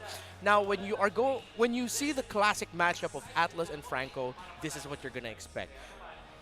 Good chance Atlas might be in the lead there if the opposing team aren't positioning themselves properly, or you just have a damn good Atlas. And folks, ONIC has a damn good Atlas. Rapidude and his timing here with a Flicker, Fatal Links, finding the right opportunities, not forcing it, and making sure that the other members of ONIC are with him when he goes for the setups. They maximize the ultimate of their Atlas, the set, what we always love to look for in our ranked games, that nice setups from your roamer Rapidude delivered. But this is the curious and most exciting thing about having a Franco with you is if the hooks aren't landing early on, if you're getting pressured in the game and you're getting pushed back, it will just take a series, maybe even just one big hook and one big bite from your Bloody Hunt to turn things around. And interestingly enough, the story of the two roamer pickups eventually became the story of the entire game number 2, the timings. Who is going to get off their specific ability first? And multiple times, it was ONIC. It was them in the lead. But then RSG, going back to this specific sequence right here. Again, ONIC could not have played that any better. RSG couldn't have countered that any better because they countered it perfectly. And it led to this. Light started that off with a hook. Eventually, RSG just pushed forward, trusting in their lead, and they eventually got to walk away with a victory to force game number 3. Now, for the rest of the team, again, we'll have to put focus onto this gourd pickup. My brother Colius over there in MPL Indonesia, in his stint on the English stream, explained it perfectly. Having the gourd is like having an Eve, and playing with the gourd is like playing with an Eve. So, just think about that and think about your skill timings and watching out for very specific things. Using dashes either on your team and flickers or on the opposing team. So them being able to just find the right timing to say, hey, that guy just used his dash. He's going to be forced to use his flicker. Let's throw abilities onto him so either we force that flicker out or we take him down.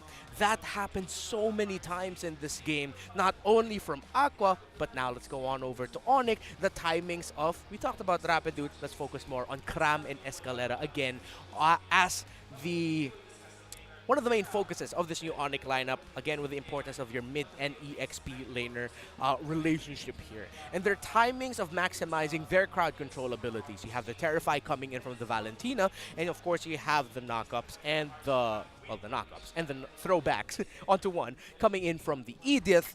They timed those perfectly as well. So that's why eventually we talked about it, that this became a story of who's going to be able to force out certain abilities first. Will we be forcing out the ultimates first, or will we be focusing on the dashes? One of the things overlooked when we're watching MLBB esports are those little things. Certain ability throws to force out, let's say, maybe the dash of your opponent, or let's say the ultimate of your opponent.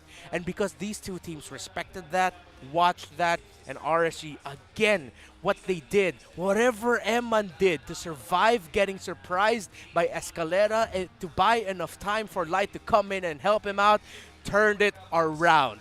That is my analysis, and I am excited to hear more about what my friends here think, OSX and Naisu. So let's bring them back in here. Again, love the breakdown here, Renmar, of that game. And, you know, again, there was a lot here that happened back and forth. Very reminiscent of Game 1. And so I don't know if this is going to be in a way, like a trend that we see from other teams and, you know, whatnot. But at least now we kind of have this idea. If it happens again in Game 3, I'm going to be like, man, this is crazy. Like, because we've seen literally the pendulum swing in favor of both these teams. Yeah. But still, I love where we are. Again, just in day number 1, you have some of these great picks coming up, by the way. Not just the Gord, but other, you know, other options, other heroes popping up. And, you know, even it was great to see, once again, Rapidu play the Atlas, you know, and I know you like that too as well, OSX. But now I'm wondering, again, what do both teams want to do? How do they want to approach this Game 3 to win the series? And, you know, I know you shared some of your thoughts, so I'm going to go ahead and ask OSX specifically. I mean, the lineup that we saw from RSG this time was a little bit different, obviously, from Game 1. So I'll let you choose, RSG or ONIC. Who are you going to pick here? Initiation and follow-up, I'm going for RSG. So it was a rough start in game number 1. So for Game 3, what do you think they need to do to end the series here with the win?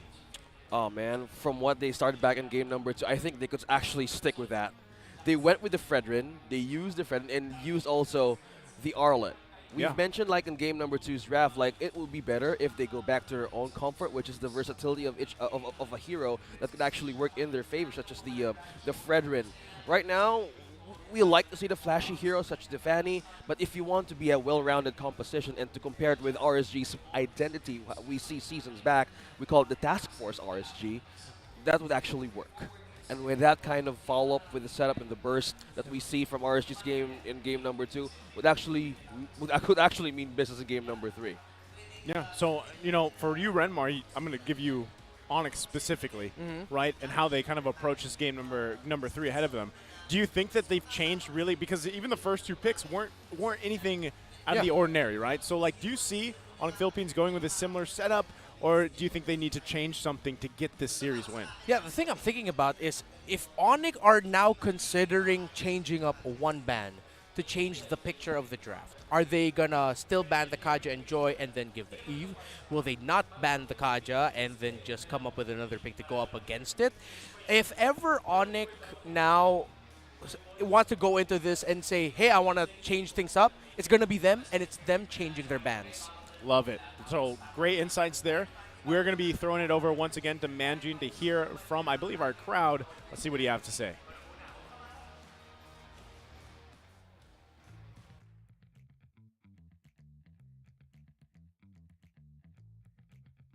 Okay na.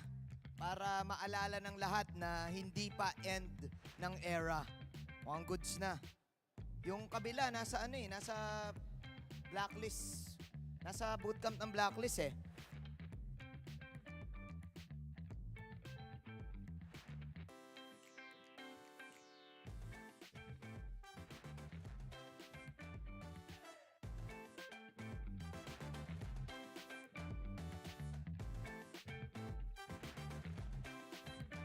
Ng mga merch. Every week ay nagpapalit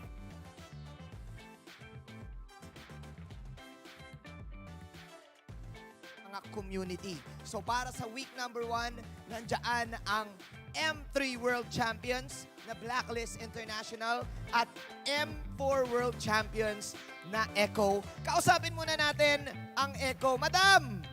Halika dito.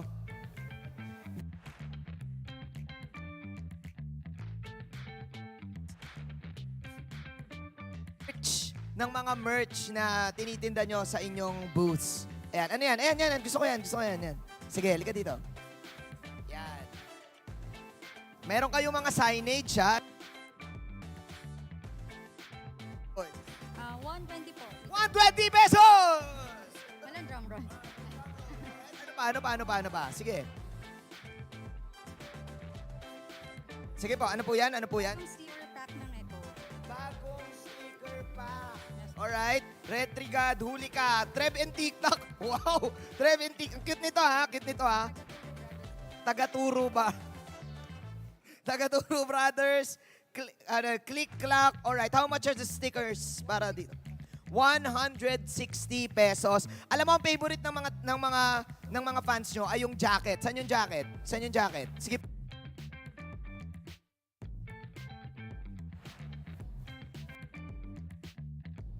Halika po dito. Alright, ito yung, ang dami ng meron nito eh. Grabe ito eh. Ito yung laging sold out eh. So, ang Echo Jacket ay 3,500. Ito ba yung pinaka laging binibili? Bestseller. Oh, invite mo yung mga orcas na bumisita sa inyo. Alam niyo na yun. Dito kami week 1 sa Shooting Gallery Stage. Hanggang Sunday ay nandito ang Echo. Alright, kausapin naman natin ang merch ng Blacklist International. Kuya, dala ka na dito ng sample. Dala ka na dito ng sample. Bestseller, bestseller. Ayan, alright. Ito ang merch ng Blacklist International. How much ang jersey?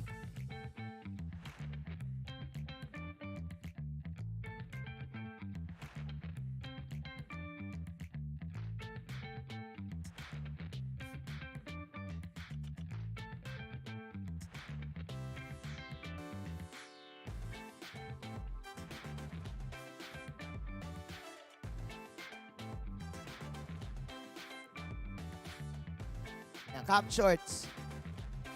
Ito maraming kumukuha niyan eh. Ang cap na yan eh. Marami akong nakikita eh. Okay. Sa cap, how much ang cap?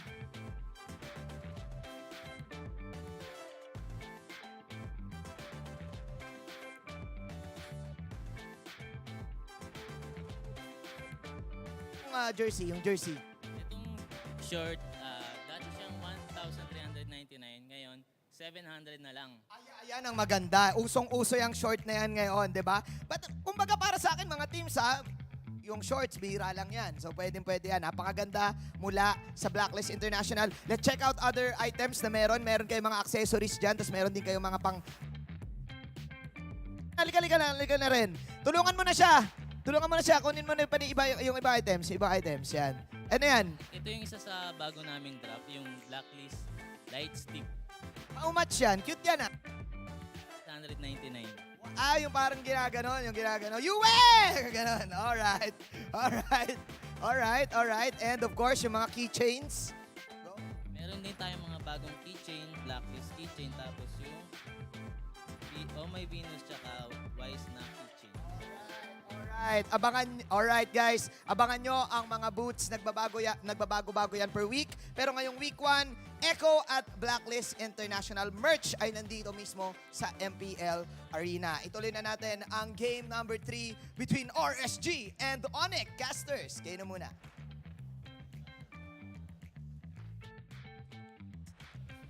Thank you so much, Mangina. It's good to see the booths there in full action. Once again, every week, we're going to have some special merch for you guys that you can go ahead and grab yourselves. And still, now I'm wondering, right, is ONIC going to have their jackets there for sale? Because Echo kind of set the trend here. They set the pace, at least for those jackets, so we'll see if that happens. But again, we're waiting for game number 3 here. This is the second series of opening day for MPL Season 12. And I gotta say, man, game 1, game 2, if you guys are just joining us and you missed it, they were close games in the sense of they were back and forth, right, for the most part. And both teams kind of worked from pretty big goal deficits. And before we heard from Mangine, we talked about exactly what both teams have to do here, right? And of course, it starts in the draft for game number 3. We saw some great things, honestly. We saw some very interesting picks, not to mention, again, Gord finally came out here. I don't think this is a series, again, where you go the route, though, for Aqua, right? I don't think you actually pick up the Gord once again. It's one of those picks that I still do believe is, it's great to see it in competitive play, but I think it's still one of those picks that you just pull out in certain situations, you know, for the most part. Because one thing that was apparent, especially working against some of these more meta picks, is that it can struggle, right? And you are kind of forced in certain positionings and working around having the Mystic Gush available. So we've contemplated quite a bit what these two teams can do for the next game, game number 3. ONIC, now, for me, if ONIC Philippines plays like they have been for the most part, they're actually in a good position. I feel like RSG Philippines has more of the work that they need to accomplish here, especially in the early game, to close out this series here. Yeah. I'm looking forward to seeing who's going to be on what side. If they switch sides, if it's going to be ONIC Blue and RSG Red now, that will be interesting. That will completely change the picture of it all. And, it's ONIC on the blue side, RSG on the red. But they're still following the exact same banning pattern And my question is, will it be the same for RSG who's on the red side? Will their last ban here be a Paquito? I think that you is a could good see point. that, yeah. Well, you know, why not at the same time? I feel like, again, if you want to secure yourselves part of that early game for RSG, I know we got some of the logos switched there. A good ban, you know, that you mentioned him. You go ahead and you lock in this Fredrin as they do. And on the other side, how do you match up in the jungle? How do you set that pace? I think that's one of the biggest things here. The response seems to be maybe what they did. Wait a minute. Okay. Valentina. Okay, same thing. Oh, okay. Well, we're gonna be checking. We got to see where they're falling. We need to double check. The right side, because the way it's going, I feel like it's still RSG blue side. Right. That's the case. We're gonna have to double check. Oh wait, No, is it? it's not. Okay, it's still the same. It's still really ONIC blue side, huh? Is it? Okay. Well, no, RSG, you're the one picking up the Eden. Interesting. Yeah, they decided to go with that. Okay. I am you, literally. I am, yeah. Yo, it would be nuts if they just change things up and just say, oh, here we go again. Oh, it's like it's the stare down. It's the stare down. Woohoo! This happened in the Snapdragon Pro Series. Come on, Light. He does not blink. Light, blink, please. Why'd you turn him around? No, let him be. Oh, that's interesting. Now we've shook things up. It's a Bruno now, and the Kufra getting locked in here. So I like that we're seeing more Brunos. It spices up the meta. It spices up the picks and the play style. ONIC, they want to end this quickly. That's what you get with the Bruno. If ever they pair it with a right mid laner. Man, earlier today we saw just turret destroyer Bruno. Yeah. You know, and it's funny because that was just like if you can play the gold lane like that and just focus on getting turrets down, then yeah, it works wonders. But obviously too, when he locks in the 2 items, usually I would say the Hazclaw's second item would be is it the Berserker's Fury that they typically go for, Renmar? Yeah. So, you know, those 2 alone is already respectable damage from Bruno. And I feel like, you know, obviously they're going to have to keep their tabs on that for RSG. But their last pick with the first phase, they take in the Lancelot here. Yeah, and another thing that I like the Bruno, other than his raw damage, you mentioned something about the turret breaking. Yeah. It's because now teams are also understanding the importance of trading either the second or the third turtle. Whether instead of you going for the turtle, you go and push elsewhere. You help and supplement the gold laner, who, because has a lot of damage in the Bruno, you're able to take down turrets real quick. And you get on almost like 80% or 85% of the time a sure trade where you get a tower instead of a turtle. Yeah. Look at that. A stare down. As Renmar discussed it properly. He's yeah. just looking at you, man. It's Snapdragon Pro Series all over he's again. Just completely looking at us on our screen. There legit was a time where he just stared at the camera for like 3-4 minutes. Wow. Without blinking. I am not kidding. Purely skill. Yeah, I remember then the production team whispered in our ears, guys, is this really happening? they need to double check. They didn't know if it was like frozen on the screen. Yeah, we also had to check with them, like, are you sure the screen's not frozen? And we got a confirmation. No, it's not. You see one little strand of hair just like flow in the wind. Yeah. Even by just light, you question even if the camera production is working. That's how you know it's been. Wow, it's just Light doing his own things. And, you know, speaking of that, I will say again, Light is always, and maybe this is for most roamers, but Light in particular, and the reason why he was, you know, season MVP back in Season 9 is, again, he is such an anchor for any of the iterations that we've seen from RSG Philippines. And, you know, obviously it's a big thing that can be even said for Rapidu, but I just feel like most of what we see from RSG Philippines is really playing around kind of that roam pressure, obviously, that he puts out here. Yeah. Well, speaking of roam pressure, they denied the Harith from game number 1. Oh, sorry, man. They take out the Gord as well. Because on the first part, when we were discussing what could actually pop up in the mid lane or even for Aqua, I was thinking about the Kadita if they're onto the blue side, because that makes total sense because of how Rapid is gaining control mostly on the team fights. Yep. I want to see Kadita back again on the map. Especially I use her in most of my games, and that's just a clear way to just completely burst on everybody and invade. And a good thing also to put out is the XP lane ban. The respect also for the EXP laner, which they use on for Nath, since we're not sure yet if what is the role of Edith as of this point. Yeah, I think it's like that's most likely going to be going on the EXP lane. The Golden Ear might get picked up here. They can just go ahead and pick up in Beatrix and then just surprise with their Roamer pickup if they want to. With Beatrix still wide open, yeah, the safest pick they could go for. They need a little bit more sustained damage. Right now it's a lot of burst. Sustain, a good amount also coming in from the... yo! It's Ixia! Finally! I did not expect Ixia. This is why I love where we currently are in the meta, man. I mean, first Gord, now Ixia. Let's go, right? I'm sure there's some Ixia mains out there that are like, yeah, yeah, just cheering. That's exactly how they sound, right? Yeah.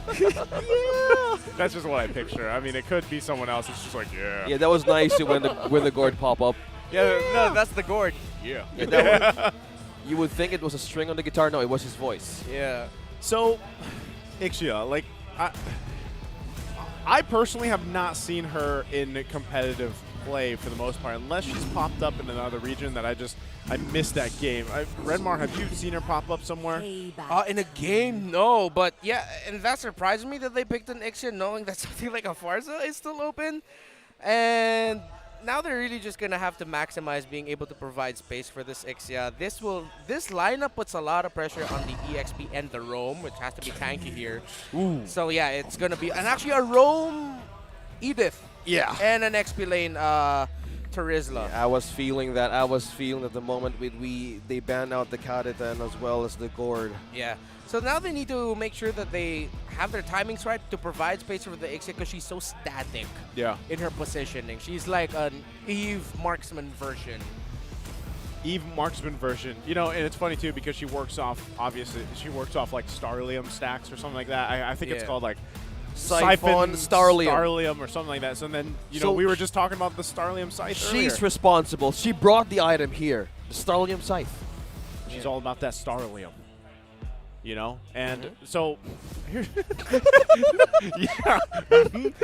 Same feels. Same, bro. You know, when you see the hero for the first time pop up in competitive play, your brain starts thinking, how is this really going to work out? Because again, we've seen this with some of these heroes that pop up for the first time in competitive play. They don't work out the best, but this is a great change up in the gold lane. Can't wait to see how it plays out. Ladies and gentlemen, welcome to game number 3 here, second series of opening day. We'll see if RSG Philippines can close it out or if it's ONIC Philippines. Let's run down the heroes again real quick. This is Nets with a signature Bruno. One of the more memorable plays of MPL Philippines Season 10 was his solo split push as a Bruno. So you know he's comfortable with that. And Escalera on a Farsa, one of his deadliest choices in the mid lane. And Eman already brought super low up against that Bruno. Meanwhile, the bottom lane, RSG actually countered. He gave Eman a really super low HP and forced out a flicker. Yeah. That's crucial, actually, you know, in the course of this early game. And knowing that you don't have that available now, Rapidu just bouncing onto Nats here, 2 versus 2. Nats falls down. Escalera takes a kill. That's 1-1. Okay, so now both teams, I feel like, learned a lot from each other from game 1 and game number 2. They're a little bit more confident in terms of being aggressive earlier on, putting 2 or even 3 members onto a specific lane just to force them back. Like what RSG did here, because of Nets doing that to Eman, they needed to balance that somewhat by stacking members on there to force back Eman and get Nets and get a little bit more lane control there for Eman. So I like that these two teams now much more confident in their movements because they understand each other more. Oh, good follow-up and good game sense there. Light and Irad knew that was just Rapidude looking for a great vision for his team in this early game. Look at the Horizon, though, using Thorn Rose, trying to poke it. Okay. Flicker out. Yeah, that's Light. That's crucial because not only that, but there's multiple flickers still down here for RSG. This first turtle coming up, they might just opt to give it away, right? Unless they're really confident. Forcing a fight, probably not going to happen. You can see them even being put at bay here by Rapidude. Rapidude, the 1v1 versus Light. Now look at the knockup. Terrified. Look at that damage. Just connecting onto Rapidude. Irad secures the kill. Meanwhile, we have Ryzen. You're getting busy with this turtle now. I think it's RSG securing the first objective. Light, though, still a good way of advancing with the vision, too. Yeah, ONIC being able to secure the first turtle of that game. Aqua Bring down low. Oh, still an invasion here. Oh, speaking of vision, look at that. Look, another follow-up knock-up onto Ryzen. Lights still being taunted down by this Fred. Okay, going back to that point, Renmar, go ahead. Yeah, how ONIC set themselves up there because them being able to force out the flicker. Oh, too light. Did we go back to the future? Yeah, we did. Yeah. Wow. This is what the Starlium does, man. Wow, we are the Starlium boys. Whoa. RSG now. Yeah, they could not get anywhere near that turtle, and this is now what we're going to be seeing here. Will ONIC do what they did in game number 2 and instead go for that second turtle? Just help Nets get out of lane. Will they commit like a 3-4 man rotation onto Nets' lane so that they can push Eman back, get that, and just give the next turtle to RSG? Oh, good usage there of the Thorn Rose evading Rapidude's possible setup. Yeah, and even Irad also got the Litho Wanderer there. Oh, sweet. Irad looking at his eyes onto these objectives. This is completely a good way to just win that against Akufra. And now, the next sequence. Yeah, I think now with how ONIC are jockeying for position, they might be considering it. They're looking for more information, though, of who else is going to show themselves up in the top lane. Yep. If they don't see enough, they might pull the trigger and just go ahead, ultra fast, go up top. Wow, Cram sustaining 3. Aqua, look at that. The pokes right onto this Uranus. Now Irad secures the kill with the Thorn Rose. Not be able to escape that one. That was 3, though. It's a lot of response, from RSG Philippines for the most part, finding what they can and also putting pressure of their own around the map because, that's what you expect. Now that these teams have literally duked it out for, 2 games now, and you mentioned it, Renmar, they learned a lot from those alone. You're seeing the fruits of that labor, right, for the most part. Now you want to be able to see them actually contest the remaining 2 turtles here, and RSG is in a great position to do so. They just got to be able to pull it off. But look at this. Irad's not even near it, right? So looks like they got the call. Give it up. They might just be looking for kills where they can be. Yeah, actually the reason why RSG cannot contest this turtle is that earlier, if there was an invasion by Ryzen, trying to force out the flicker from Irad, and Irad had to use the flicker just so he could get that purple buff. Speaking of buffs here, no contention.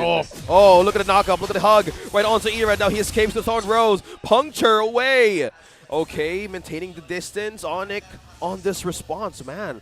3-man rotation onto this river. It's only a matter of time before moments like that actually convert into kills, right? Because especially with the fact that, for Escalera, he only has, I believe it is, the Clock of Destiny. That's about all he has for now. So the scaling obviously will really help him in his favor as the minutes go by, especially when he's locked into his next items. And setups like that from Rapidude are going to be a big threat, right? So RSG Philippines has to be able to find their own, obviously. And one thing that we always see from Terizlas, man, is those kind of plays, right? The penalty zone, the flicker combinations.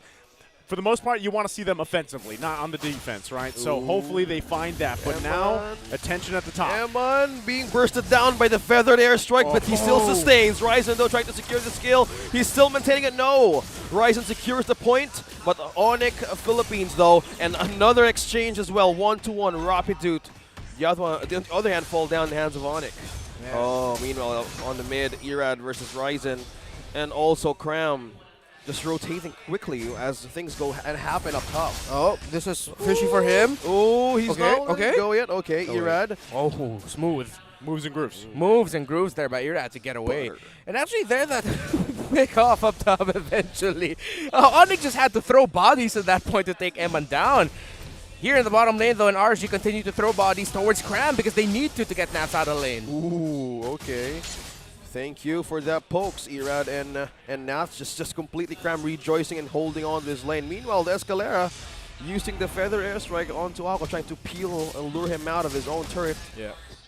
Objective though, we have taken down turret by Nets. Meanwhile, this objective would be so crucial, but Ryzen secures it in the midst of RSG. Irad though didn't have a chance.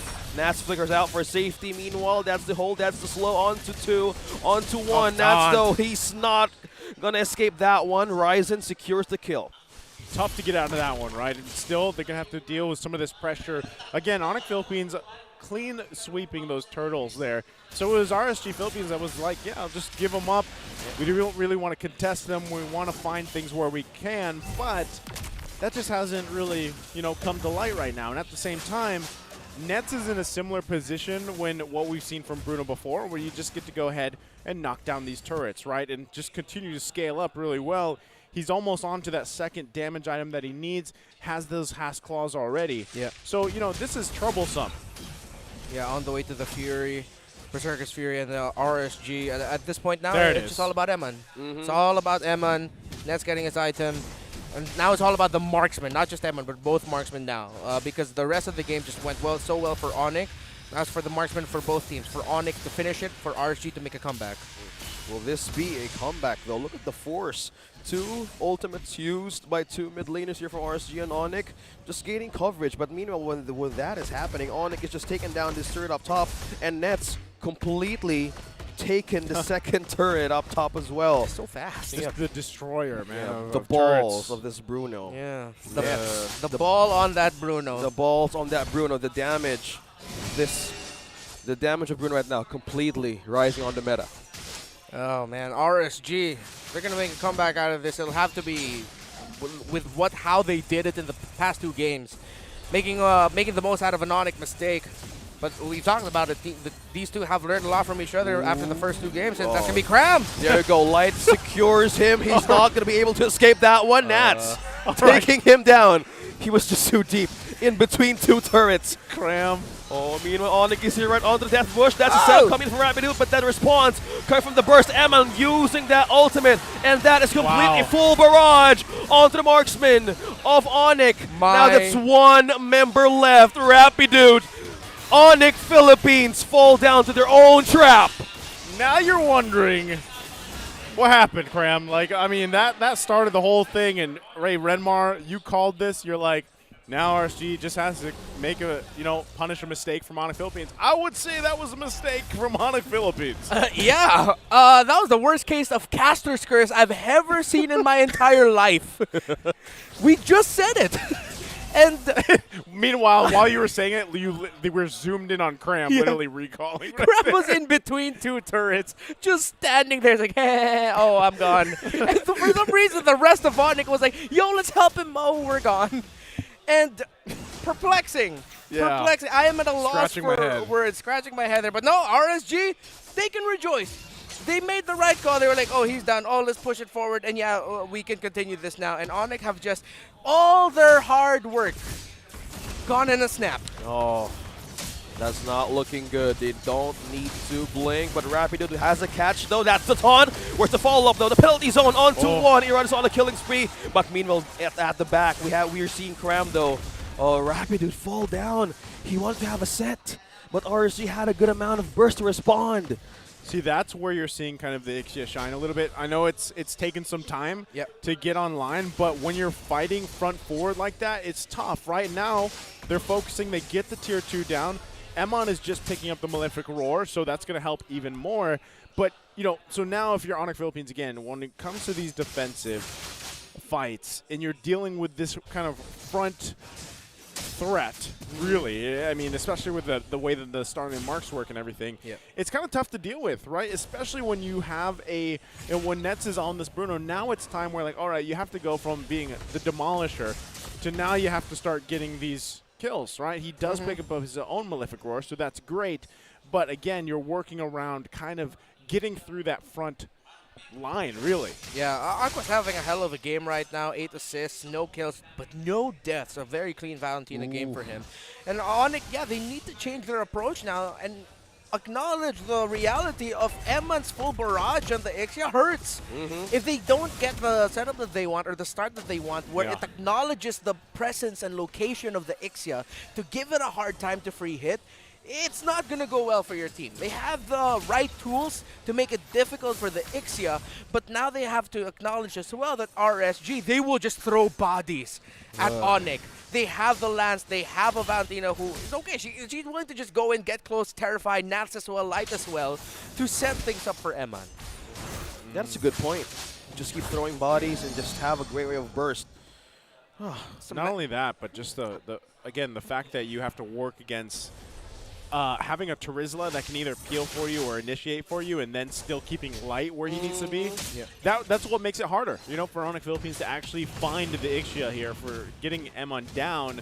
And a lot of these situations, once again, really depends on some of these angles that they look for. And that's where you see really teams start to kind of punish or shine with the conceal plays and look for their own angles to go for. And that's kind of what we're seeing here. You can see even Cram not a part of this. Lord is just going to reset for now. But RSG, they do have kind of the prerogative here to start this fight if they want to, right? And getting a feathered airstrike out from Escalera right now kind of gives them this advantage if they want to go ahead and fight this. Will they go for it, though? Cram on the death bush. Again. Oh, Light caught him. Oh, we're looking at the damage of Eman right now, using that ultimate full barrage right onto Cram. Okay, no ultimate. Yeah, that's good news for ONIC.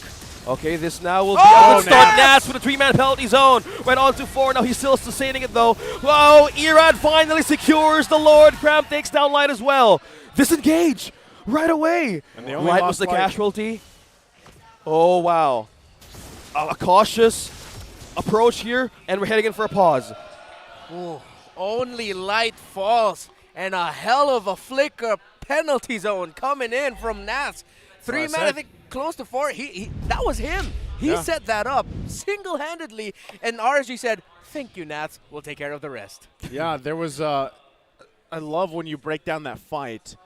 There was some juggling, obviously, of the ultimates being used, right, on both sides.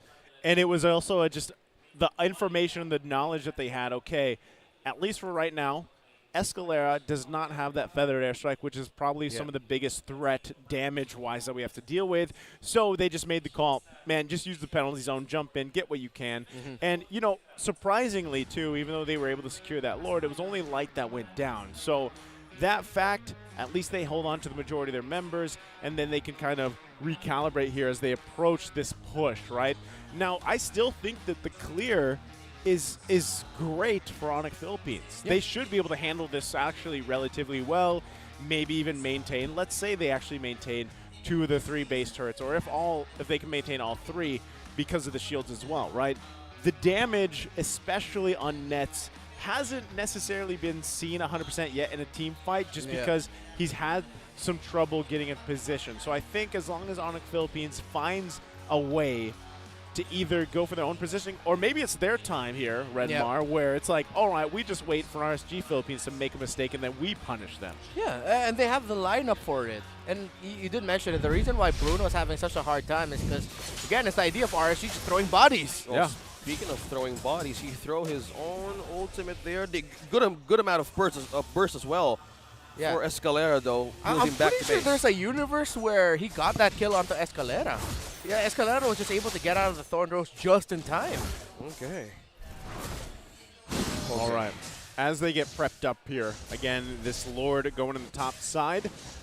RSG Philippines in a good position, even item-wise, to push into the base here. So ONIC Philippines, work cut out for them. How do they pull this off? Once again, they got to be able to play around the fact that Nats has the penalty zone.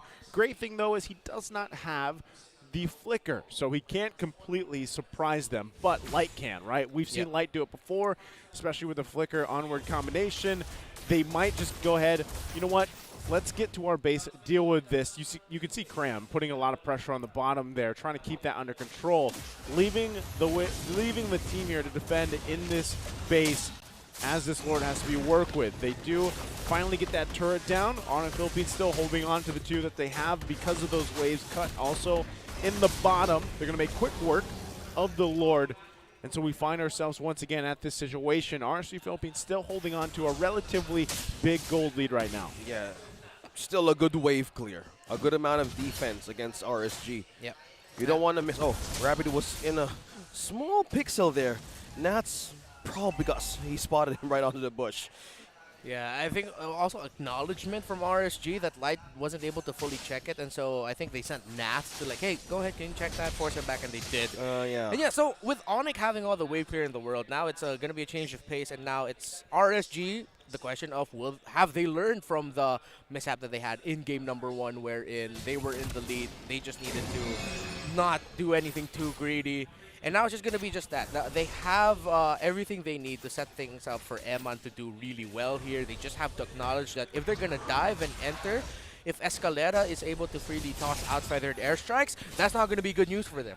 They have to watch out for that. But at the same time, if it's not going to be a flicker onward from light, it's definitely going to be a flicker earth shatter to increase the chances of getting maybe 3, 4, hey, if you can, maybe 5 members of ONIC knocked up in the air. I'm wondering, too, where, what is actually Cram's role here for ONIC Philippines, Renmar? I mean, aside from, he's putting a lot of pressure on the on the side lanes, but really, is he just the damage sponge for this? Like, how does he approach these fights here, especially now that this Lord's coming up? Yeah, it's harder to see now in the late game, but earlier you saw that RSG were throwing a lot of members onto the lane, onto the XP lane, just to take down Cram. I think ONIC were thinking of just, okay, they're going to do that. We're going to try to turn our attention to the gold lane to help him out. But obviously, they weren't able to get the dream situation that they wanted. So now he's just there clearing lanes, and eventually he's just going to be going after M, and if the other members of ONIC can't get after him to apply pressure onto their marksmen. Okay, well, right now they're getting in position for this. Cram making his way to this Lord dance. Both teams being very careful. Oh no, Rapido got spotted. Full barrage right onto him. Use the bouncing ball to have a defense, to have a safe passage out. They just forced out a feather airstrike onto ONIC. Okay, 3 ultimates down though. Wow. Whew. And also, same for RSG, okay. Same thing as well, but they're looking for a way to get this Lord as well. That's on half HP. 4 members of ONIC present, the waves coming in, all lanes present. Who's gonna get this Lord? Who's gonna get this kill? What is the problem? What is the damage? Irad secures the objective and Ryzen goes with a follow-up now with a change. With a trade, there's a pursuit. They have to look run. at the damage onto Nets, connecting it with a full barrage. Look at the response, Emma. Look at the damage, will be enough though. Oh, look at that full disengage. Nats is the only one who fall down for RSG. No man down for ONIC. Hell of a team fight, hell of a response by both of these two. The retro battle won by Irad. ONIC, on the other hand, they read the situation well. It hurt them that they couldn't get Emma. And that's a testament to Emma's positioning there, that he was alive. Because if he was low and he didn't have that barrage up for him, ONIC could have chased down RSG and maybe even wiped them out. Yeah. So it's good news for RSG that Emma was able to stay alive there. But don't count ONIC out just yet. This is still a very close game. It's this series alone, we've seen this situation so many times. 5,000-6,000 gold lead for one of these teams. They end up finding wins in certain situations, especially around these Lords, and they can turn things around, right?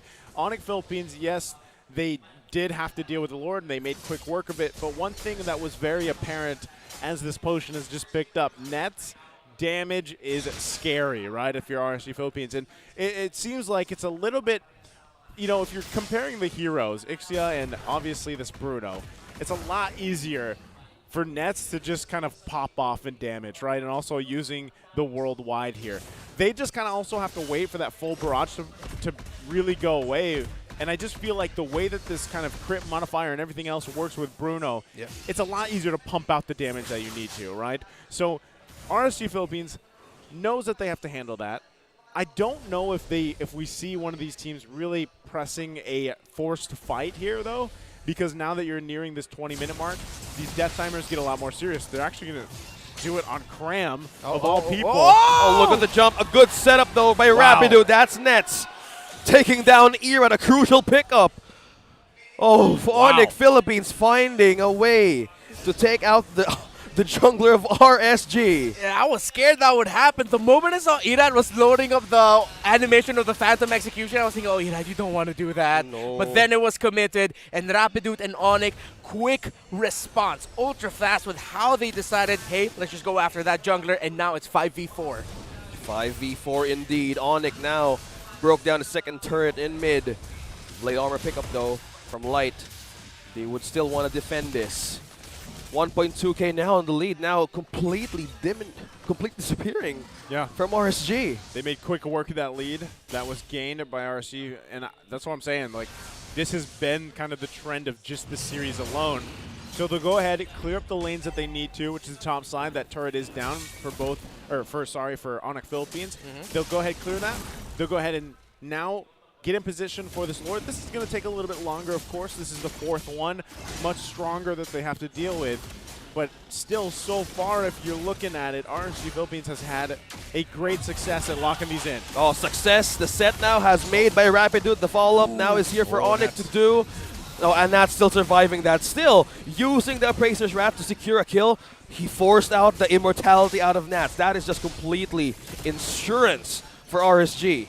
Yeah, now RSG are in good position here, but so is ONIC. Close enough. Already Rose Gold Meteor picked up by Nets, and also Eman has that on too. No more Wind of Nature by Nets. He used it earlier. That's how he survived the damage brought out by Irad. This could be anyone's game, and it could boil down to one mistake.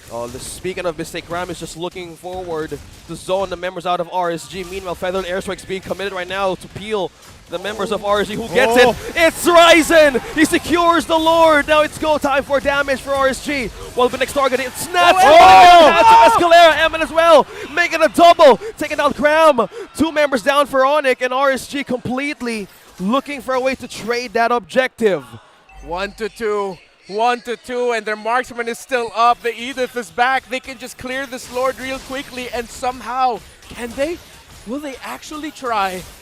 They don't have the Farsight to go up against. It's just a Fred, it's just a Kufra, and it's a Bruno. Can they actually do this, RSG? Ryzen poking Aqua, using the Terrify to peel him off. Light, though, is falling low. Ryzen secures the kill, and Lord as well. Eman alone. Eman alone just by himself, but Ian is here as well. Look at that, Thoros connecting onto Nets. Full barrage! No damage, no enemy to connect to. Aqua! Taking down one from ONIC Philippines, and Nets looking for a trade. They're finally getting secure kill. Aqua though. Irad forced out a puncture man, back and forth. Tug of war, ONIC Philippines and RSG. Wow, what a tug of war. You mentioned it perfectly, that back and forth. Back and forth they went, and you can feel, even those decisions that they have to make, you don't know if they're going to be able to pull it off or not, because Irad looked like he was hungry for the kill, realized he shouldn't overcommit, and this is what we were talking about. Now Irad, once again, look at the damage. Ow, ow, ow. I am feeling that, bro. Rapid wow. And just Nets. You know, I was so surprised that Nets actually had the Wind of Nature picked up. So what happened was, in that long sequence, Nets used, going all the way back to the start of the Lord, Nets used the Wind of Nature, and then he bought Rose Gold. He sold the Rose Gold, and then bought back the Wind of Nature just in time to not get taken down there by Irad, and it led to this little exchange here. The tension in the air of this game right now, it's absolutely palpable, and it's a hell of a game these two are showing. I am feeling it by just being here at the caster's desk. I feel it now, Mr. Krabs. Well, again, this is our first, well, it's only the second series so far, but it's a great series going 3 games. And it's so far, like if you look at game 1, game 2, it's been back and forth between these two amazing teams. And now it's coming down to like who is going to be able to close out this series, right? And some of these interactions between these team fights and everything is, it might seem messy, but it's a lot of just kind of baiting, right? They're trying to get the other opponent or even gold laner to gold laner to try to force movements towards them and then punish that decision, right? That's what's happening here. And it just really comes down to very amazing micro skills from both of all these players, really. Now Light's going to go in for Cram here. Still, they get the Consecrate out. And this is what you expect to see, right? If they can get a pick off before this next Lord, then great. This is the 5th Lord now, so it gets even harder here. And still, they're also working with these lanes, pushing on those side lanes of the turrets that they have. Actually, no, it's only ONIC Philippines that has that turret down. No, plus RSG Philippines has the mid one down. So working around that, it's getting even harder here. Now you can see the junglers getting in position. The rest of the teams will look at the bush, though. It could be troublesome. Ooh. Couple pokes here, and that's going to be a reset. Yeah, okay. 2 things that we know for a fact. That number 1, Nets will have the Wind of Nature. He'll hold on to it, and he'll wait for Irad or any physical damage dealer of RSG to enter. For Eman, he has the Blade of Despair, and because of that, he's saving his ultimate, that barrage, either for mid or late into the team fight to clean things up. So with those timings understood and known by these two teams, they have to play around that too alongside all the other situations around the map that you mentioned nicely. Light. That's the flicker, that's the combo. But Ryzen though tried to poke in with an exchange of damage. Eman using that full barrage damage onto ONIC Philippines. Responding in. They're going to retreat back. but still, Nets falls down in the hands of Irad. RSG gone mad, taking 2 down, and now they force ONIC Philippines back to their base. Wow, what a turn of events there in that team fight. The power of that full barrage to take down multiple members, if not pop the immortalities. Irad to come clean up. Now they're looking to just punch this one in. Can they punch this one out though? Rapid. Oh, look at the damage onto Eman. Will he be able to make the safety though? Cram as well be in the front line of ONIC Philippines. Look at that, still only on immortality pop. Now it's on the base and it's destroyed. And RSG. Wow. Second series of MPL Philippines Season 12. RSG showing their glory form. A good show of sportsmanship. A thumbs up by Irad and a win for RSG. Thumbs up. Wow. You know, also great to see ONIC Philippines in high spirits there. They fought their hearts out in that series. They should be proud right again. A lot of people are wondering what tricks are there for ONIC Philippines, and I feel like this was a very good showing of what they're capable of here, because it did look very threatening to the Raiders, right? Again, this I feel like what we saw from Game 1 to Game 2 and then Game 3, it could have been anybody's game, right? It really could have come down to that, but RSG Philippines able to pull through, and I love to see it. Again, another hero that has gotten a win, at least, you know, in this first day, that you're not typically seeing. Now we have, you know, we have the Gord, now we have the Iksha, right? And this is great because it looks like it could work really well in certain team compositions. Yeah, and I like how RSG, with them showing the Gord and then also showing the Ixia, they look well prepared. It's like they've cooked it up for a long time. It's like, oh, it's ready to serve, Chef Rapidude. That they know what pieces to put around it and how to play around it. Eman was very controlled there on that Ixia, and as ONIC take their bow, a great showing here for their debut game, as you mentioned, Naisu. But the new picks coming in from RSG here were the X factor and the difference maker in the series. Loved it. You know, and you know, I think too at the same time, I know OSX was surprised also to see the Ixia pop up, because this is a hero that we have been wondering about ever since it, you know, since it came to basically the game. And now, but I still leave it to question, right? Is it really a solid choice, or is it similar now to the Gord? And I personally, after seeing that first game, I would say it's similar to the Gord, right? It fits in niche situations, and it could be very deadly, especially, again, I feel like one of the hardest parts there, especially as we saw that last kind of Lord fight play out, was trying to even get to the Ixia because of the full barrage. Like, that front threat of damage is tough to deal with, but still, I gotta say, it's up to debate, I feel like. You know, still, does Ixia work? Does it not? But what I love is, once again, we're in this meta where all this experimentation, all these crazy kind of picks can pop up, because I still think even later, today's series, the last one for today, we're still going to see some surprises. And as much as we, you know, have watched even APBR, and we feel like we know, you know, like what they're going to go for and everything, I feel like similarly, they are holding on to some of these choices, some of these picks for MPL Philippines alone, and that's what we're seeing here, right?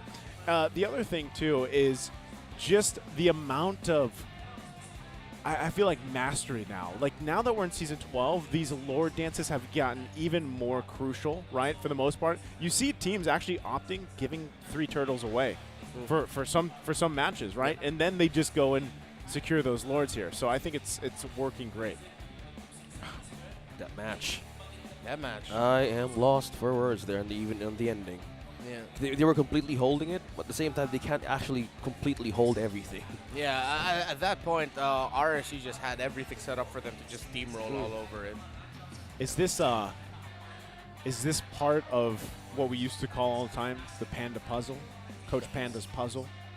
Is he added, like, to the Rubik's Cube? Oh. Wait, when did Panda Puzzle happen? I know Panda Mentals, but... Yeah, the Coach Panda's puzzle, man. Whoa! You never... Why am I blanking on this? I mean, I like it. I like it. Panda Puzzle. Okay. Panda Puzzle. Okay. I literally heard Panda Puzzle in Season 8. Oh, Season 8? Yeah. The puzzle, his Rubik's Cube back. Remembering in Season 8, and also the Pandamentals. Yeah. I know all of them Pandamentals. working together. Yeah, but that's what I'm saying. Is this like, part of that because, you know, now even with some of the changes that have happened with RSG Philippines, like they're making it work, man. Yeah, and RSG are at their best when they're the ones setting things. Obviously, with the other regions starting first, there's a lot of info to take in. But in terms of like setting things within the region, within the Philippines, that again they reached the heights that they did in Season 9 in MSC 2022 because they were brave and they weren't scared to set things, to be the ones to set the standard of how to play the game.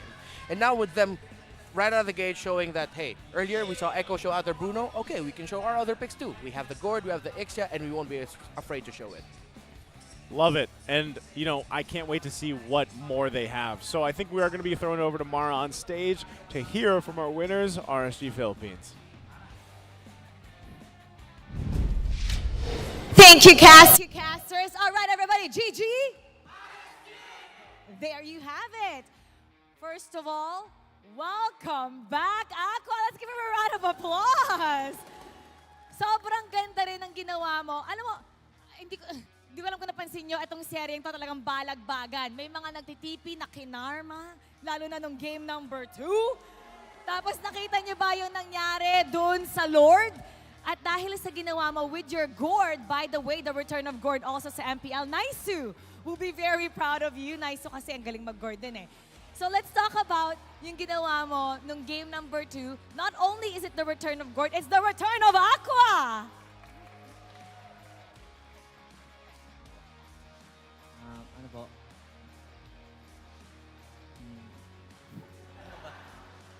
How is it like being back? Excited po. Excited, effective. Opo. And nung nalaman mo na babalik ka ulit nung season 12, ano yung reaction mo? Ano yung mga unang sentence na sinabi mo nung tinawag ka ni Coach? Yung time po na babalik po ngayon kasi yan po. Sobrang gigil po ngayong season. Gusto po bumawi. Yung time na nagpahinga po, gusto po bumawi sobra. Tapos sobrang gigil po din ako ngayon. Si Aqua lagi talagang silent yan, but very efficient and effective. Let's give him another round of applause. Welcome back. We're really glad to have you back. At may napansin din ako, Nats, come on over here. Makunats! Hindi ko alam kung narinig mo, may nagra-rap dyan tungkol sa'yo kanina eh. Last season, you were very quiet, very serious. Pero this season, nakita niyo ba yung player entrance ni Nats kanina? Ibang energy. We can tell you're really confident, may movement. What's different with Nats ngayong season 12? Para sa akin, ganun pa rin po eh. Ganun pa rin po yung moral ko. Tapos pag-ugali ko, ganun pa. Hindi ko ma-explain eh. Para mas lumalabas yung kulit mo ngayon, what is it? Is it because nandito na ulit si Aqua? Like, what is it? What's happening? Parang ganun na rin po. Tapos sa kaninang game namin, sa laban namin kanina sa ONIC, wala eh, medyo mainit eh kasi natipi sila eh. Tapos yun, doon ako sumayaw sa'yo. Sorry sa pagiging weird yan. Alright, if you can share kung ano nga ba yung pinagkaiba ngayon ng RSG. If we have a different goal from previous season, meron ba tayong ibang type of motivation ngayon? What would that be? Nung season 11 kasi parang yung goal lang namin is makapag-MSC ulit. Now kasi parang gustong abutin ni Coach Panda yung M5. Tapos ngayong this season maganda yung lineup namin sila. Irad, Aqua, bumalik na yung pinakamalakas na bid dati. Yan lang po. And there you have it. And I'm so confident with the way coaches guide his players. Talagang they're gonna get closer to fighting for that M5 slot. Now, meron tayong i-announce which is the MVP of this game. Can you guys guess who it is? Sino? Sino ulit? Naririnig ba sa camera? Ulitin. They're saying it's Eman. The man and the MVP is, let's reveal it. Eman! Nasaan ka? Punta ka dito. Uy, ganda ng ginawa mo kasi first siya of this season, season 12. Alam mo, not a lot of people use that. Yung mga casters nga natin, lalo si Rockhart, na talagang nahihirapan siya. They're really struggling to survive with Ixia, pero you made it so effective. In fact, you were untouchable. How do you make it work? And what is it about Ikshad that you find na confident kang gamitin yon? Pinapauna ko lang po lagi yung mga kampi ko na mag-initiate. Tapos inisip ko lagi yung threat sa akin para walang makakahuli sa akin. Ayun lang ba? Bakit yung iba nahihirapan pero ikaw parang hindi talaga mahirap para sa'yo? Kasi not a lot of people use that kasi nga they feel like they can't survive as long. Pero ikaw, sobrang effective. Kasi lagi ko pong iniisip sa akin lagi yung threat sa akin kung sinong kayang pumatay sa akin. Kaya yung position lang lagi kailangan. So you look at the threat. Apo. Who did you have your eyes on kanina? Ano po? Who did you have your eyes on kanina? Yung biggest Sa threat? Cobra po. Cobra lang. Kasi yun lang pong kayang muli sa akin. Yung iba wala na. Eto, yung mga fans mo nandun kayo na pa sinisigaw yung pangalan mo. Eman sila ng Eman, ng Eman, ng Eman. What do you have to say to the people who are supporting you? Thank you sa mga sumusuporta sa akin tsaka sa RSG. Patuloy niyo pa rin kami suportahan hanggang sa matapos yung season. Tsaka sa mga nag-effort pumunta dito, shoutout sa inyo lahat. Thank you so much. And once again, congratulations to RSG Philippines. You may now take your bow and take your walk of victory. Everybody, GG! GG! One more time, GG! RSG taking today's win. At kitang-kita nga naman ang confidence ni Nats, ang pagbalik ni Aqua. And we're looking forward to what else RSG has to offer ngayong Season 12. Hihimayin natin yan para sa inyo lahat, kaya babalikan na natin ang ating casters. Pasok! Thank you so much, Mara, and it's great to once again hear from RSG Philippines. There a lot of growth, I feel like, on that team. You know, not to mention Nats is like tall as, I think he's as tall as me now. It's kind of crazy. Like he's getting even taller. He had a growth spurt even again after having another growth spurt from a season ago. So, and I think it is also a good indication of like how much he's grown as a player. Yeah. Speaking of players growing, we heard in the interview back in Aqua, he's just so happy to be back, and as well as he's hungry to have this way of having a way of to go back in MSC to either go back on it again. Yeah. I just can't get over that game. It's right in my head. Now, analysts, Ranmore, take it away. Yeah, sure. I'm ready. Okay, so, wow. I love what was showcased there between these two teams. Again, the relationship between the EXP laners, the Uranus-Terizla matchup as well, set a lot of the standard here in terms of their presence and in the team fights. The MVP of the game there was Irad. Because of his victories in terms of those retry battles. Very crucial as well to the success of RSG. But the Uranus and Terizla factor here, again, because of ONIC picking up that Uranus, eventually it just got to the point where the Terizla will be a more active presence in not just in the map, but in terms of what's getting played in the game. Eventually, you saw there, Nasus Terizla became the setup option actually for RSG and would be catching ONIC off guard. But let's go back to the earlier portions of the game and what ONIC did right to take control of it. Yes, they were able to, number one, Nets, credit to him to winning that first exchange, that very first minute exchange up against Eman to send him back, force rotations there, and then for the rest of the map to just be looking better for ONIC because of how well they were able to rotate, the catches from Rapidut, how Ryzen was also applying pressure onto Irad's jungle to force out retributions, and so it was good for ONIC. Now for the side of RSG, they just, again, reached the point where they understood, hey, this is how ONIC like to team fight. And again, a credit to the brilliant itemization of Eman. Mirko has been saying this for a very long time now. And of course, we've been saying it for a very long time as well. He's such a great itemizer. Hopefully I said that right. He picks the right items at the perfect moments. His decision to not go for the Wind of Nature and instead say, hey, I'm going to pick up the Rose Gold Meteor instead, and I'm going to use that so that even if I am still within range of a Feathered Airstrike, my lifesteal with a Barrage, with my Ixia, will always out-trump that, and because I have the magic defense to survive the burst. And it just got to the point where ONIC, we do have to talk about the elephant in the room and their decision to, well, let's just say they messed around and they found out. that little TP spam there in the middle, and then ONIC still trying to salvage something out of that, but RSG reading into it, again with great positioning by Eman to be able to free hit as that Ixia that took the cake there, and RSG would take the victory. Again, it's also great. Tenacity, folks, very important. Almost always you cannot go wrong with picking up tenacity as one of your talents, not like the main talent, but one of the standard talents that you could pick up, just really because of the survivability that it can dish out in the most crucial moments. There are a lot of times in this game where a lot of the players here were down to what? Just one basic attack away. Even a little tingle or tickle from the air could have taken them down, but because they had tenacity and the proc that it dishes out with damage, with magic and physical defense getting dished out, it greatly helped their survivability. And with two teams that have a good amount of burst that can dish out, very, very helpful for that as well. Now, we also have to talk about how RSG eventually just changed their approach to the fight. Eventually, they understood that, yeah, most of the time I think ONIC will be able to start things off. But hey, here's something that we can do.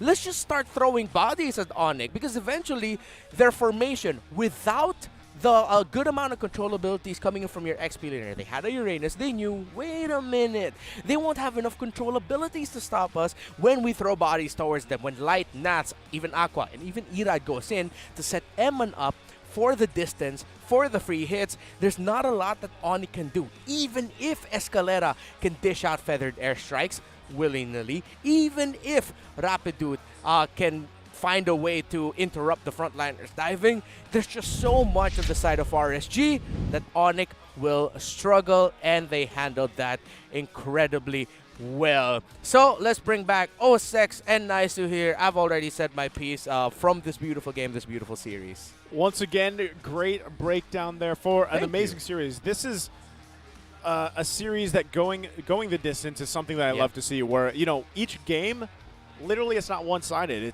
It comes down to which team executes better in those situations. It's a swing of, you know, this pendulum going back and forth, and it's great to see. It's also great to see some new picks here, OSX. Yeah. Yes.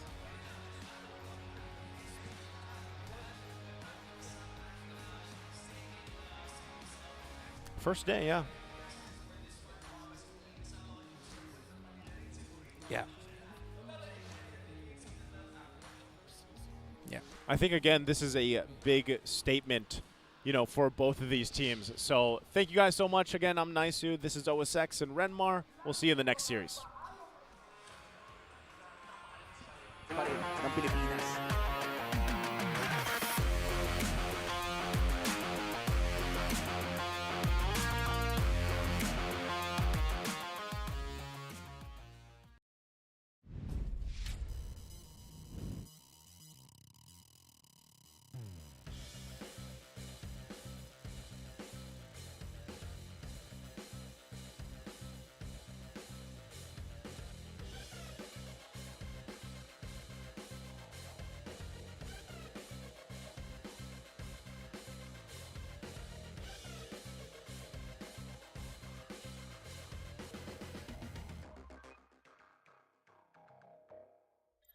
The fastest speed. The widest coverage. Experience it all from the Philippines' best mobile network. That's the power of Smart. When you're in moments that matter most, At last, we time. Live them fully with Smart Power All 99. for 99 pesos, get 8 gigabytes of all-access power. To play, To laugh. to love, Plus, unleash TikTok. and only texts. Live in the moments that matter most. Today, with Smart Power All 99.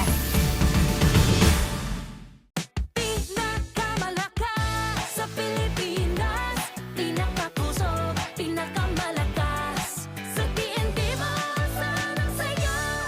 Lipat na sa TNT and register your SIM now.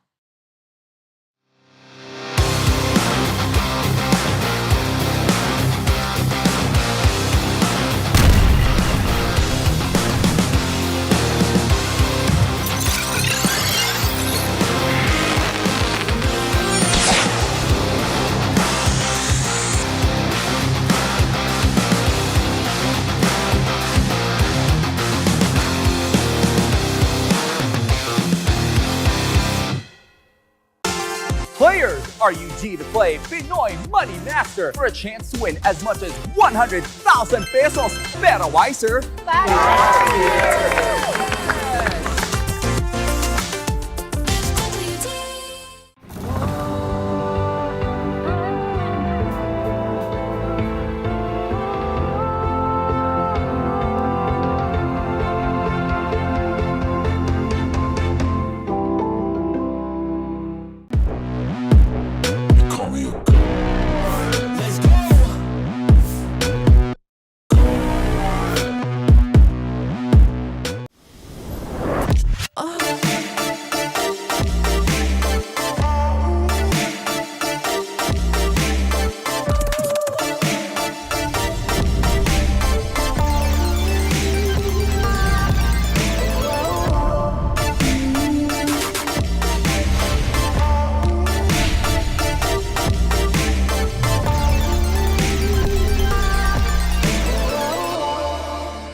Para sa akin yung pinakamalakas na tangka ngayong season si Yawi. Si Yawi. Kasi galing sila sa champion ng MPL. Mas mataas yung confidence niya at saka malakas yung aura niya ngayong season. Grabe yung mga pick-up niya lalo na pag nawakan niya yung hero niyang Chu. Magaling siya sa mechanically and as a team player. Ilang beses na rin siya nag-champion eh. Mas doon ko nalalabas yung laro kapag siya yung kalaban. Siguro yung top 3 tango sa MPL, si Light, si Ogwen, si Bentings. Yawi, si Light at si Ogwen. Yawi, Ogwen.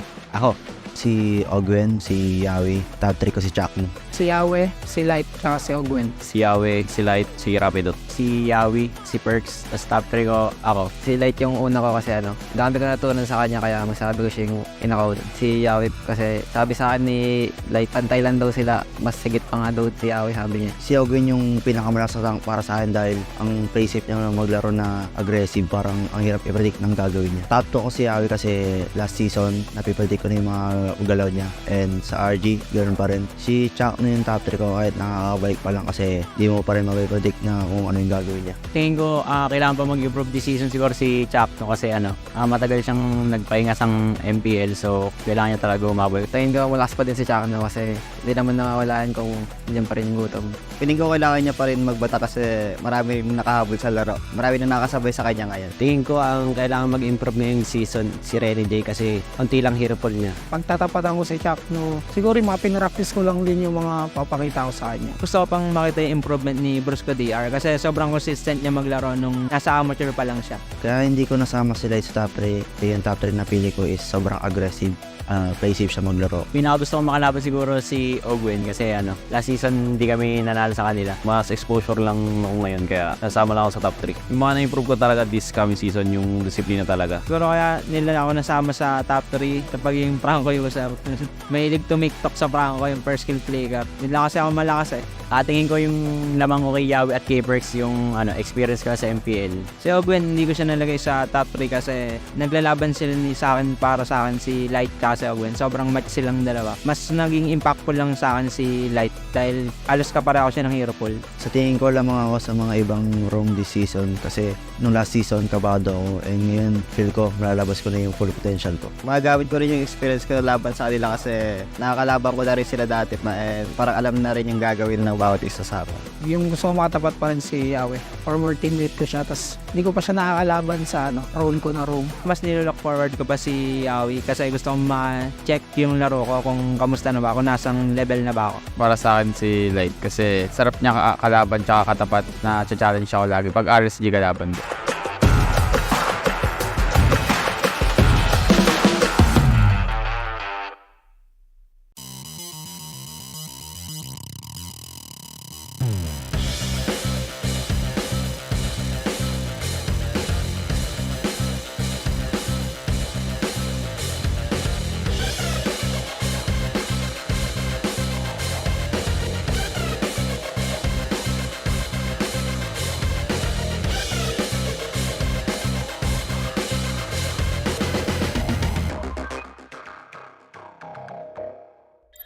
Ako si Oscar Romero, ang IGN ko is Sumpak and ang gold lane ng Minana Ibos. Ako po si Lance Aaron Misa, ang IGN ko po Lansu Explain po ng Minana Ibos. Ako po si Mark Lawrence ng Gabigting, RGN po, Bao. Multi-role po ng TNC Pro Team. My name is Kent Anthony Baisa, yung IGN ko ay Soul. Tapos yung role ko ay Gold Lane. At ang pinasokan kong team ay RSD. My name is Cedric Gil Romero and IGN Yoshino from ONIC PH and as a tank roamer. Hi, I'm Jem Lanyon of ONIC Philippines. IGN Jem, role Explain. My name is John Patrick Dagdag. My IGN is Mumukid. My role is Post-4 of APBR. Sakto po, nagpapatry out po, naghahanap po ng XP yung Minana. Pinatry out po ako ni Boss D.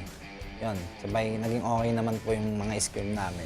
Galing po ako sa isang amateur team and after 2 years po, galing po ako ng TNC MDL Season 1. Nakipag-break po sa akin ng girlfriend ko kaya namotivate ako mag-ML, tapos napasok ko na yung PL. Nakapasok ko ng RSGPH, Noong nagkaroon sila nung tryout, sinata ko ni Madam Lexi na nakitaan ako ng potential.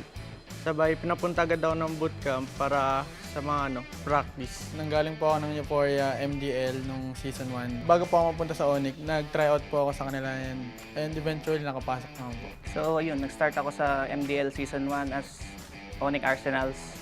Then nag-transition ako dito sa ONIC PH. Yung nag-post yung brand ng tryouts, nag-register ako. Tapos, nung nag-start po yung tryouts, nakitaan po ng potential ni Coach Daki. Ang masasabi ko sa pag-stay ko sa Minana Ibos, parang malaking improvements yung maitutulong nila sa akin. Ang experience ko po ngayon sa Minana Ibos, goods po sila, sabay solid po yung bonding. Ang sarap po nila kasama. Yung experience ko sa RSGI, masaya kasi nakapag-practice kami ng 5-man. Masaya din kasi nakaka-bonding ko sila kahit papaano. So far naman po, marami ako natutunan as a tank since tatlo po kaming tank doon and nagtutulungan naman kami mag-grow as a team. So far, yung experience ko dito sa ONIC ay yun, maganda naman yung pakikitungo ng mga tao and then bago yung management, then bago din yung mga players. Tapos yun, maraming learnings. Yung experience ko po so far sa APBR, okay naman po. Mababait naman po yung teammates, mapang-asar lang po madalas. Yung pinaka nang ibabaw na feeling yung nalaman kong makakalaro ako sa Season 12 is yung excitement. Parang nasa loob ko na yung pakikipag-compete sa maliliit man na tournaments hanggang sa malalaking tournaments. Masaya po. Nanggigigil po ako lalo ngayon. Lalo na nakapasok po ako sa MPL. Gusto ko pong manalo talaga. Siyempre, sobrang saya kasi 6 years ko pong hinihintay makapasok na yung PL. Yung experience ko sa RSGI, masaya kasi nakapag-practice kami ng 5-man. Madali na lang yung laro, may comms kami, ganun. Parang mas nag-upgrade pa po since nagka-learnings po from MPL kasi nga po ibang league na nga po itong papasukan ngayon. May pressure kasing kasama Kasi syempre yung nilaruan namin is hindi na MDL, maging MPL na. So, doble yung pressure, tapos yung mga expectations ng mga tao, pati nung kasama ko, mataas na rin. Pagkasayo po na MPL, di po siya nagsisink in lahat. Ang alam ko lang po talaga, ang tryout for MDL lang po. So, parang na-overwhelm. Kaya kong mag-adjust sa different teammates. Tulad ng if ever need namin ng utility, tanks. Team player po ako at bagay na bagay po yung playstyle ko sa kanila kasi setter po ako. Like Terisla, ganun. Yung matutulong ko po sa team ko is kaya ko po laruin ng role. Tsaka sa totoong buhay po, multi-role din po ako. Nag-aaral tsaka nag-ML po ako. Yung madadala kong bago sa RSGPH ay mas gagalingan ko at masigitan ko si Eman sa paglalaro para mapatunayan ko na hindi sayang yung pagkuha sa akin. Ang madadala ko po sa ONIC PH this season is yung game style ko na pabago-bago. Kumbaga hindi nila mababasa yung uniqueness na dadaling ko sa laro. Siguro yung madadala ko this season sa ONIC PH is yung adaptability ko, mabilis ako maka-adapt, and then yung chemistry dun sa iba't ibang kasama ko. Yung playstyle ko po kasi aggressive na mahilig makipaglaban sa lane. To be honest, sir, wala akong team na parang ine-expect na parang pinanggigigilan. Parang lahat sila pantay-pantay sa akin. Walang mababa yung tingin ko, walang sobrang taas ang tingin ko sa team na to. Lahat sila para sa akin, gusto kong makipag-compete sa kanila. Sa darating po na season ngayon ng PL, gusto kong makalaban doon ay Blacklist. At si Edward po yung gusto kong makatapat kasi napakagaling po niya. Ang taas ng IQ sa game. Ang gusto ko pong makatapat is Blacklist kasi nandun si Aeon, best friend ko po. Tapos pangalawa naman ang Echo, si Sanford dahil dati ko pa siya nakakatapat. Gusto ko maglaban kami sa MPL. Gusto ko sana makalaban yung Omega, si Kelra. Kasi lagi ko siya nakakatapat sa RG. Gusto ko rin matry at matalo siya sa MPL naman. Ang gusto ko po makalaban ngayong season, Echo po. Since si Yawi and halos same kami ng playstyle tsaka hero pool. Echo kasi yun nga, sila yung nanalo nung last time sa M4. Saka sila yung pinakamalakas kasi ngayon season, tingin ko.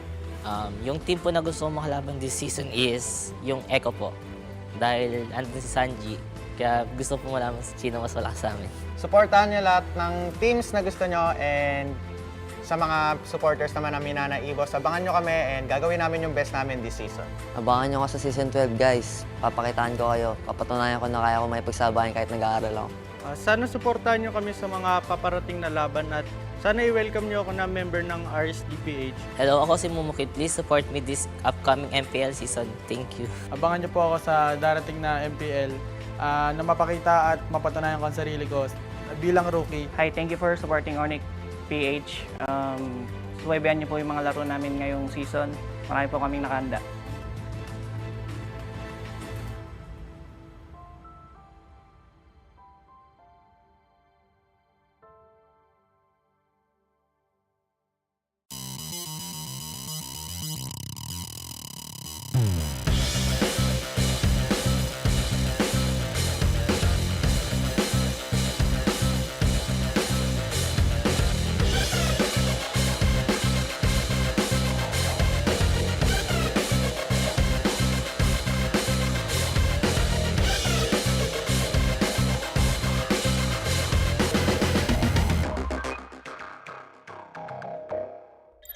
I'm Ayon Usi po. IGN ko Ayon. Mid laner ng Blacklist International. I'm Kim De La Cruz. IGN ko po Kim Poy. Roamer ng Blacklist International. Ako nga po pala si Andro Flora. IGN ko po Andorio, ang jungler po ng Smart Omega. Ako nga pala si Ezekiel Cavilan. IGN ko Spidey. Ang role ko ay jungler. Ang team name ko ay Smart Omega. Ako si Brian Miles Santos. IGN ko is Spider Miles. Ang role ko naman is Roamer. Ako si John Marl Sebastian. IGN ko po Lord JM. Ang role ko po, Turtle Lane. Si Haji, busy sa MPL. Then nag-looking for phosphors yung sila Coach Bon. Parang rinefer po ako, then nag-try out. Tapos yun, nakuha na po. Piniem po ako ni Coach Bon tsaka ni Haji na mag-tryout sa kanila. After nun, pinag-tryout ako sa bootcamp.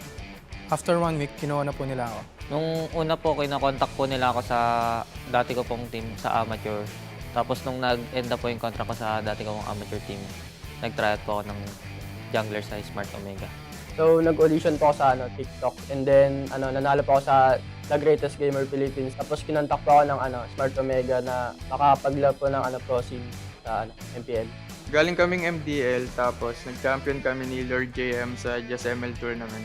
Kinabukasan, ginising kami ni Boss din na kukunin kami ng Minana. Siguro yung experience ko po sa Blacklist International, masaya naman po. Pero at the same time, nakakalungkot kasi malalayo kami sa family namin. Sobrang na-amaze po ako kasi sobrang disiplina po nung pangangalakad nung nila Coach Bon, nila Coach Dex.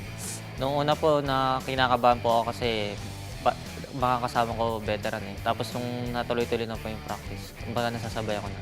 Para sa amin, wala namang bago kasi same cycle lang yung nangyayari katulad sa team namin before. Para sa akin naman, onting adjustment lang na ganito pala yung cycle ng pro player at solid din yung bonding kasi mas dumami kami. Masaya naman po. Marami akong natutunang bago.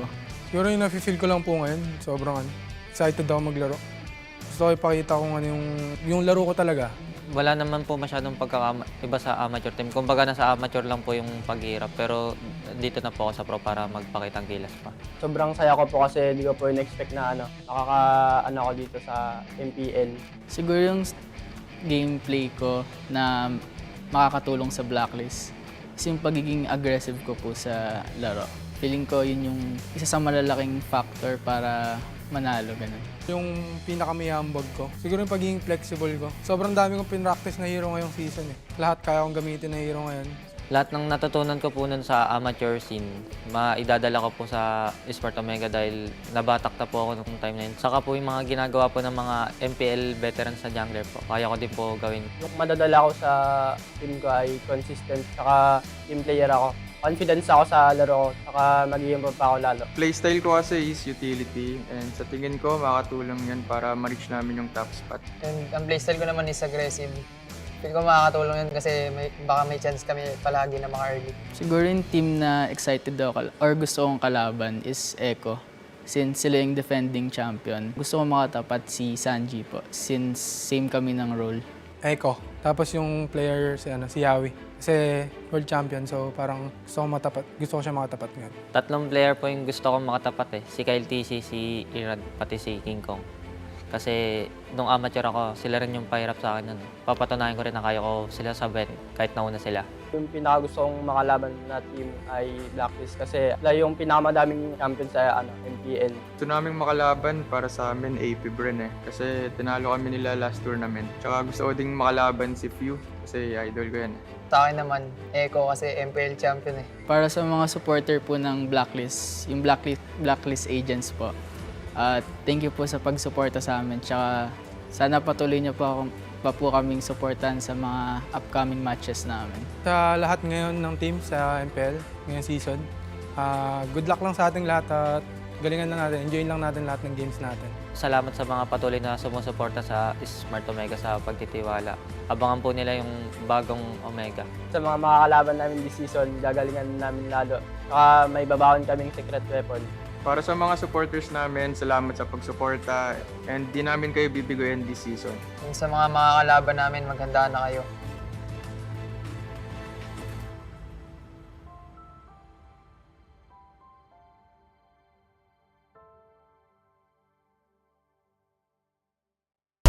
The fastest speed, the widest coverage. Experience it all from the Philippines' best mobile network. That's the power of smart. When you're in moments that matter most, At last, we time. Live them fully with Smart Power All 99. for 99 pesos, get 8 gigabytes of all-access power. To play, To laugh, to love, plus unleash TikTok. and only text. Live in the moments that matter most. Today, with Smart Power All 99.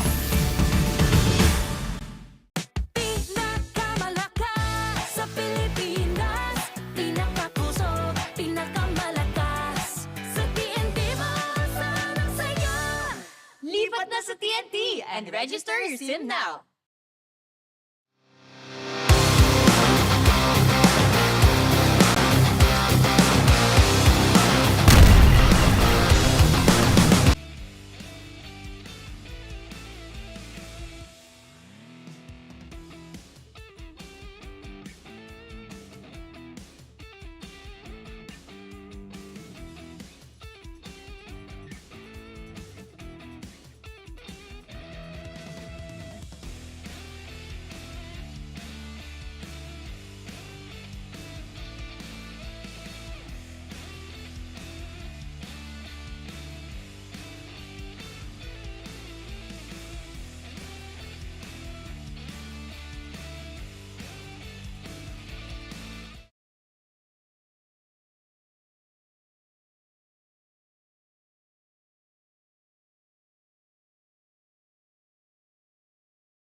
Para sa akin yung pinakamalakas na tank ngayong season si Yawi. Si Yawi.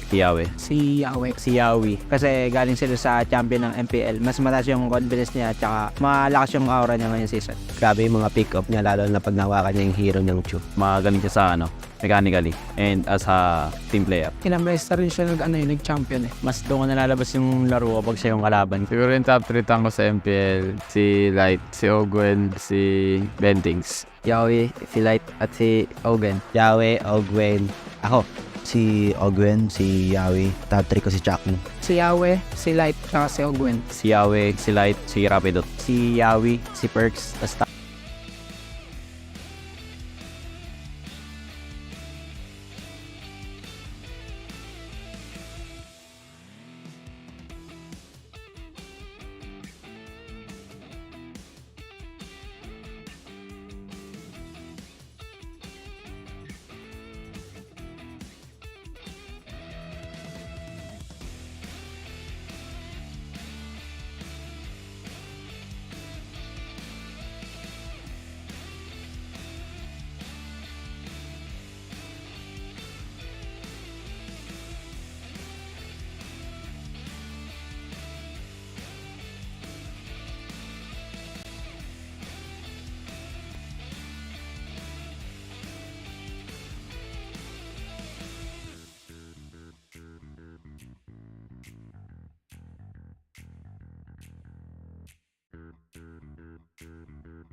The 12th season of MPL Philippines is brought to you by the following sponsors.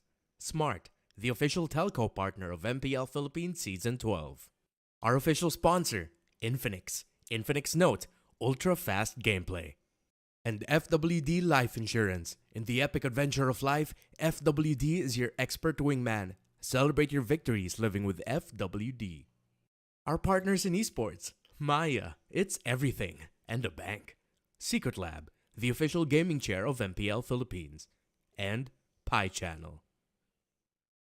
Experience the Mpl-Ph Season 12 action live at Shooting Gallery Studios. Tickets are now available on our official ticketing partner, Slash. If you missed the matches and want to quickly recap what happened, visit our official website for post-match reports, ph-mpl.com/news. Don't forget to catch all of our official league content on TikTok, Facebook, Instagram, and Twitter. To ensure the equality and fairness of our games, MPL Philippines is also monitored and supervised by the Games and Amusements Board.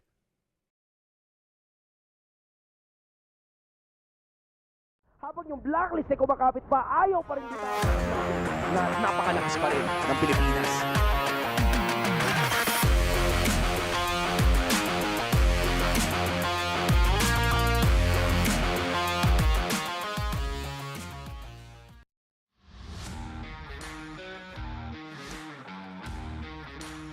Welcome back to MPL Philippines Season 12. The Phoenix and the Bees may have had a disappointing finish last season, but both spent their off-season proving that they are en route to redemption, and the Philippine era is far from over. Fresh off their gold medal finish from Romania, ang pinalakas na brand will try to carry on their momentum to open their season run with a fiery start. However, can the rising Phoenix burn brighter? Phoenix Army, The Hive. This is TNC to a Pro Team versus Brand Esports. Casters, pass off. From the lowest of the lows in the ashes, and of course a team that has risen completely from the top, it is going to be Phoenix Army versus the Bees here in match number 3 of the day in week 1, day 1, Rockhart, alongside OSX and Reptar. This is APBR versus TNC Pro Team. Wow, 2 teams, and then one is fresh from Romania. Man, they are alive, they are awake, and also one of the best 2 roster reveals that we've seen this season. Cinematically, that was so good. Yeah, I love it.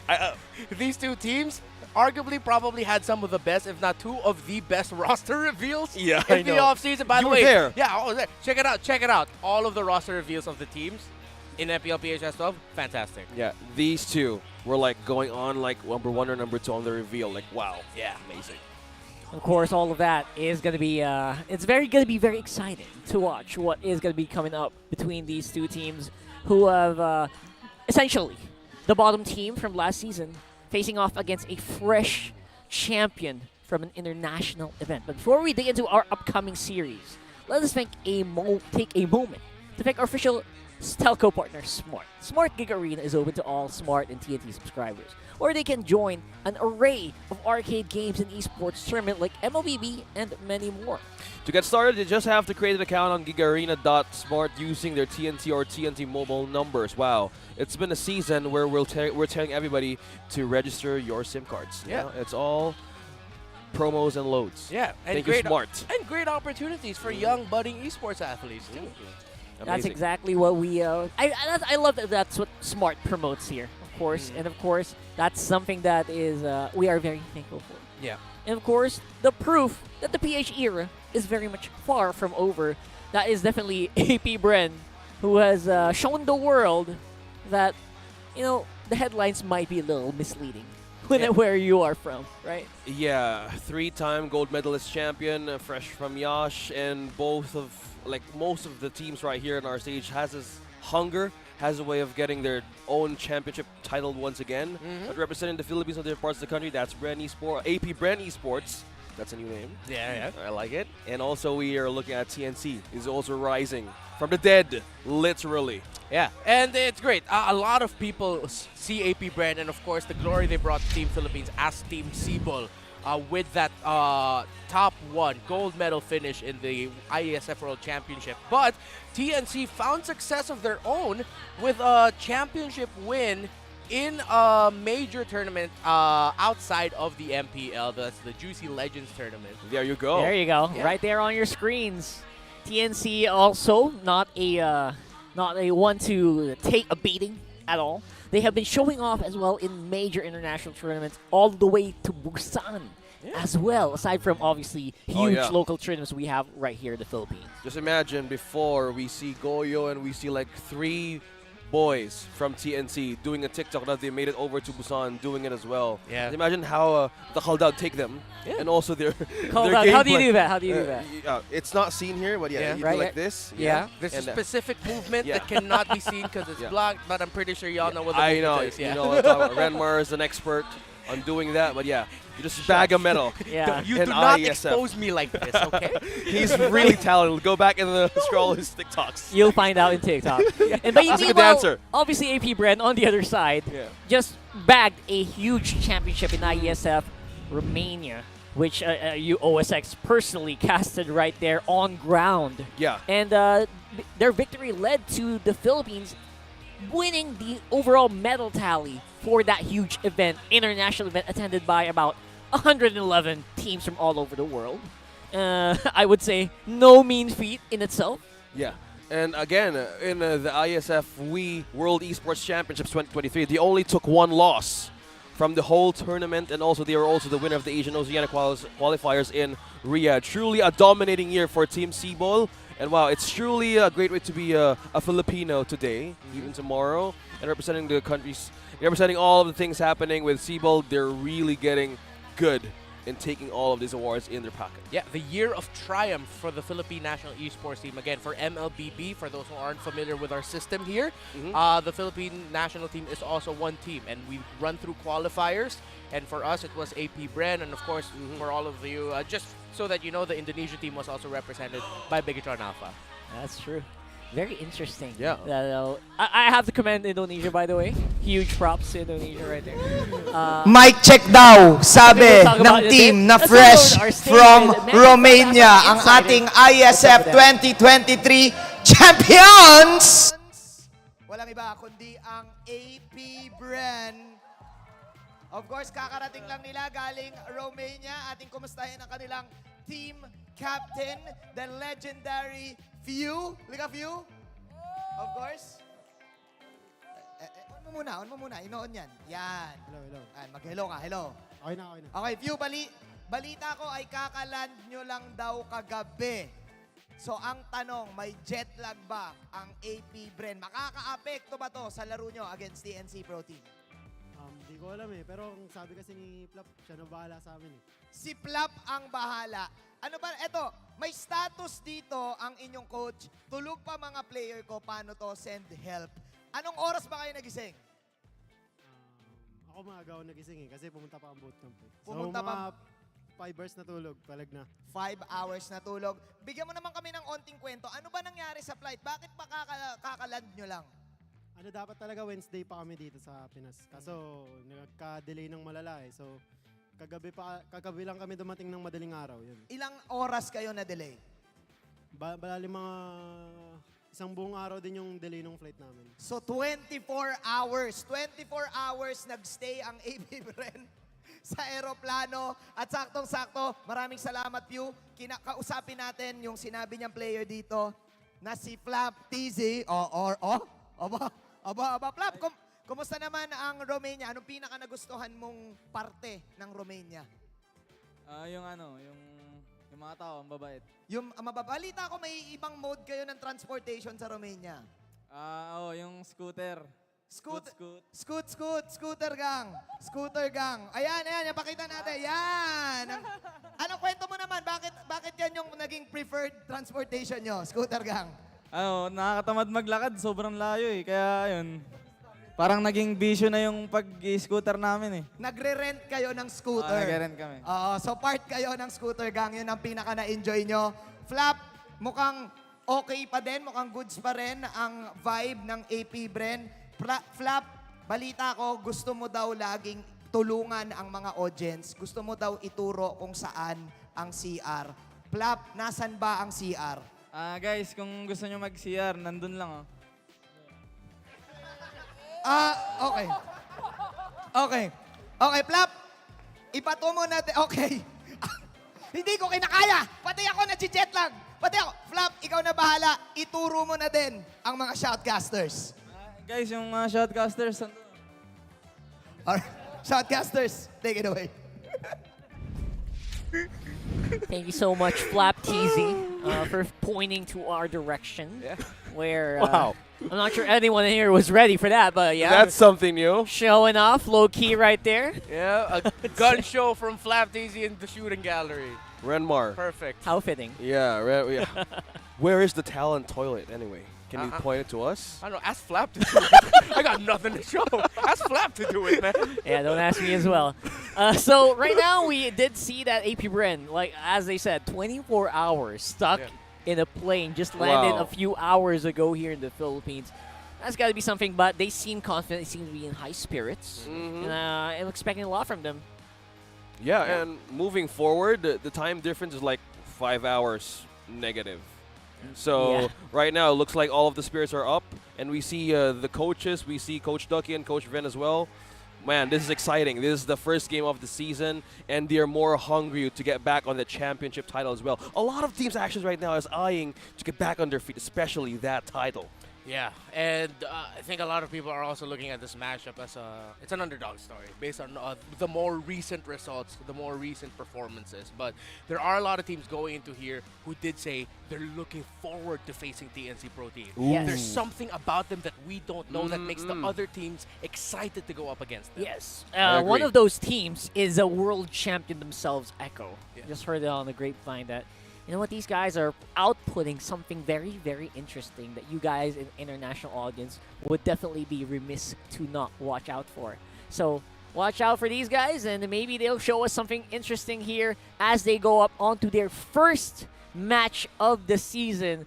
Definitely new uniforms here for TNC, and I wonder if they have anything new in terms of gameplay as well. Oh, exciting. Even the gameplays, we've watched those two tournaments that actually had a chance to dominate. Yep. And also we see different picks. Oh, we could even see Hanzo back again from TNC. We know back in the season, we see how they actually had the surprise pick. They even picked the Zilong last season. Yeah. Surprises? Yeah, this is the match of the first day in MPL Philippines. Yeah, and their analyst now, the man who brought out that Zilong gold lane himself, Ninja Killa / Yasuo. I'm pretty sure he's also cooking up some plans and going up to coach and saying, hey, coach, I think we got some crazy tactics that we can try out here. Iksha was shown earlier. Oh, I mean, that's something that a lot of people didn't really expect coming into day number 1 here in the MPL Philippines, one of the strongest leagues in the world. So I really wonder if there's going to be something similar to this one. Maybe it's Nana's time to shine. Maybe Layla can finally make a showing. Well, that is a good point. I'm not going to knock it. I'd love to see that. Oh, man, Gord show up. Nice. Gord. Nice, almost left his desk. And yeah, so what's a good thing to point out for this day is like there's a lot of surprises. What do you expect of the Renmar? Do you expect more of the off-meta picks to show? I feel like we're going to see one surprising pick for either of these two teams. I need at least one from you guys. OSX, you. Maybe Beleric. Oh, I'm okay with it. Yeah, I will go with that too. All right, let's go ahead and find out if that's going to happen as we do see our teams start walking up on this stage.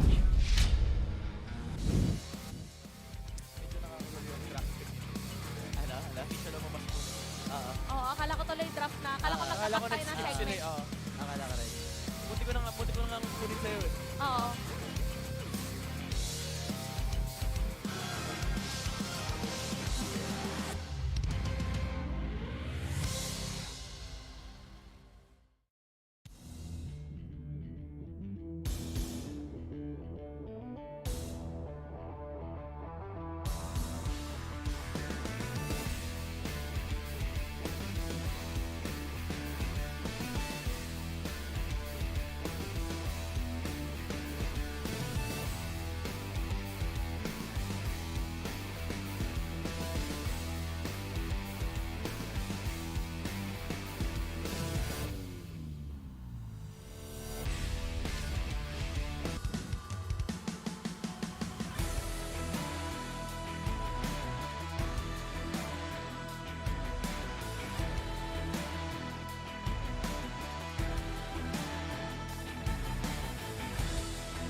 championship homecoming for Team Cebol.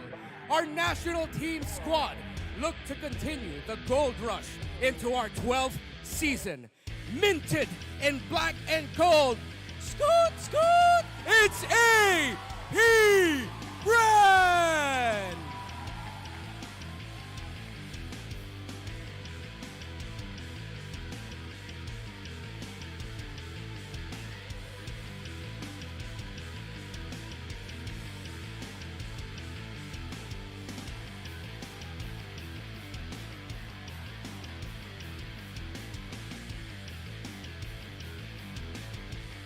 And our coaches, Coach Lucky and Coach Scholar. MPL Arena, make some noise for TNC versus AP Brand!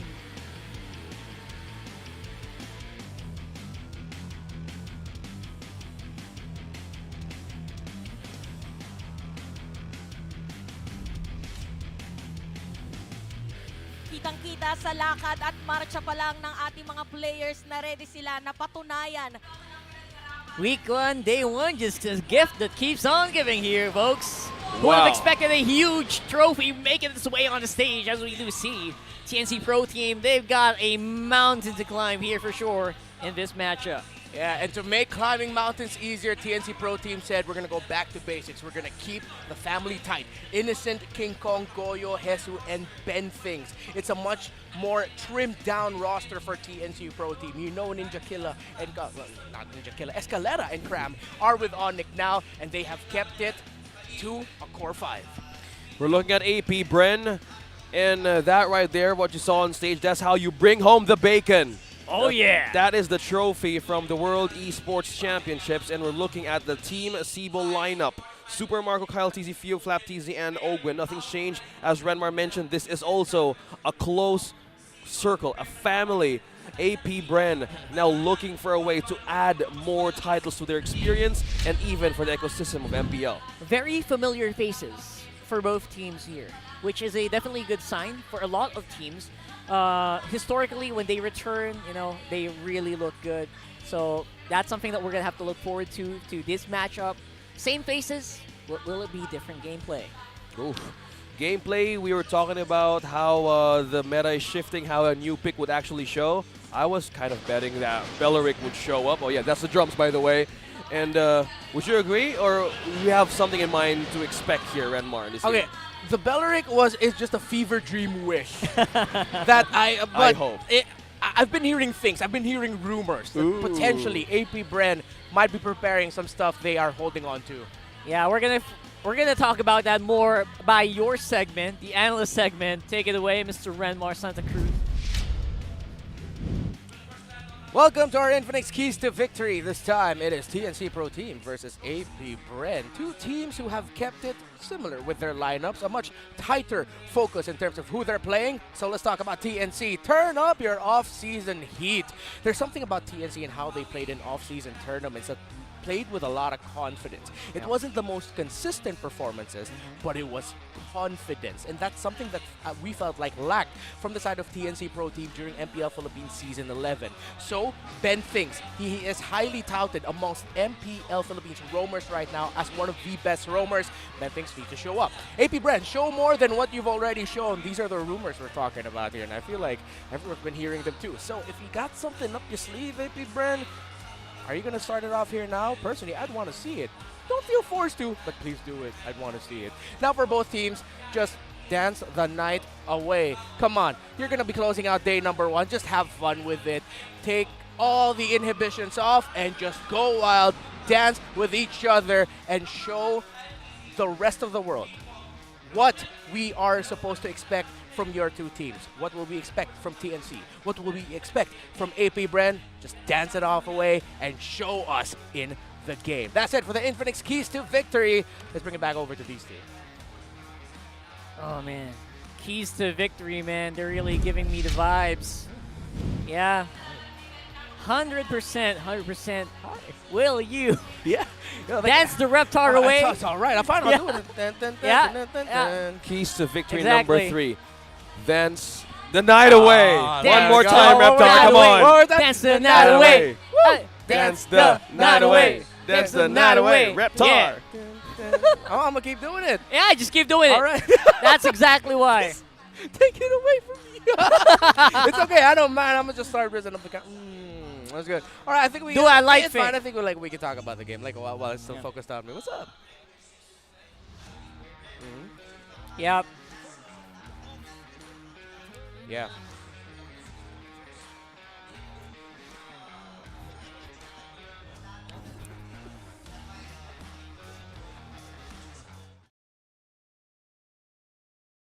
Thank you.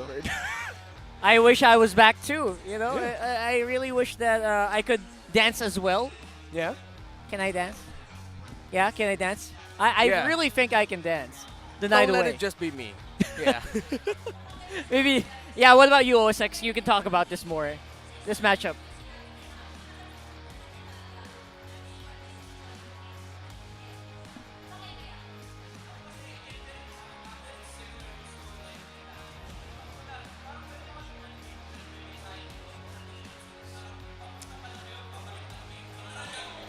Yeah. Yeah.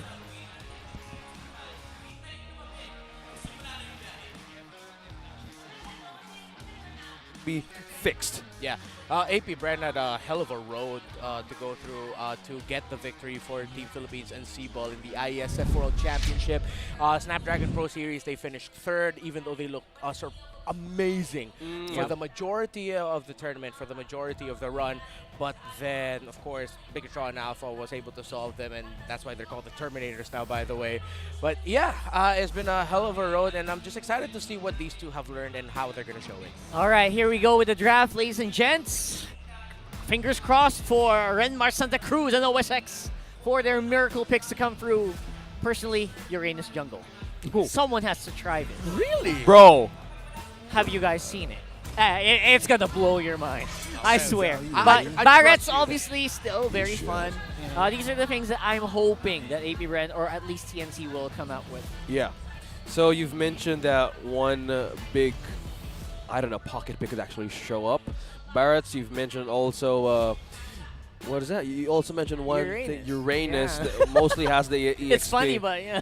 Funny, but can that be true, Renmar? I mean, we see X-Shell, we see marksman picks, but will that show? Like, will the jungle pick be a big of a focus here for the draft for game number 1? Oh, well, I feel like they have to. I mean, King Kong there were times in last season, especially with the Lancelot and stuff like that, where he really wilded out. And TNC also see it the same way with them taking away the Paquito and the Fredrin. Two possible picks there for Kyle TZ. So TNC are respecting the jungle matchup here. And the fact that it's not getting banned out by AP Brand seems to be a challenge for TNC to bring that one out. Give me your best shot here, like that in the jungle role. Yeah, and with this 2 picks that they respected from Kyle TZ, I think there's one way of pushing him in a utility jungle pick. Either we've mentioned the Barretts, we could actually see an assassin pick, which he actually used a few days ago. Yep. The Lancelot as well, still doing wonders in game 1 and game number 2. So who knows? They might be pushing out the hero pool.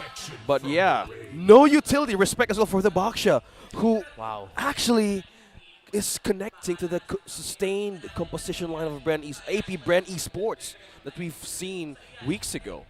Yeah, and now I feel like TNC might actually be eyeing an assassin in their jungle. Maybe here even we go. A Ling or a Lance might be what they're looking into. I wonder if AP Brand are just gonna bite the bullet and just pick up the Fanny first pick since it's open for them. Ooh, yeah. They've been showing it off internationally, that Fanny, bro. They've been showing everyone how they're rocking style in that jungle. And it seems to be a challenge for TNC as well. Oh, yeah, of course. Kadita, we haven't seen her recently for the draft itself. So with the priority of this from AP Brand, again, the last man standing, Few is the only remaining player who has played in all MPL Philippines seasons. An OG right there. A huge OG and definitely deserves respect. OG playing it for almost 7 years now, I think. And still coming out on top in tournaments. I mean, If that doesn't command respect, I don't know what does. Yeah, I mean, at this point, I am not shy to claim that he, with his 2 Southeast Asian gold medals and all the success this year with Team Seaball, he is our greatest national team player of all time. Currently. Hats down. Now, TNC Pro Team, they pick Angela, and they pick Joy. This might actually be a Joy jungle empowered by an Angela. Yeah, if they're up against Ogwen's assassin pick, this is one way to evade, dash his way out with his ultimate. And Joy nowadays is mostly backline penetration. So depending on what is the choice of APBR, either way they go for the assassin, since they took out 2 of the main sustained heroes, which is the Fredrin and also the Baksha, well, they're being really forced to the wall here to pick the assassin. But they went for the jungle as of this phase. It's still a safe route though. Yes, the international threat in the roam right now. Seems like every team is picking up DeFranco, and they are getting a lot of W's with this pick. A great pairing for this, obviously, would be someone with good DPS. And there you go. With Martis, you don't need to build items, man. You just need to activate that Decimate. As long as your HP was in range, you can do some pretty decent mid to late game damage with this hero. Yeah, and it makes a lot of sense that APBR decided to pick like this after seeing the Angela and Joy, because in that way, there's a chance that APBR, if they can chain some kills early on, maybe 3-4 kills, not even just 4, maybe even up to 5 kills in the first 4 minutes, which is very possible with the Franco Cadeta Martis together. That will not give enough time at all for the Angela and Joy to jockey for position and even items and momentum. Now, the big question is, why did they pick the Angela? Who is the main recipient of this Heart Guard that is still up for debate, especially around the jungle? Oh, sorry, Joy jungle is going to be in, since Terizla was picked up. Yeah. So who's going to be the big ticket item here for TNC, who is still up remaining? Right now, though, I wonder if TNC are even consider. No, I think this Angela might actually go into the mid. Pause 4? Really? It's okay. Now I'm realizing it's still very flex. They can roam Angela, Joy mid, and then still go for a tanky jungler. They can mid Angela, jungle Joy, and still go for a tanky roam. So we can't automatically assume that these are like locked in their positions. It's still very flexible for TNT. This is a wise route for the Phoenix Army. And also they ban out the Brody since there's no marksman yet being taken by APBR. So since there's a lot of distance, there's a lot of gap here in team fights because there's a presence of an Angela. So most of the team fights actually come from a flicker ult combo by the Terizla or maybe the ultimate or the Beats of Joy. So one thing to neutralize their threat is just by taking out this Brody, which is also a great pickup for Super Marco and one of the great picks that he has being as a gold laner. That's true. Super Marco, huge focus for APBR here, who seems to be able to use almost any marksman that you throw at him. And huge shout out to the Wolf Index that you see right there, that huge pie chart that you see. It's just showing you what the lineup has. For example, for APBR, they seem to be very high on burst. And on the side of TNC seems to be very high on sustain and team fight. So that graph is going to change as this draft does progress. And they're banning out some pretty good picks, especially this Edith roam. But this Edith pick, I was actually surprised it got banned out just now. It's usually a very first rotation pick for most teams. Yeah, we saw it earlier for ONIC and RSG. Now going to the second phase, this is APBR respecting what we mentioned earlier, that there's still a lot of flexibility on the side of TNC that you can't assume where they're going. And if ever an Edith got through, it would have given a lot of difficulty for the side of APBR, because as you mentioned, Rockhard, this is still a very burst-heavy lineup. APBR hasn't shown enough picks just yet that says they're in it for longer team fights. This is pick, burst, leave, pick, burst, leave. Yeah, that's a good point. Isolation, and they have also late-game insurance. Good thing there's FW here with us. So now with the bans here, they take off the Arlet, trimming down more of the EXP choices. And also the Edith. You've mentioned the Edith just making wonders. They're pushing this Angela to just be on the roam. Because Light in the previous game, man, with this kind of hero, a lot of knockups, a lot of controls. Even the burst with the Primal Wrath is just too much for an isolated late game burst composition for a team. So I think this is still good. And also the Arlet is one way of streaming down more of the game-changing ways. Oh, Bruno as well. I was thinking about that. I was thinking about that big ticket heart guard recipient, that Bruno. That's a shame, man. That's a shame. Bruno, very heavy on the jungle as well, can still go with your theory, right? To go for the jungle while the Joy takes mid. Yeah. That would have been a thing. That would have been a thing. I feel like that's where TNC might actually be going into. Well, no, I'll still open up the possibility of this is going to be a mid-Angela, and then they're going to have a roam that's tankier. They just need one more tankier presence, either in the jungle or the roam. It cannot just be the Terizla and just survive long enough, and then you have the Angela. And there is the big ticket for the Angela. It's actually the Claude. It's going to be the Claude and the Joy sharing the Angela buff. Beautiful. Whew. Talking about gap, talking about attack, BMI, all throughout, all the pokes in the gold lane, and also the distance. So, okay, since there's a lot of ways that we're seeing the identity of TNC's team fight right now, on the last 2 picks of AP Brand, this is where they show their marksman. With this kind of a way of a matchup for a Claude, will the Beatrix be an option, or will the Irithel be an option? Oh, there you go. Irithel. Huge counter on the gold lane. And that's a Bea. There you go. Still Beatrix. Fair enough, yeah, up against a Claude, and you really want that. You really want to have that distance ultimate and have that combo, since you have CC right onto We're getting isolation. On XP. Yeah. But yeah. What a pick. Amazing. That's so good. Very difficult for the Terizla. Or actually the Joy to take care of here. Yeah. Oh man, this is going to be a slobber knocker on XP and on gold, which is exactly what the meta usually dictates now. Huge focus on top and bottom. Usually in the mid, they just like to play around and who can pull off a better play or a better surprise. That's usually comes out on top and has control of the middle objectives. Now, here on TNC side, last pick, guys. Any huge standouts here for you? For me, they just need one more tanky presence. That's it. If they're going to change it up, if it's not going to be that, it's going to be such a risky lineup for TNC because they have a Claude. There we go. Finally being answered. Cho for TNC. And yeah, this is one thing that they need to survive a kill for this Claude. And as well as, Charizla can also do wonders for the ultimate. I think they have all their cards on the table properly for TNC. So, being fair with their composition, so they would really want to keep up with the early game rotation with AP Brent. Yeah. Right. Nothing really glaring out of the ordinary here in our lineups, at least, which is exactly how we've been seeing other tournaments rely on so far. So right here in the MPL Philippines, it looks like teams are not gonna fiddle around with a very tried and tested recipe. 59% audience predictions coming out on top for AP Brand. I would say because of their big trophy. Yeah. He brought a big trophy on stage. It's going to be hard to predict against that, you know? Exactly. Flexing the bacon. But I will be honest, it's a pleasant surprise that it's not a more one-sided audience prediction rate in favor of Brand Esports. Agreed. IP Brand. Apparently, there's something that we don't know about TNC Pro Team that other people know, and we're just not getting filled in. I'm excited. I am too. Even in the trailer,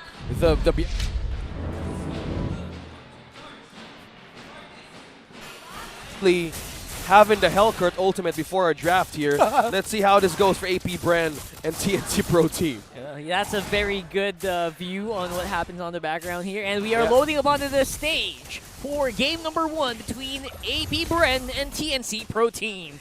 Again, both teams, every team right now, vying for their place in the M5 World Championships. Is that a rupture on the glue? Oh boy, seems to be. Yeah, that's a glue with adaptive penetration. That's penetration, bro. Well, speaking of penetration, Flap teasing now, HP dropping low, still sustaining his lane. Yeah, going back to your point, Ramar, rupture on Cadets and also glue. Yeah, okay, so they're not just, it's like the classic idea of giving the magic penetration boots for the glue so that he's just a little bit more annoying damage-wise, Yeah, flat damage actually helps out that glue a lot. Every bit of penetration that's not meant to be there, it boosts your damage by a huge amount, which I don't think AP Brand has any trouble dealing with right now. Anyway, FWD is going to be definitely your expert wingman, so you would be remiss to not check it out. Yeah, speaking of wingman, Ben Things used his flicker, and he saw a possible takedown there earlier. So the rotation-wise, we're talking about a draft. Looks like AP Brand has an advantage now that they're taking, into their own hands. Is because, again, this is their own winner of their lineup, Renmar. Yeah, and actually picking up the glue here, for AP Brand, They picked up the glue because they needed something just to give Innocent a little bit of a harder time. Meanwhile, they already had an answer to the Joy in itself in the Franco and maybe even potentially the Kadita. Anyone who can disrupt with just a little bit of control to mess the flow of a Joy. So with one of the last picks onto the glue, AP Bren ended up covering what TNC can bring to the table. Well, look at the coverage of Flap TC's Doman as well as Ogwe. Look at that, King Kong looking for a way to find an angle. We know Hesu penalty zone onto the back. Haltizi looking for a way to take down Hesu, but using his hammers. Look at that response from Ogwen. Ultimate with a combo burst from a few. AP Brand completely winning that fight. This is super interesting. I'm not seeing anything flashy, anything huge, like any huge movements coming in from AP Brand Renmar. They seem to be just happy to absorb anything that TNC is throwing them and push it back to them. Yeah, and again, that's what changes with their lineup once they picked up the glue, knowing that they're going to be going up against a lineup that has the Angela, that has a Joy, and this is clearly AP Brand much more comfortable in the early to mid. They can snowball here. TNC just needs to control it. In those situations, they shouldn't go full in. They need to watch out for the potential that Ogwen or anyone can get hooked. They really need to just buy enough time to make sure that Innocent will be able to get the gold he needs so that he's fully activated. Overall, AP Brand doesn't seem to be trying too hard, and it's working out in their favor. That is the most amazing thing for me right now. Well, speaking of being in their favor, even the gold lead of AP Brand right now. And just by moving up against the lineup of TNC, this puts pressure to Innocent actually to have a good lane. And what we see here, the rotation from up top, 4 members of AP Brand, is just trying to slow down the progress of Innocent. And they're doing a good job, a banger job at it him right go now. You push it, and you know Innocent smelt what was happening right there. And I would not blame him. Again, Team Cup, team communication-wise, I think that means it's working for TNC. Something's happening in the background that we are not hearing, which stopped that kill from happening here, Renmar. Yeah. But I like what you posited there earlier. It could just be Innocent smelling that smelly smell. Something is up. Sixth sense. Yeah, it's a sixth sense. Like, I don't like how the map looks. Where is everyone? So of course Innocent would go back there. He won't stay innocent. Yeah, I feel it. All right. I think I get it. The TNC Pro team, I wonder if they're actually still going to contest this. I'd rather they just give this up and just try to give Innocent a better time there. Maybe even try to get a kill on the Super Marco, make that the trade, but no, they won't have the time to. Will they even go near this area? Flap TC doing a great job to zone out members of TNC. Kyle TC though, a job is a job. Taking down the second the turtle here, and an objective still AP Bren. No contest, and a good eye for TNC to not even go through with that contention with the Retribution. You know what? I'm watching Kyle TZ, and I can imagine the meme. It's not much, but it's honest work. Yeah. It's good honest work. Honest work. Just gotta get my turtle here, and it's working out as I said. But look at this. Ben Things with a wave of the Dragon Fall. Look at the burst coming in from a few. Now it's a complete follow-up from AP Brand. Now King Kong received the love waves and hard guards. He's still sustaining the possible takedown. Look at Kyle. Oh, Kyle T's not letting him go though. Using for a way. Will the Usher Aura be the answer to catch one? Meanwhile, Ogwen is here as well. Snipe won't connect. King Kong being hooked by Ogwen. And Super Market secures the kill. AP Brand gets one. Kyle TC though not letting Goyo go. Oh, is this still go time for AP Brand? Yes, it will. Damage connecting. Kyle TC secures another one for AP Brand. TNC Pro team, they're just getting outplayed and outgunned everywhere. They try to go and try to commit a play, and I think you said it best, Rockhard. It's not just Kyle Teasy or anyone. It's just good, honest work from everyone. Everyone, yeah. And they're just like, it's clockwork. There's a sequence. They're following it. Hooks, whatever, Amazing. rotations. Oh, that's a good hook. Oh, now man. Purple will be reset here, and also AP Brand is looking forward to steal this. Meanwhile, Kyle Teasy has eyes on this one. Meanwhile, King Kong tried to poke him down. Did he get it? No, he did not.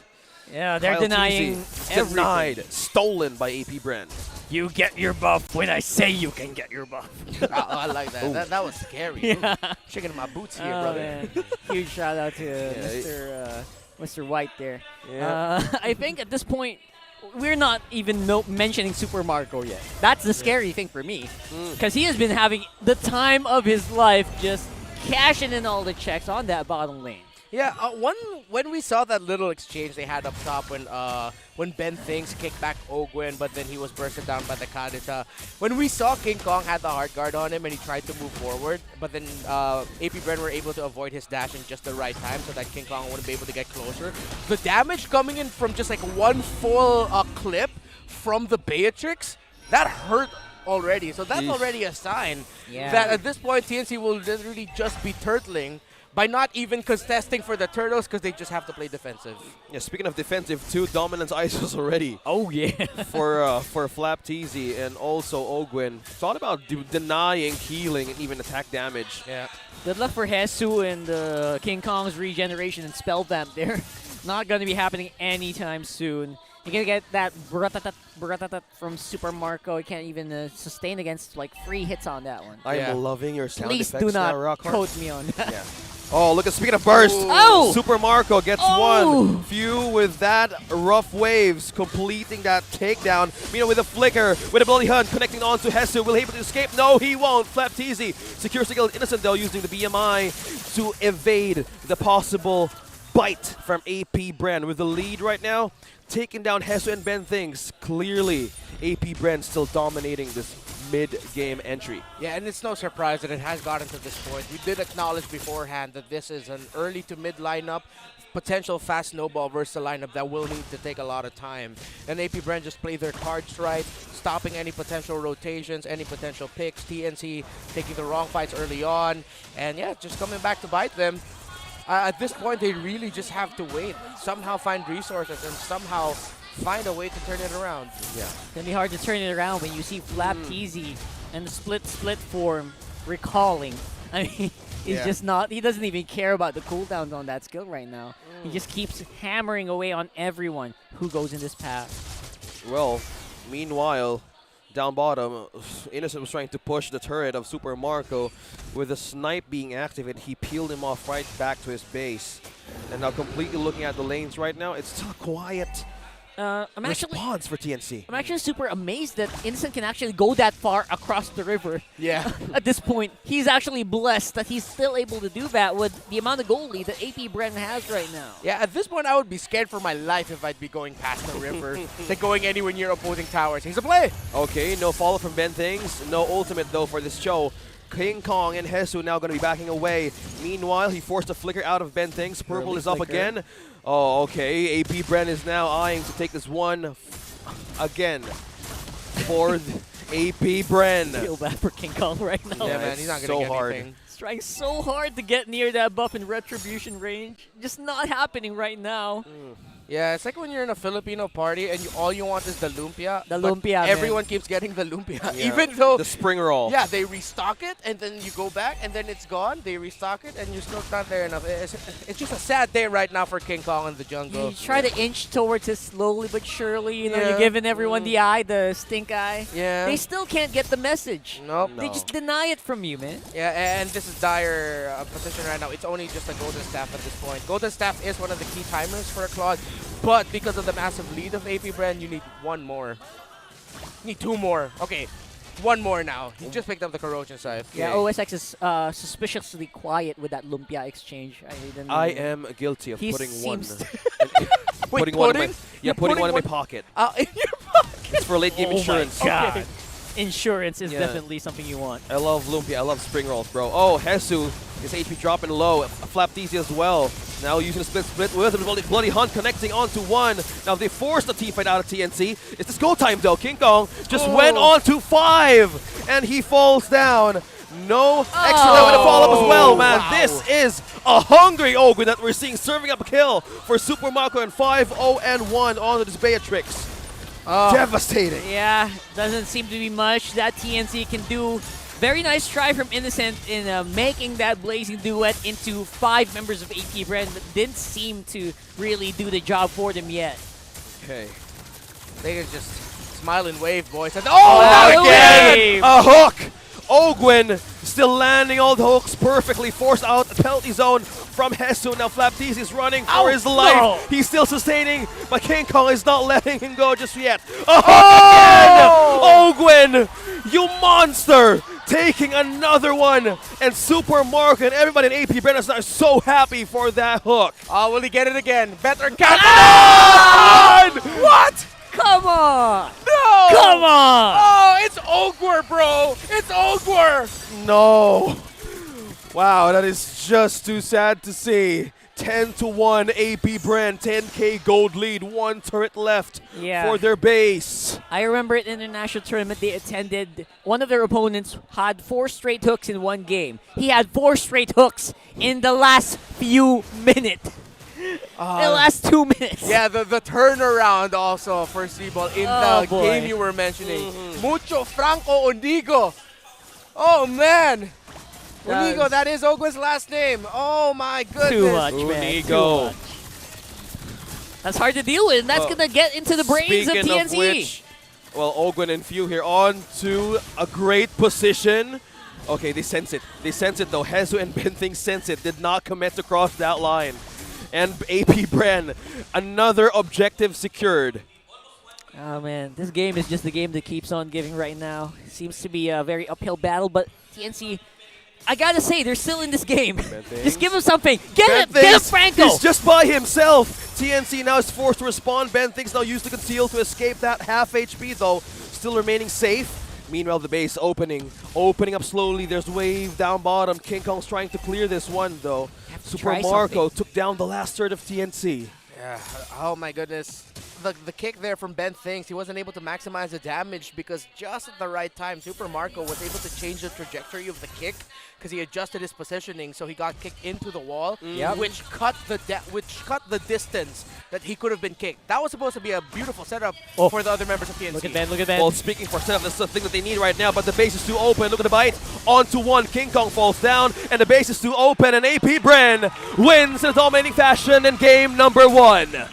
Sheer firepower coming in from AP Bren.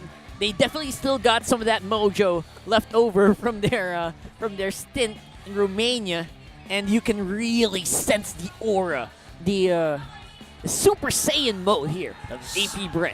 Super Saiyan indeed, and that winning moment was brought to you by our official sponsor, FWD Life Insurance, AP Bren. Wow, this is just momentum, Reptar.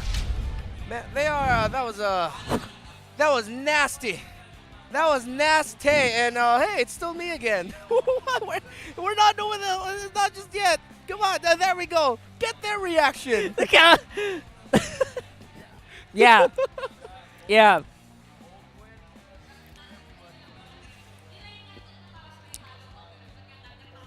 Field day, man. Yeah. Absolute field day. You know what to do. You know what to do. Just breathe in. Breathe out.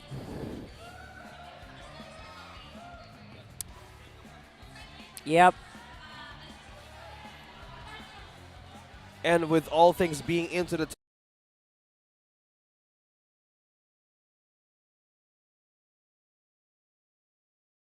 everything is on the table here for AP Bren. And I have to reiterate this. They were not trying that hard, especially in the early game. Yeah. It feels like everything was served to them on a silver platter in terms of engagements in the early game, and they just did what they had with the situation that they were given. So that's really something that I really want to dig deep. Why AP Bren is playing like this and how good they are here. Reptar, you're going to have a lot on your plate to dig in a deep one. All right, I think it's analyst time. All right, it's analyst time. Let's do this. So, AP Bren versus TNC Pro Team here. It's not just going to be me, so if you guys want to join me, like, go ahead. Feel free to. I would love to. All right, so let's talk about it.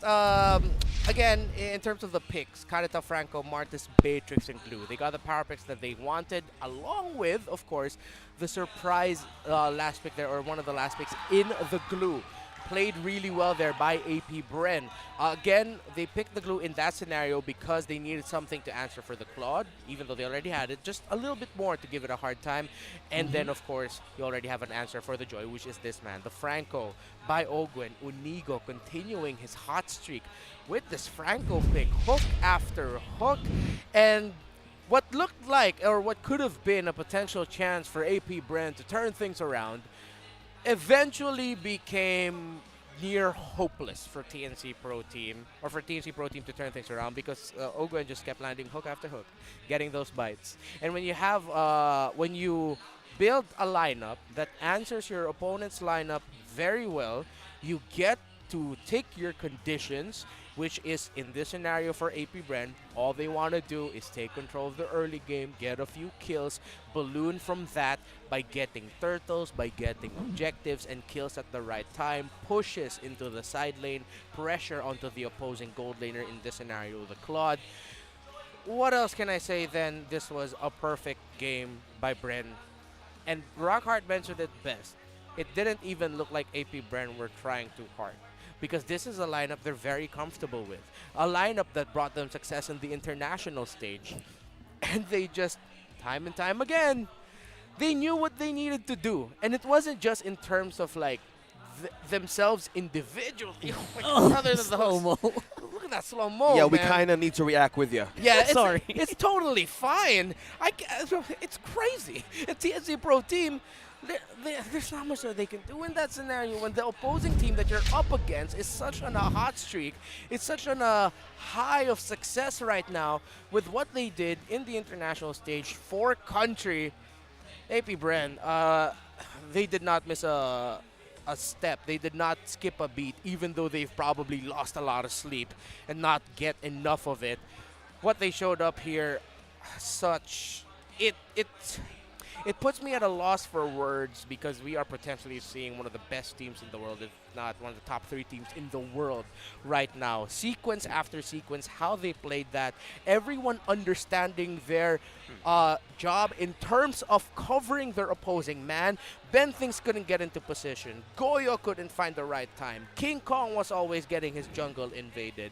Hesu, he got a bit of help a few times, but then Flap TZ also was just able to, naturally as the glue, he's fine with it, be able to survive. And of course, Innocent, because of what happened in the other parts of the map, all it took is one good rotation from AP Brem to send Innocent back, to open up the lane, to get damage onto the turret, and then in the next one, get Innocent down, and then finally break that turret.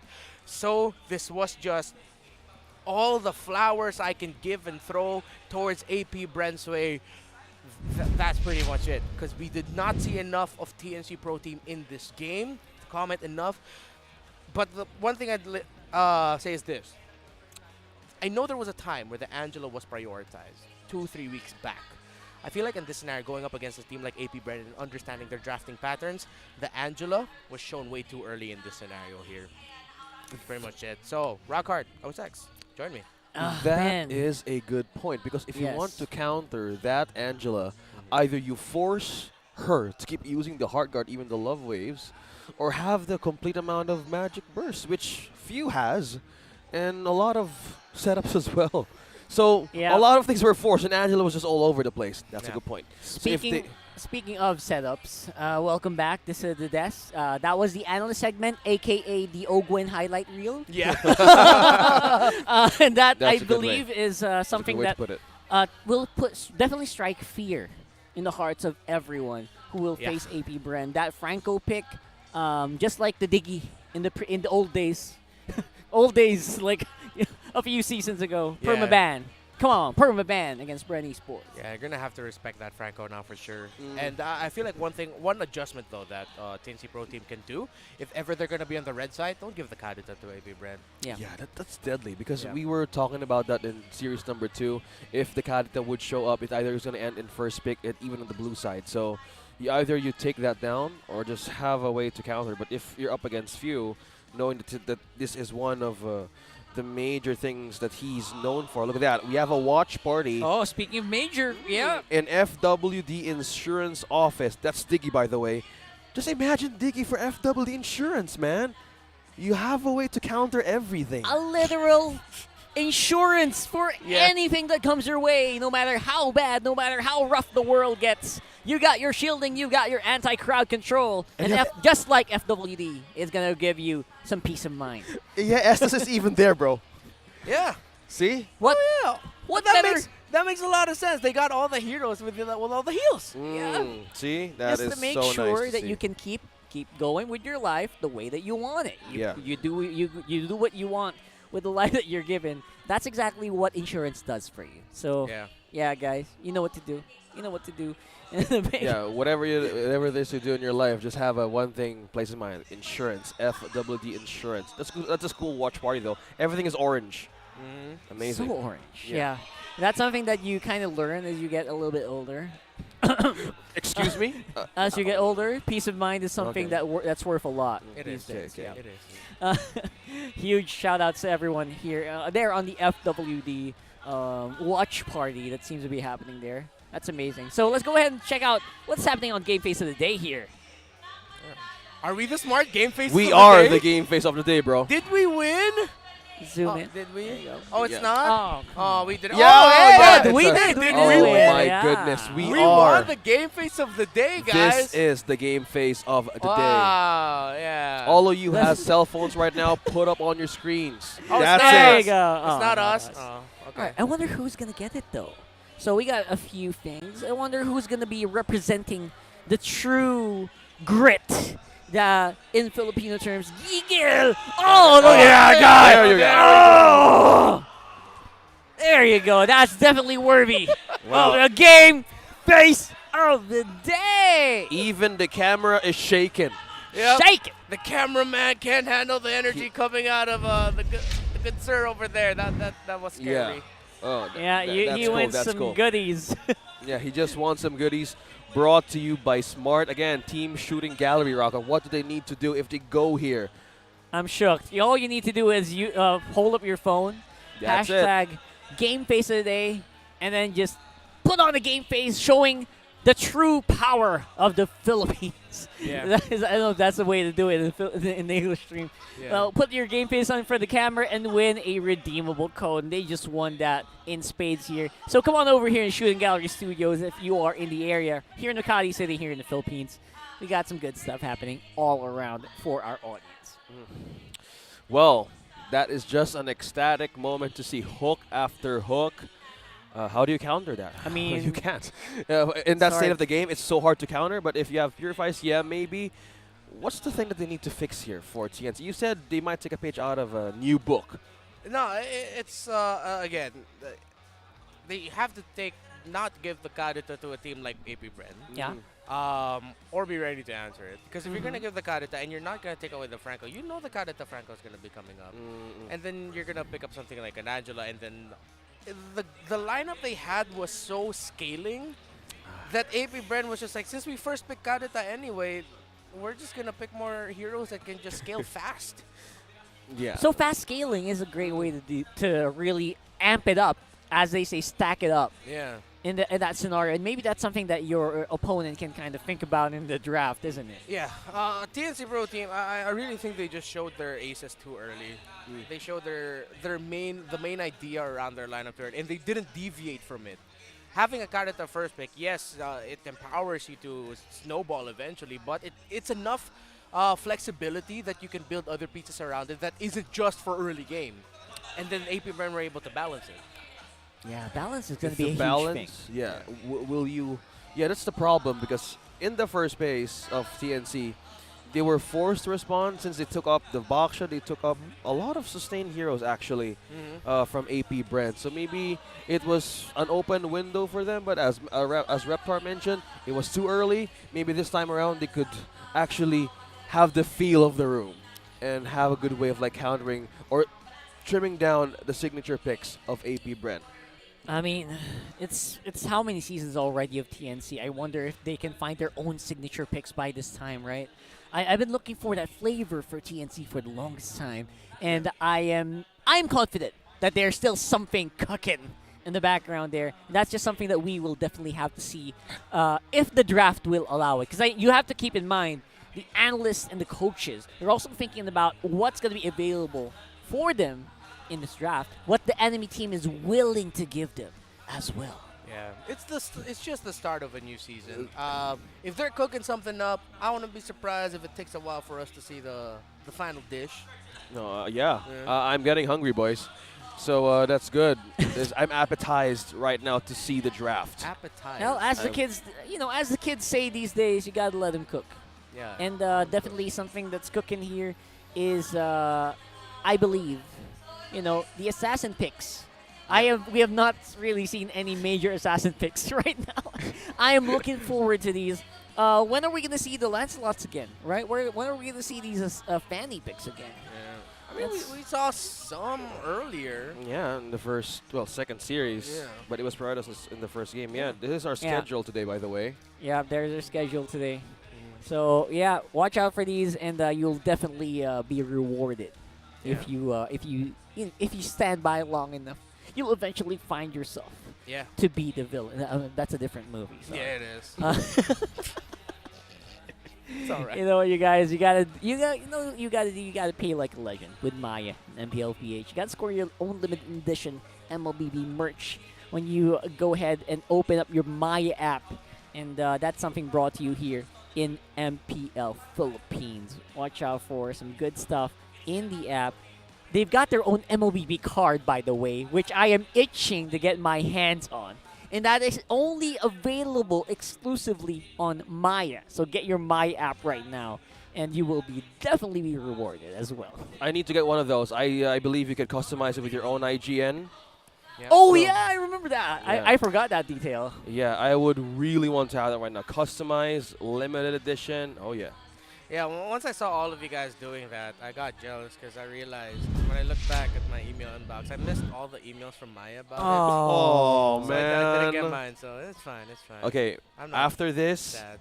us three, we're going together. We're going to Maya. We gotta go there right now. We gotta go there right now. Oh, Ooh, there you go. I like yeah. this. I like this setup that we got there. The suspense is building up. Yeah. Guys, it's a sign. Hellcurt. Yeah. Maybe. Oh, well, Yeah. it could be because AP Brent uses that. Let's do it. Let's go for it. Come on, AP Brent. You know the drill. Show off in style, right? Man. Show off in style, and give us what we want. give the audience what they want. Well, we know AP Brent from last season. This is always like their last pick. But who knows? This could be a good way of like expecting that there are a lot of surprises that they can actually bring to the table. So AP Brent, okay, there's no switch, still on the blue side, and still the choices though. EXP, utility jungle, you have the Fredrin out, also the -1s, the Kaja. So I think this is the time for them to respect the Kadita for TNT because we could actually do it again if you're AP Brent. All right, so we are loading up into the draft, and this draft is becoming spicier because Wow. Franco finally will be banned out. Thank you Okay. so much, TNC, Yeah. for heeding the call here of the masses. And that's going to force Ogwen to kind of pivot into definitely more interesting roles in this draft. Wow, Ogwen, the respect for Ogwen for this Franco, landing all the hooks that he can get. But this time, I told you, AP Bren, Oh, man. eyes on Kadita, still did not respect this from few. Yeah, well, they took out the Franco, so they don't have to worry about a Franco Kadita, but the Kadita is still flex for AP Bren, which can go into the roam and to the mid for few. Still a lot of room to work out here, but I think TNC looked at it and said, you know what? The Franco was the problem. It shut down a lot of the things we wanted to do with our more scaling, squishier assassin-esque lineup. And again, Kadita seems to be the primo pick for Bren Esports. For AP Bren, I feel like they are really favoring the shot calling. You know what? I think when you're a Kadita player, you kind of focus on where you are on the map, not exactly your micro. You can be more macro oriented, which is definitely where few excels. Speaking of macro, though, first time we're going to see a Novaria for a TNC. Oh, yeah. Okay, so they have more priority on vision, and for Martis here, so it's always a good calendar for these assassin picks that actually show up from AP Bren. I say they're going back with comfort and vision. So Valentina is still open though, but I think this is more likely to be the Kadita, well, mid, either roam. But we all know actually if you can actually still flex this, there's a lot of possibilities in the table. Yeah. With Navaria, I like that they stole the Martas away also now though. Kufa probably, if they want to go for it early on. Or, oh, Grok, okay. There's the Ogwen pick that we're talking about. Yeah. Definitely rocked on and definitely a lot of matches. Yeah, that's Grok got it. Brody means he's going to be set. Oh, but this time they picked the Bruno. Gold lane Bruno. Okay. Right now, though, I don't see a lot of cohesion with the lineup of TNC Pro Team, but they do have great individual picks. Yeah. These last two picks need to be the glue that holds, not literally glue, but the glue that holds the rest of the picks together. I like what you did there. And it definitely, this lineup is screaming, let's do our own thing for now, guys. Let's just go on each other's throats for, let's go in each other's lanes, rather, for the majority of the game, and maybe come out on top with gold if we win out on the 1v1s. The 1v1 is going to be very crucial here in this draft. Now we are on the bans. Okay. No Baksha here. There's still no jungler for AP Bren.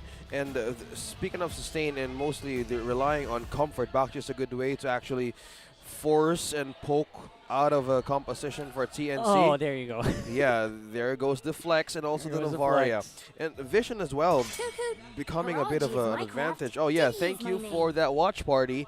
And AP Brand has eyes on Diggy. Take him out of the picture. It is one of the main kryptonites of AP Brand. Wait a second, I just feel like Ducky got reminded this hero exists. Because of that watch party thing. Oh, I hate this hero. Wait a second. Yeah. We even have that. We even have that Diggy sign right outside of the studio. I'm sure, like, it's just in the back of his head. Also, like, wait a minute. Wait a minute. We got a lot of crowd control here, guys. Let's take away this little bird. Yeah. If you want insurance, yeah, take Diggy out.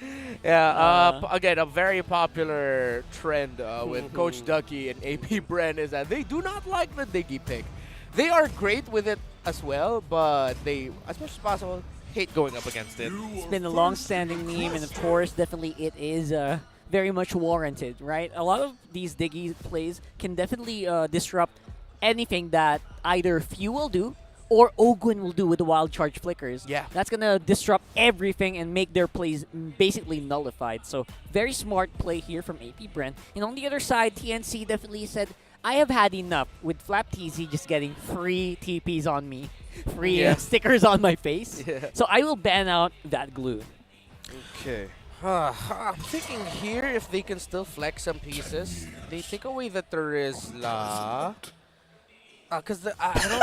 Sorry. The TNC, oh my goodness, really? Average 76. 76 Kaldags per match last season, TNC Pro Team. Who tracks these stats?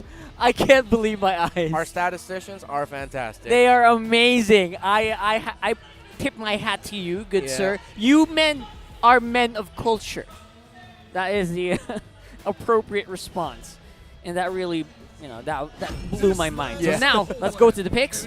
Lapu Lapu. All right, we are finally getting some sort of AoE crowd control that I have been dying to see from this lineup of TNC, because they have a lot of damage, but not really many people to hold people down in their place. Yeah.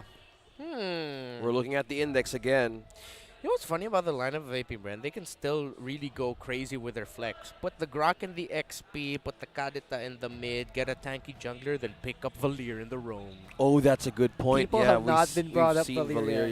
Yeah. Since there's a lot of jumps, there's a lot of CCs here for TNC, so might as well push it over. Yeah, usually though, when we see the Grok that does go into the hands of Ogwen, there's not a lot of Flap TZ Grok games. Yep. But it's an option. Yeah. Good thing that you pointed that out, because it can still be flex. Oh, okay. Okay. So, yeah, keeping things simple right now. Pretty much just answering almost everything again. Bruno on the side of TNC. Farsa's wide open. You go ahead and pick up the Farsa. And it's going to be a double mage lineup this time around for AP Bren. And they completely turned our call around. Flap TZ going for the Grok and surprising us with a Farsa pick. No, it's a TZ Grok, sorry. It's Cal a Grok Jungle. Grok Jungle, Grok Jungle. Grok Oh my Jungle, goodness. Yuzhong My XP brain. lane, yeah. But hey, the Valir ended up being a Farsa, so it's still a double mage type of deal. yes, you have that burst. Yeah, that's a good I call love that. there. So Look how balanced the AP Bren chart is. They have everything except for DOT sustain, which is Yeah. very apparent. That's true. And the Florin just added a huge sustain bump into the lineup of TNC. Okay. Again, I have to repeat my same feeling in the earlier portion of this draft. There's a lot of picks that individually make sense, but the cohesion of the lineup is quite not there. From what I can see, though, is that if ever it goes really well for TNC, that's because the Florin, Novaria, and the Martis were able to, or the Florin and Novaria were able to help set up the Martis for chain kills early on. That's like one of the main conditions I'm seeing here for TNC. Right now, it just seems like a lineup that wants to try and do a lot of things. Yeah, so yeah, we're gonna be we're gonna be locking in these picks, and I gotta say, I think Bren just threw a curveball here for TNC. I wonder if they can deal with this huge flex. And again, this duo in the mid lane is very potent. I am shaking right now. I am shaking. I feel Whoever you, man. gets caught by the breath of the ocean, you're going down, man. Instant So, burst. yeah, let's find out if the TNC every man for himself lineup is going to work here as we load up into game number 2, AP Bren versus TNC. It's funny because it's not like it's every man for himself, but it's also Ben thinks for everyone. Ben thinks for it's not healing for everyone. It's Ben thinks for everyone. You get a Ben Pings. You get a Ben Pings. You get a heal from Ben Pings. Everyone. Yeah, that is just Ben things growing up. And with this, Florin, a global response to healing. Look at all those ruptures on the side of AP Bren. They want to end this. They want to be able to go home and get the sleep that they lacked on because of the delayed flight. Yeah. 4 ruptures and Adaptive. lethal ignitions. Yeah, boom, boom, boom. Yeah, ruthless, man. Adaptive penetrations man. for Alright. 4 people here from AP Bren. Still looking for a way to make things quicker. But how will TNC actually slow things down? Because as you said, Ben thinks he's healing for everyone in his own version of Florin. Yeah. So by the items, we have a great start here for TNC with an advantage of 100 gold. Okay, back to 11. Still going with their own lanings. Hesu, meanwhile, the Flapties and Kyle just cutting down lanes down bottom. Yeah, it's gonna take a while for this lineup to actually activate, especially with a Bruno, especially with a Lapu Lapu. King Kong can kind of make a case here for good DPS / tankiness in the early game, so we might see an early activation for TNC on the turtle lane, but look at this, AP Bren, they're already waiting, they're already ready to take this fight. Looks like coverage now of AP Bren is just getting stronger on the river though. But for King Kong and Kyle TZ, yeah, this is one way to actually contest as they're both on level 4, but King Kong is trying to push away few. Also hitting level 4 as well a few seconds from now. But this time Kyle TZ though, that's a Black Dragon form being used to zone out members of TNC though. No view here for the turtle AP Bren. Okay, that's the Navarre using the Astral Recall and Echo. Okay. Still AP Bren taking that objective.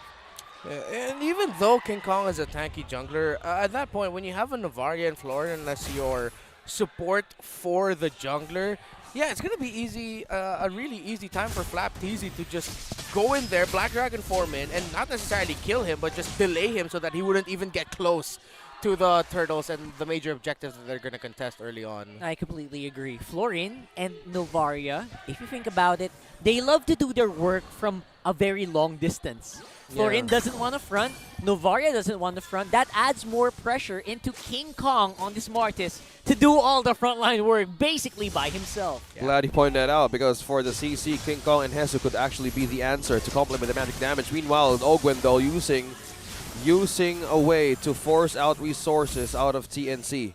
This is something new, Ogwen on the Kadita. With a switch from Few as well. Both of them are just so versatile in using this hero. Yeah. And with a complete burst answer, again, we said this will be a force or a pressure for King Kong to actually have a good set. Plus, you need to have good defense items as well. Yeah. Now at this point, I think we're going to eventually meet multiple paths. Either it's the path of TNC wanting to be so careful that AP Bren just gets all the objectives and then one team fight leads into a massive AP Bren lead into AP Bren wins. Or TNC will try to contest a specific objective, either second or the third turtle, too heavily that AP Brand will turn things around. The good news for TNC Pro Team is that Innocent is getting a good amount of gold, and he's actually having a good time in the gold lane. So with the team, with a Bruno, that's good news. Yeah, Petrify, knock up rough waves onto Hesu. Look at that regen. Wow. Coming from the bravest fight is up against Hesu. Completely surviving that dance. Wow, 2v1. All right, signs of life here coming in from TNC Pro Team, and that's coming in from the XP lane. Now let's watch out and see what this turtle will bring us. It looks like Hesu seems to be very energized, very motivated from that fight. See if that's going to be resulting in anything positive here for TNC. Trying to get slapped easy. Denied. Coming from his Black Dragon form. Wow, Hesu and King Kong. The damage right now just being 2. Now this circle now still secured by Kyle Teasy. They definitely would have used, could have used more insurance there for AP Bren if they want to secure that turtle. They were punished very heavily for not having it. Half a second retry timer difference here for Kyle Teasy and King Kong, and Kyle Teasy just made that look so easy. I know. And it's heartbreaking for TNC because they did all the right moves there. And they did it in a very ultra-fast manner. Exactly. Yeah, I mean, that was everything that you wanted to do, just lacked the people to do it with. Oh. Yeah, I feel like it could have been a different story if Bentings decided to join that.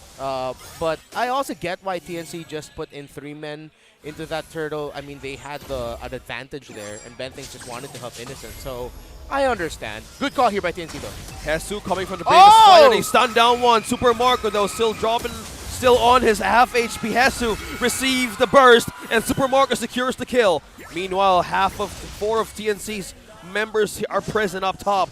Kyle T's trying to hold them off. Minions trying to push in. But Innocent, though, still not letting go of this top turret up in Super Marco's lane. You know what? I can hear the comms on that one. I saw Super Marco calling, they're on me, and Kyle TZ went with a wild charge into the body of Super Marco, which saved him in that fight.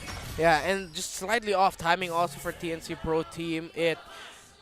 Big question is also why they didn't just decide to walk through the turret so that they could help out Hesu, who initiated that beautifully. It also is just really sad that the moment they decided to push that for Hesu, the last minion went down, and so of course they got wary to walk through the turret to just help him out. Would have been risky.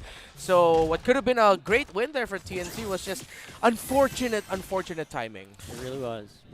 Timing right now of TNT is the answer for their insurance to make it to the mid-game. But I gotta give him props. This is a lot closer than game 1. Yes. Look at that gold. It is neck and neck right now. And this next turtle could be what TNC needs to take it over the top if they can pull it off correctly. Can they take it over? Kyle Teasy. Flap Teasy now is in the Black Dragon form, trying to push out members of TNC right now. Having the Feather Airstrike combo, Kyle Teasy secures that objective, okay? No way of contesting that. There's so much burst, though. Okay, meanwhile, top Super Marco's dropping down low. Astral Echo would not die. Super Marco!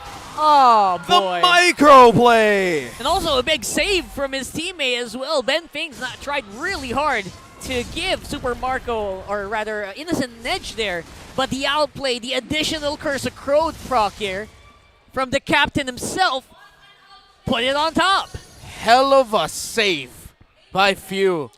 That I really thought that was a sure kill, or at least a sure trade. It looked like 2 for 1, marksman for marksman, even better for TNC because they took out the Brody and they're playing the Bruno. But wow, AP Brand, they just somehow get to pull off things like this from out of nowhere. Actually, yeah, you didn't see it. I saw it on the minimap.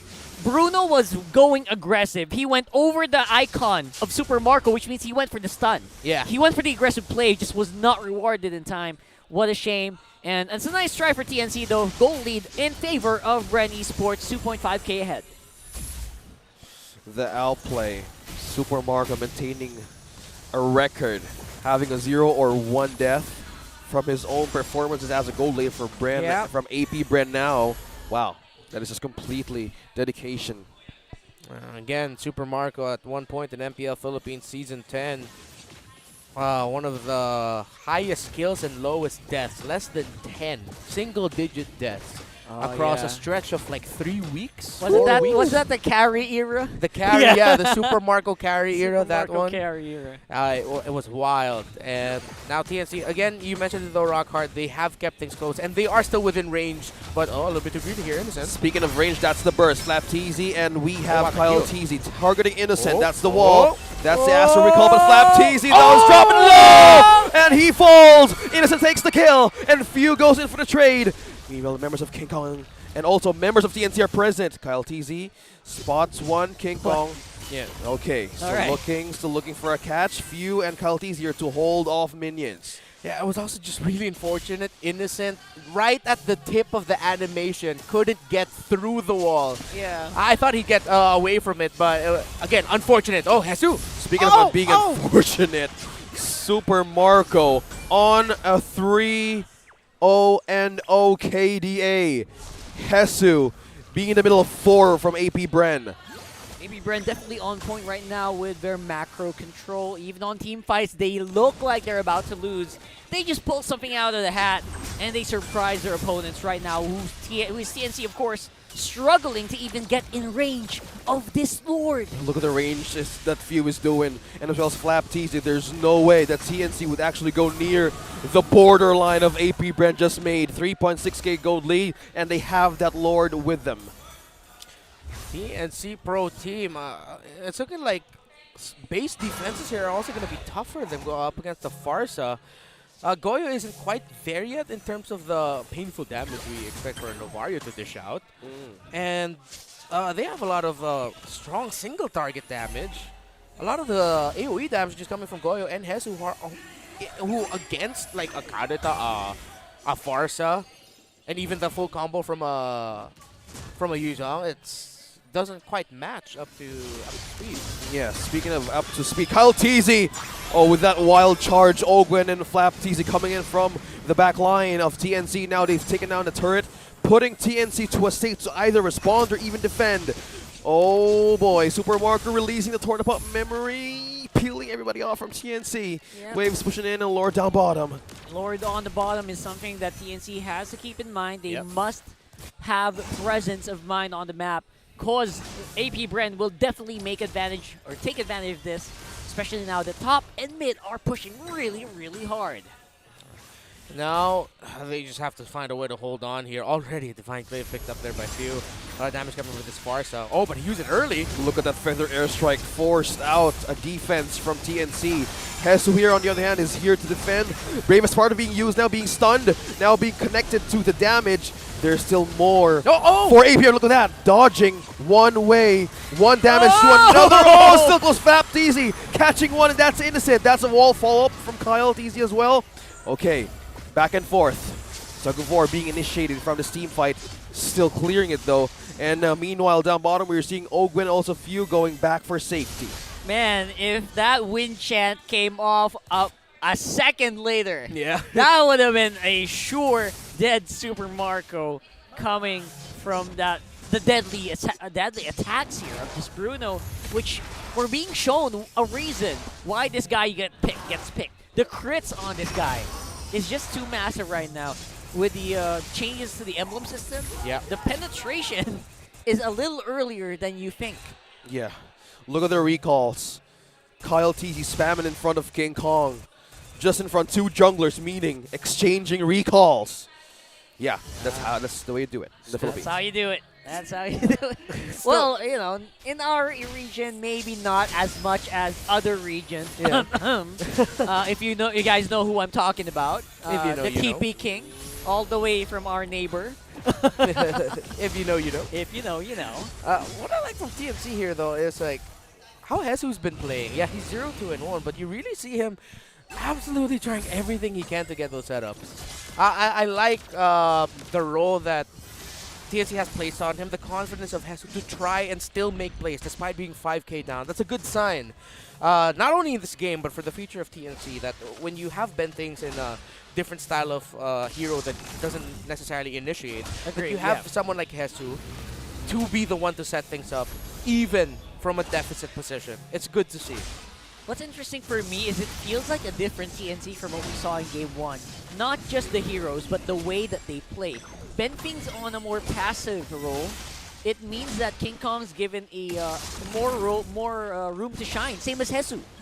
So yeah, TNC's playing hugely different, which might be throwing off AP Brand, which is the reason why this game is getting longer than I think it should be. Yeah, look at Few and Ogwen. Look at the positioning, gaining control even by the camp of TNC there. Up top, we have 3 members here on the Lord, and they're just letting TNC poke this objective and letting them go and cross the borderline for this one. I wonder if it gets to the point where TNC, as long as they wait for the burst of AP Brand, can just heal through it, and then AP Brand will run out of firepower. That's my question right now. Is it close to that point yet? Maybe it's close, but we're not quite there just yet. Yeah, can they outlast? That's a good point. Yeah, outlast. Can they suspend though? Can they hold this though? Flaptees with the Petrify connecting on to Innocent. Can he do this to the defense? But no, the burst with a follow from Ogwen taking down Innocent. King Kong as well falling down. And it's a follow-up again for AP Brand. Hesu, on the other hand, still locking in. Their sword apart memory falling down. And another kill. 3-man down for TNC. And AP Brand has the Lord and has the push. 4 members present. Benthings here and Goyo left. Feather airstrike being used. They can't come any closer. And AP Bren, after bringing home the bacon, now they start a 2-0 win against TNC. And this winning moment is brought to you by our official sponsor, FWD Life Insurance. And what a moment that was. You saw everyone just standing up on their seats. And, yep, AP Bren coming through here with that championship. They didn't bring that championship trophy for no reason. They came to play. Yeah, that was a flex. They even kaldagged on TNC. That's why they were That's why they stood up, That's why right. they stood up. They were looking at TNC and they were kaldagging on them. And a hell of a game there. I just want to mention their heartbreaking in that Lord fight.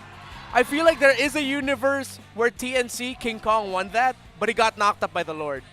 Just that you know he's going to press the retribution button, the Lord knocked him up. Unfortunate there. That's one of the few many Lord moments where everyone got knocked up. Yeah. And then he just got thrown under the belt there. That's a big shame. And that would mean that Bren Esports, AP Bren, will your 2-0 for their first match from their very jet lag day. Yeah. And there you go. Let's look at TNC Pro Team again. There you go. Not the hot start that they wanted, but I'm sure a lot of teams are still looking at them, and of course, they're still aiming to rise from the dead. Yeah, love the jacket. We're back on It's so nice. Yeah, we're back on the flex of the varsity jacket back on our college days, where you actually can look cool. Although, is it just me, or is there something there for TNC that kind of looked like it could result to something good? Yeah. Not the jackets, OSX. I know what you're thinking. Yeah. Not the jackets, but there's something there that maybe if they refine it a little bit more, could be a game-winning lineup. One thing I'm worried about, though, I clearly remember how TNC started last season. We were saying the same thing. But as we were getting into like week 3, week 4, we're saying that in day 1. So I feel like that's a good start for TNC if that's the case. But they actually do need to deliver this time around and not take as long as they did in MPL Philippines Season 11 to find their bearings together. Yeah, they had this groove. Good point there. Was already half of the season, like week 5 to 7 maybe. Yeah, 5 to 7. Yeah, where they had this way of like countering more of the surprise picks. Even Bren Esports, they were up against that. That was their name back then. Yeah. And maybe if they got back on the way of like where's their comfort pick, what is their draft, and what is their priority, maybe that could change. But for a start, from TNC compared to previous season, as Reptar mentioned, I think this is still a good way of like seeing potential for a TNC Pro team. I mean, you got to get there because, almost is never enough, especially here in the biggest and definitely the most powerful league right now in the MLBB scene. Let's throw it over to the stage where Maro will be talking to our winner for that match, and I believe that they will have more to say. I personally am hoping for some kaldags on stage in from the AP middle, Bren. not behind the desk or not after a win, but from AP Bren. Yeah, you do it right there in front of the camera, and you got some music maybe. Maybe not. The music will be the 2 on the nose. Maybe just reserve it for the social media. Yeah, I know what you guys mean. We're gonna have a collab. I wouldn't put it past them. Maybe they might Do you want to show something?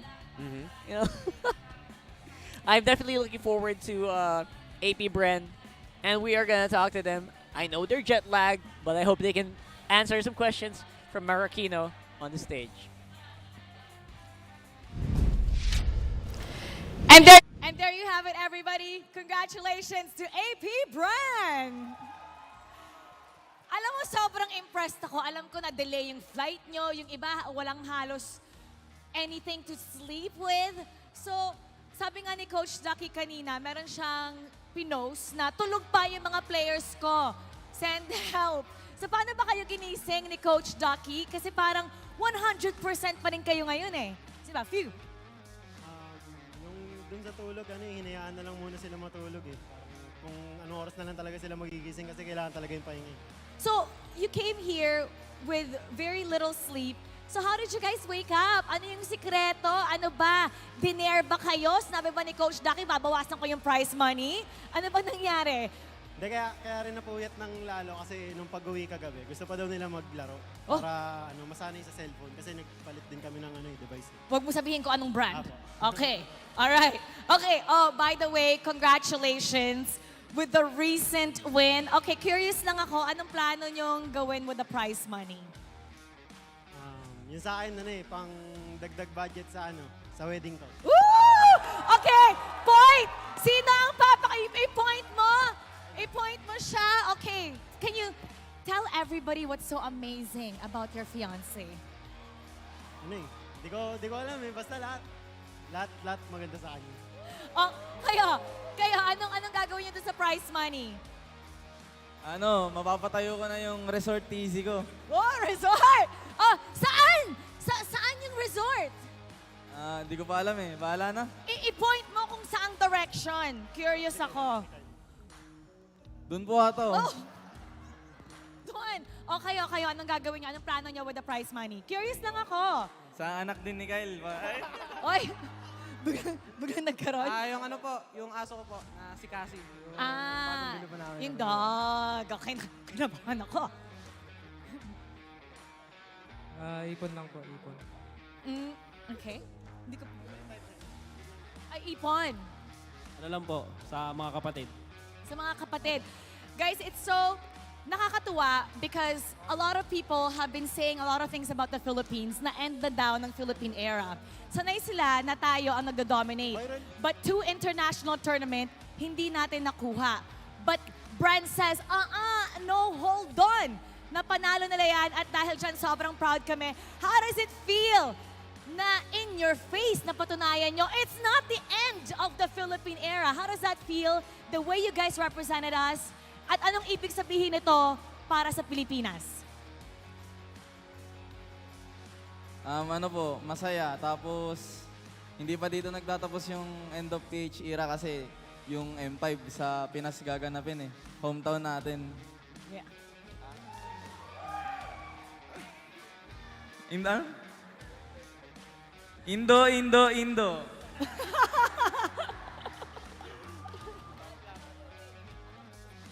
About the win, what can you say about that win? Kasi na-uplift nyo yung mga Pinoy.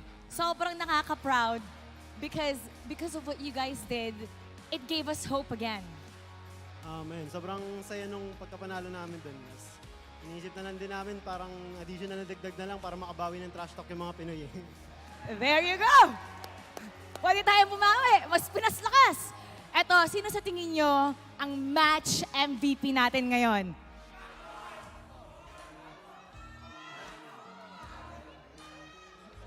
And our match MVP is... Let's take a look at the screen. Kyle TZ, our match MVP. Ay, ang ganda, ang galing na ginawa mo sa Rock Jungle. What was the reason behind that? Hindi kami sanay na makita yon na jungle? Your Rock Jungle. Kasi usually, Rome, hindi na kami sanay na i-jungle yon. Pero you made it so successful. Paano mo siya naisip? What was the rationale behind that and how did you make it successful?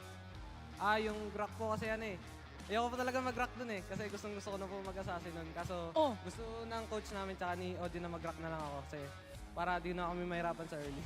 So last minute yon yung decision na yon. Opo, pero para sa akin, di ako agree. Pero okay lang naman, as a team. And he made it happen. Once again, everybody, congratulations. Give it up for AP Brand. You may now take your bow and take your walk of victory. Sobrang nakaka-proud naman talaga. Kahit konti lang ang tulog ng Brent, tignan na naman ang ipinakita nila sa first day ng ating MPL Philippines Season 12. We're gonna break that down for you. Babalikan natin ang ating mga casters. Pasok! AP Brand, man. Rock Jungle wasn't the first pick. I mean, we were thinking, you know, bring out those assassins, but no. The win comes first. No sleep, no problem for AP Bren. Just imagine saying that, oh, we just arrived from the Philippines last night. You want to play some game? You want to play some games? That's dedication. They want to play some games. They wanted to play some games. I want to play some games. And again, it didn't look like they missed a step. No. It was such a clean performance. And I don't think at this point it's, again, a lack from anything from TNC Pro Team. It was just AP Bren is that good right now. Still on that hot streak. And dare I say, M5 contender. Yeah. Who knows? It is very early on into the season. And I have to say that they are looking good, and they have shown promise here. Yeah, after taking on the World Esports Trophy, now they start with a 2 up against TNC. Again, we have seen a promise and potential for TNC Pro Team. Now let's break things down a bit for Renmar Santa Cruz. That is AP Bren having a 2-0. Let's break things down. All right, so, okay, I get more alone time with that camera. Okay, so AP Bren, again, no problem with me that the Kadita was let through. At least TNC took away some of the picks to make and force a change for AP Bren's playstyle. Instead, the Kadita ended up going into the roam, and then the Farsa became the mid, so they ended up going for that double mage setup for AP Bren. And the TNC Pro Team, on the other hand here, the Bruno pick, they did everything they could to set it up for success. Eventually, though, Super Marco, with everything that happened in the rest of the map for AP Bren, he was like, I can now help set myself up and the rest of my team for success. That's why he walks away with the MVP of this game. Those moments of aggression where he would flicker forward to get the marks off, and then so just he could get within range to finish everyone off with a torn apart memory. That was great play by Super Marco. But we've talked a lot about the success of AP Bren here. What they did right. The Grok pick, again, I'm surprised actually that wasn't their main plan. They wanted to go Assassin, and it seemed like originally the Grok was meant to go into the roam role. The Kadita was supposed to go in the mid, and it was supposed to be an Assassin for Kyle Teasy. But AP Brent didn't play like that. They played like that was the plan from the start, with how well they were controlling the map and how well they were going around. Now, I want to take this point, though, to give some points of appreciation for TNC Pro Team. We've already spent a lot of the game appreciating what AP Brent did and hyping them up and what they did in this game to play really well. Again, I want to go back here to Hesu and how it seems like not only him, but the call from the rest of TNC to trust him to continue try and making plays, to make it to the point where they could actually even contest for that last Lord of the game, even though they were down 5,000 gold in that scenario, they still wanted to go for it. Again, just unfortunate that the Marcus of King Kong was knocked up and he couldn't get the Retribution off in time. It really looked like he was going to win that Retri battle against 3. We've seen King Kong pull things off like that before also.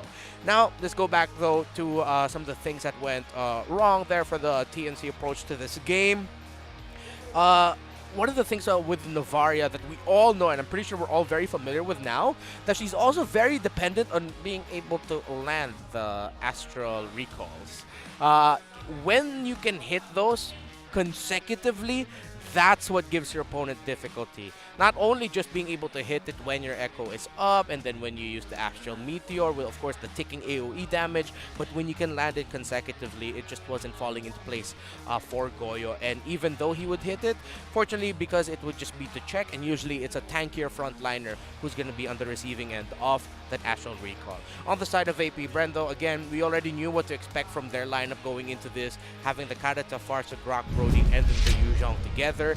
Again, it's a tale of two lineups. So one lineup on the side of AP Brand that really looks like answers each other so well, a lot of cohesiveness, chemistry in the thought behind the picks. Meanwhile, in TNC, they early on picked a lot of multiple power picks, and eventually it ended up looking more like a lineup that just had five great picks, but together just wouldn't be able to mesh super well. We saw there in the end, though, that there was a chance. Unfortunately, just things weren't falling into place, and things were falling into place for AP Bren. And that is my breakdown for that game number 2 of AP Bren and TNC Pro Team. Gentlemen, I miss you guys. Oh man, I missed here. you too, man. There you go. It's been a while. We missed It's been a you. hot minute. It's been a hot minute. Yeah. So AP Bren, from what you showed up, definitely something to watch out there. But you know what else you guys have to watch out for? It's the weekly giveaway that will definitely be posted here on the MPL Philippines Facebook page. And you know what you get? You get a chance to win some Smart Bro devices. Mechanics will be posted onto that page. So check it out, and you'll get yourself some free gadgets, man. Not just like digital stuff, actual gadgets. So thank you so much to Smart. Check out their page right there on Facebook. Imagine we're back on the matches, like the heated matches of MPL Season 12. All 3 matches all weekend. Yeah. This is just the action that we're dreamed of. What a day. What a day. What I a know. day. What a guys. way to start MPL Philippines Season 12. I know, right? Fair amount of surprises, interesting games, interesting picks already.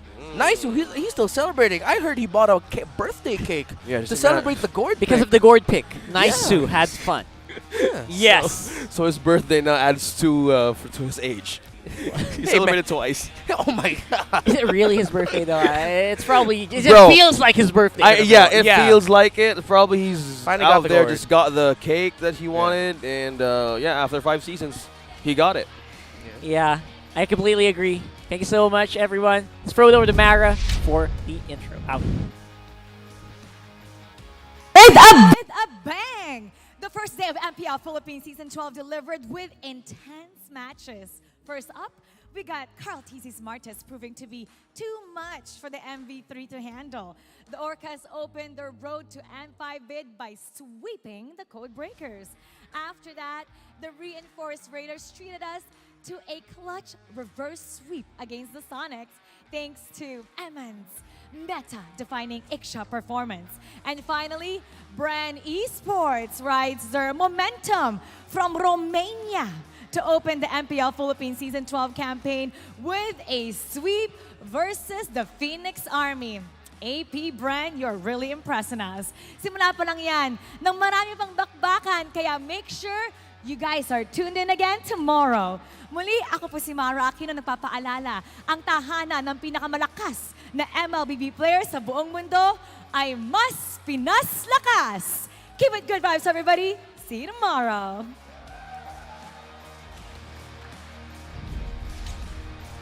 The 12th season of MPL Philippines is brought to you by the following sponsors. Smart, the official telco partner of MPL Philippines Season 12. Our official sponsor, Infinix. Infinix Note, ultra-fast gameplay. And FWD Life Insurance. In the epic adventure of life, FWD is your expert wingman. Celebrate your victories living with FWD. Our partners in esports, Maya, it's everything, and a bank. Secret Lab, the official gaming chair of MPL Philippines, and Pi Channel. Experience the Mpl-Ph Season 12 action live at Shooting Gallery Studios. Tickets are now available on our official ticketing partner, Slash. If you missed the matches and want to quickly recap what happened, visit our official website for post-match reports, ph-mpl.com/news. Don't forget to catch all of our official league content on TikTok, Facebook, Instagram, and Twitter. To ensure the equality and fairness of our games, MPL Philippines is also monitored and supervised by the Games and Amusements Board. Habang yung blacklist ay kumakapit pa, ayaw pa rin bitawan na napakalakas pa rin ng Pilipinas.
Habang yung blacklist ay kumakapit pa, ayaw pa rin bitawan na napakalakas pa rin ng Pilipinas.